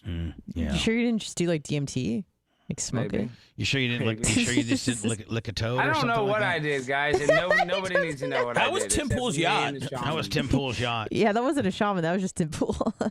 No, listen. I'm with shamans all the time. A lot of my friends are shaman. I might become a shaman. I might come up to Tampa and open a QAnon little- shaman. What now? How was Tim Pool's yacht? It was good. A lot The yacht of like hot little sluts. Well, it wasn't that many people on the boat. It was only about 6 of us. So, but Paige was there, so she was there. But Right. no, Miami was good. Listen, I'll be honest though. Paige and I had the same thing. When we left Miami, the vibes in Tampa are better than Miami. Oh, Like, yeah. Nice. Tampa's everybody- got more of a white, like more of a white. White? White. No, hold on. You better finish that sentence I'm right now. I'm more of a white trizash, Yeah. kind of rough around the edges, kind of shady, seedy. Miami's upper crust, a lot of money, show and tell. Whereas Tampa's just like, there's a certain amount of that, but there's also a lot of just good old boys and some good, It's loose, more some- low key than Miami. Some nice loose. It's way women- more low key. Yeah, loose Miami's women. all about We got, image. I think our women money. are looser over here than in Miami. I don't know. There's a But lot even- of sluts over there.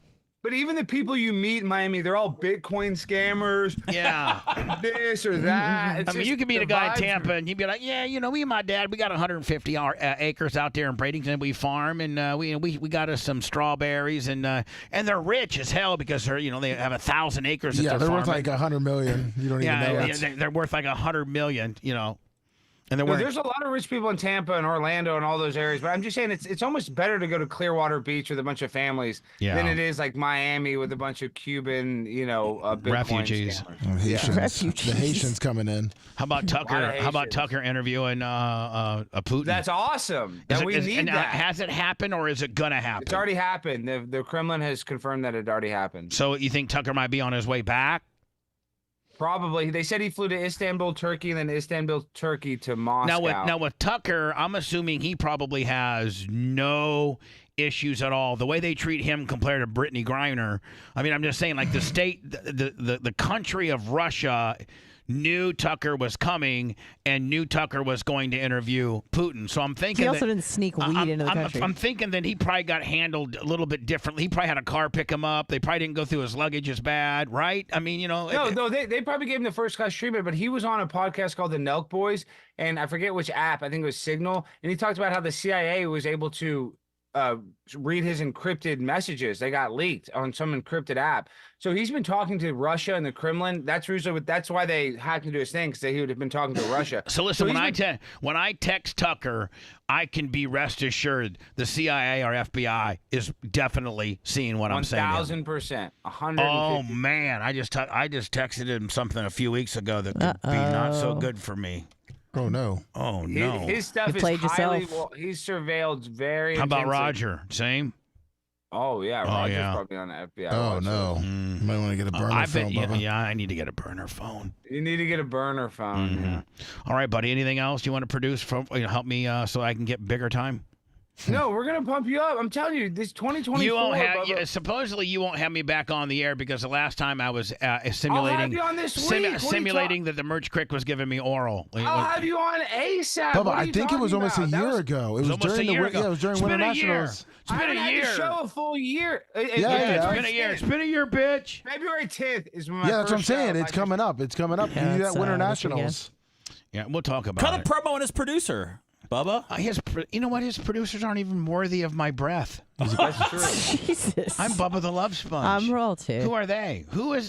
Does he have anybody that's famous at all as a producer? Or are they just a bunch of schlep boys? It's Jimmy. They are. Yeah, Jimmy from Princeton. Screw Jimmy from Princeton. From Princeton. One you is from jobber, Princeton. you schlep boy, you go behind the backer. You should get your ass kicked. He went to gay conversion therapy. Yeah, you only got 5,735 followers on Twitter. You can't talk to Bubba. He's an F boy. Yeah.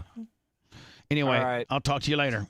I'll talk to you later. Bye. We'll have you on. I need you to yell at my producers for real. Sure. Yeah, let's have an on-air staff meeting. That means, hey, listen, you should say, hey, I got a new consultant. I got a new sensei, a life sensei. Efficiency expert. Yeah, no. You got a new life sensei that's trying to help you navigate through life. Cut the fat. And who is, successful in media, and he would like to have a Zoom management staff meeting with my staff to get to know all you, so that he can give me a written synopsis of how he feels about your contribution to said program. And don't tell your producers before, because they're going to go right out to Glenn Beck. Well, no, they're going to also, Google me and all this kind of stuff and have a bunch of ammunition against me. Whereas if you just say, hey, I got a special, a sensei, life sensei, who's helping me navigate through my career, and he one of the first thing he wants to do is he'd like to have a Zoom staff meeting where he gets to speak to each and every one of you. And then I agree. Yeah, but you can't tell them before, or they'll have a bunch of bad stuff about me. And we'll even say that you're potentially the executive producer of the show. We can almost say. I don't want to be the executive producer. I just want to be your. Go with it, Bubba. Okay, cool. You're not really an efficiency expert either. We need to do that as a bit for real. That would be funny. We'll do it next Tuesday. We'll do it next Tuesday. No, maybe Tuesday might work. And I could have each one of your guys, that has to get up to the microphone, and I ask them a few questions. You give me some hard questions to ask them. Be like, hey, Jimmy, what's this I hear about you doing this and this and this and this? Meanwhile, it's just you projecting, and so you're getting the answers that you want. And be like, hey, Jimmy, what about, you trying to put yourself over at Alex's expense, using the video guys and stuff like that. You think that's team player-ish? Or do you not want to prop up the star of the show? We're doing this 100%. You're going to ask Jimmy why he's using the Blaze stat to edit clips of himself. But I got to have a laundry list of all of them now, okay? I just can't pick on Jimmy. There's only two guys. Jimmy's the main one that you need to get Jimmy and who works for you? Jimmy and who? Brandon. And is there anybody else? Well, there's like the crew, but they work on every show. All right, so just Jimmy and Brandon. Yeah, perfect. I'm sure you can give me a dirt list on both. Can you not? I'll get you the Fantastic dirtiest list possible. We'll see you next week, buddy. See you next week. Bye. I want you to stay on this channel. More bullying and brutality after this. That's real nice. Bubba the Love Sponge.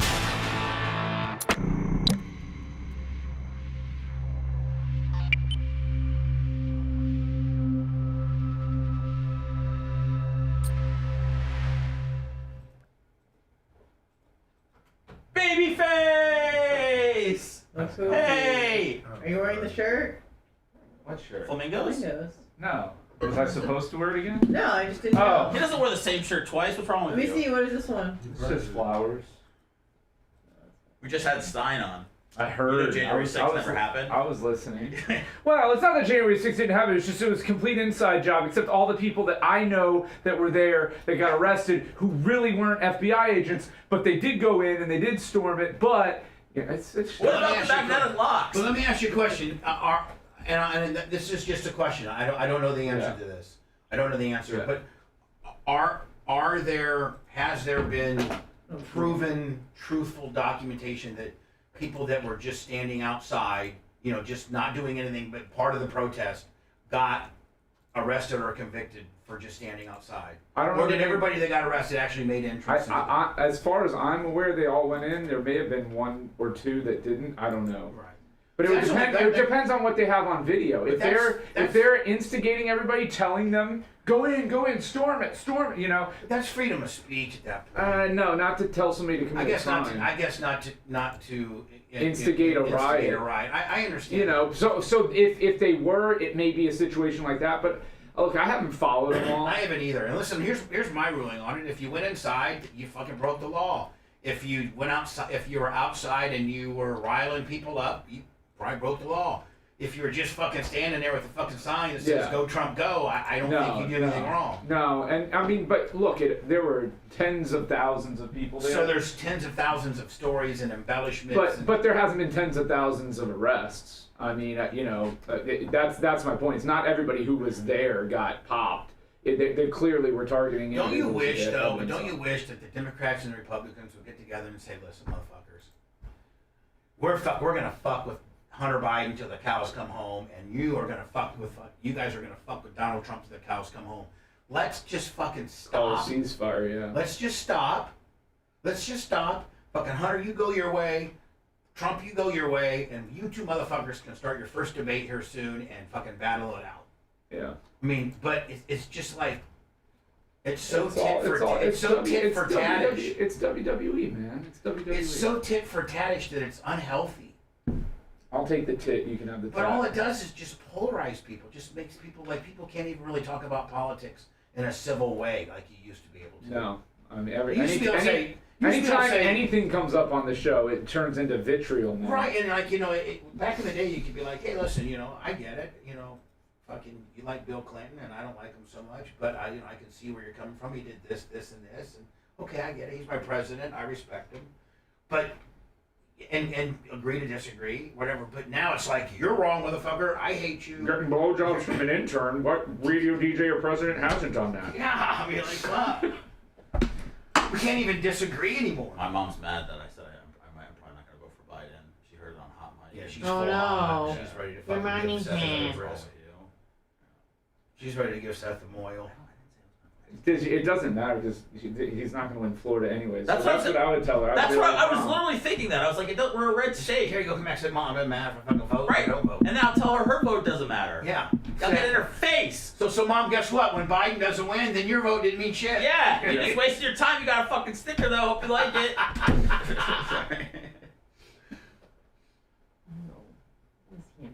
I'm gonna make a real quick wrap up, and then we'll go right to the cards. Oh, what I was gonna say is, what did we receive? Was it anything worthwhile? We can open this. I think we can open this Prestige for sure today. I got my two panini. We gotta clean out. We gotta clear the show. You got two Sethy. Yeah. Sethy. Yeah. Okay. Yeah, we can do Sethy. that. Sethy. Yes, sir. Clear the show. He was just showing me what we got. Yeah. I'm with you, Sponjo. Okay. Every step of the way. Thelma and Louise. Every step you take. The Sting version or the Puff Daddy version? Kinda hard with you not around. I know I'm the reason that you're under the ground. Oh no! He's smiling down, how dare you! Yeah, no, he's the reason he's under the ground. Oh. P. Diddy has got blood on his hands. It'll all come to light eventually. What are you talking about? That P. Diddy's responsible for Tupac and Biggie's death. Both? Yeah. No, is it? I mean, are they? Is it? There's been mumblings about that. Brian knows what's going on. He's hip to the streets. I just can't talk about it. Does you know Taylor Swift's new album includes a track called Florida? Florida? Look. I mean, her dad lives here. I don't know how much she's going to trash it. No, she's not going to trash it. She loves Florida. Maybe it's Florida. She played look, she did the Strawberry Festival. She loves it here. People are upset at her now. Why? Because she hasn't come out and said anything about Toby Keith dying.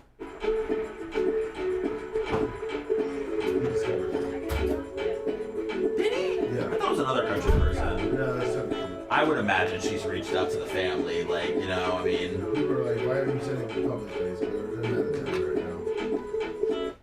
I'm sure she will.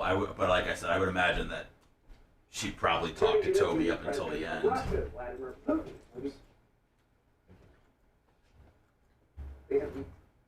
Is the White House? Do you think the White House is mad? that he went to interview. But does not this.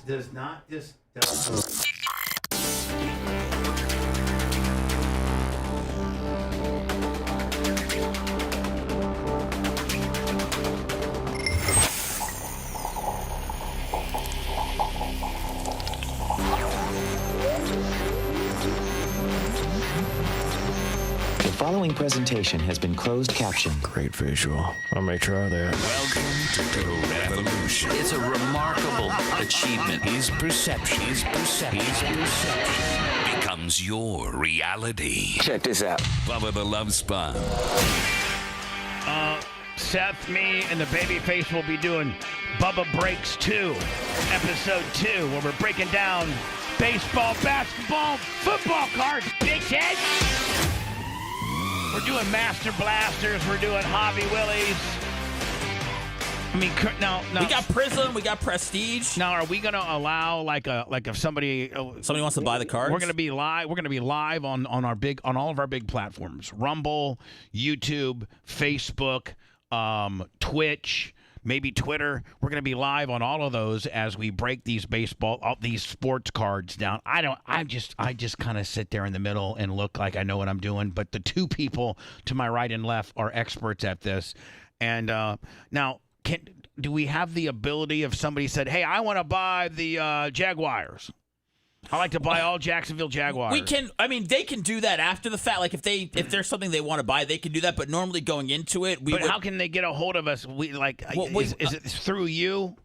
You're the one that's running this whole deal. It's either through me, or through Lummy. Like, I guess if you're like, hardcore, Bubba Army, and you were here for like barping something, and Lummy has your address, and you just let me know. Well, I mean, there's been the Thuggish Ruggish wasn't at Barp, but he sent an email in. All right, yeah, so get a hold of us in some way, shape, or form if you'd like to buy some of these cards that we're going to break down. Now, if not, I'll put them on eBay. Now, Moscow tonight. Now Tucker am I correct in saying that Tucker is the biggest pimp in the world? Our state, depends who you ask, but I agree with you. Our State Department, our president, no other media source in America, and for the most part outside of Russia, nobody ever gets a chance to interview Vladimir Putin. Because they don't ask. Period. Yeah. He's the untouchable, been kind of spun as the bad guy. So what's Tuck do? Bitch, I'm going to Russia, and I'm interviewing Vladimir Putin. I mean, this puts him on a whole nother pimp mat, does it not? Sure does. Nothing that... I cannot wait for this interview. We're here to interview the president of Russia, Vladimir Putin. We'll be doing that soon. There are risks to conducting an interview like this, obviously, so we thought about it carefully over many months. Here's why we're doing it. First, because it's our job. We're in journalism. Our duty is to inform people. 2 years into a war that's reshaping the entire world, most Americans are not informed. They have no real idea what's happening in this region, here in Russia or 600 miles away in Ukraine. But they should know. They're paying for much of it in ways they might not fully yet perceive. The war in Ukraine is a human disaster. By the way, he got a Bubba Army ring. Did you guys know that? Yeah. I got a picture of him wearing it. Hundreds of thousands of people dead. An entire generation of young Ukrainians, and it's depopulated the largest country in Europe. But the long-term effects are even more profound. This war has utterly reshaped the global military and trade alliances, and the sanctions that followed have as well. And in total, they have upended the world economy. I got to think. And so he interviewed Vladimir Putin. Supposedly it's done. Supposedly he might be on his way back, but I got to tell you, man, there's not an interview that I couldn't be waiting for more than that. I mean, everybody. Should have a watch party. We should. We really should. Yeah. Do you think the White House is going to have a watch party? Oh, they're going to have an assassination party. Oh, jeez. Who's more interested, the White House or Zelensky? Who do you think everybody. Really locked in? I think everybody in the. I'll tell you this, Seth. They reached out to Zelensky. The entire world will be watching. Of course. Not just United States, not just Russia. The entire world will be watching this. And Tucker, if you know Tucker, like Tucker, Tucker's not afraid to ask the question that 95% of other journalists would not ask. He's truly probably the purest form of unfiltered journalism that you could potentially get to interview Vladimir Putin.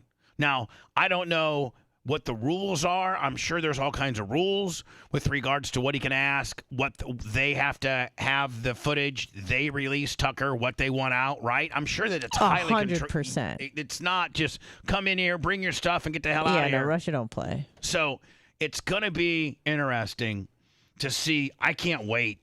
I can't wait for this. We'll be breaking next. Bubba Breaks. Well, that'll be live all across all of our venues. And then we'll take a small little break. And then Lummy and Rhett come back with a sports show, correct? Yes, sir. Supposedly, Taylor Swift's on her new album has a song called Florida. I don't know what that's all about. Oh, with exclamation points, too? Yes. Oh, that's going to be good. Oh, yeah. Super Bowl this Sunday. You can go to mybookie.com, use Bubba as your promo code, and get a bunch of cool stuff. Again, bet on anything, anywhere, anytime, and they got by far the best prop bets.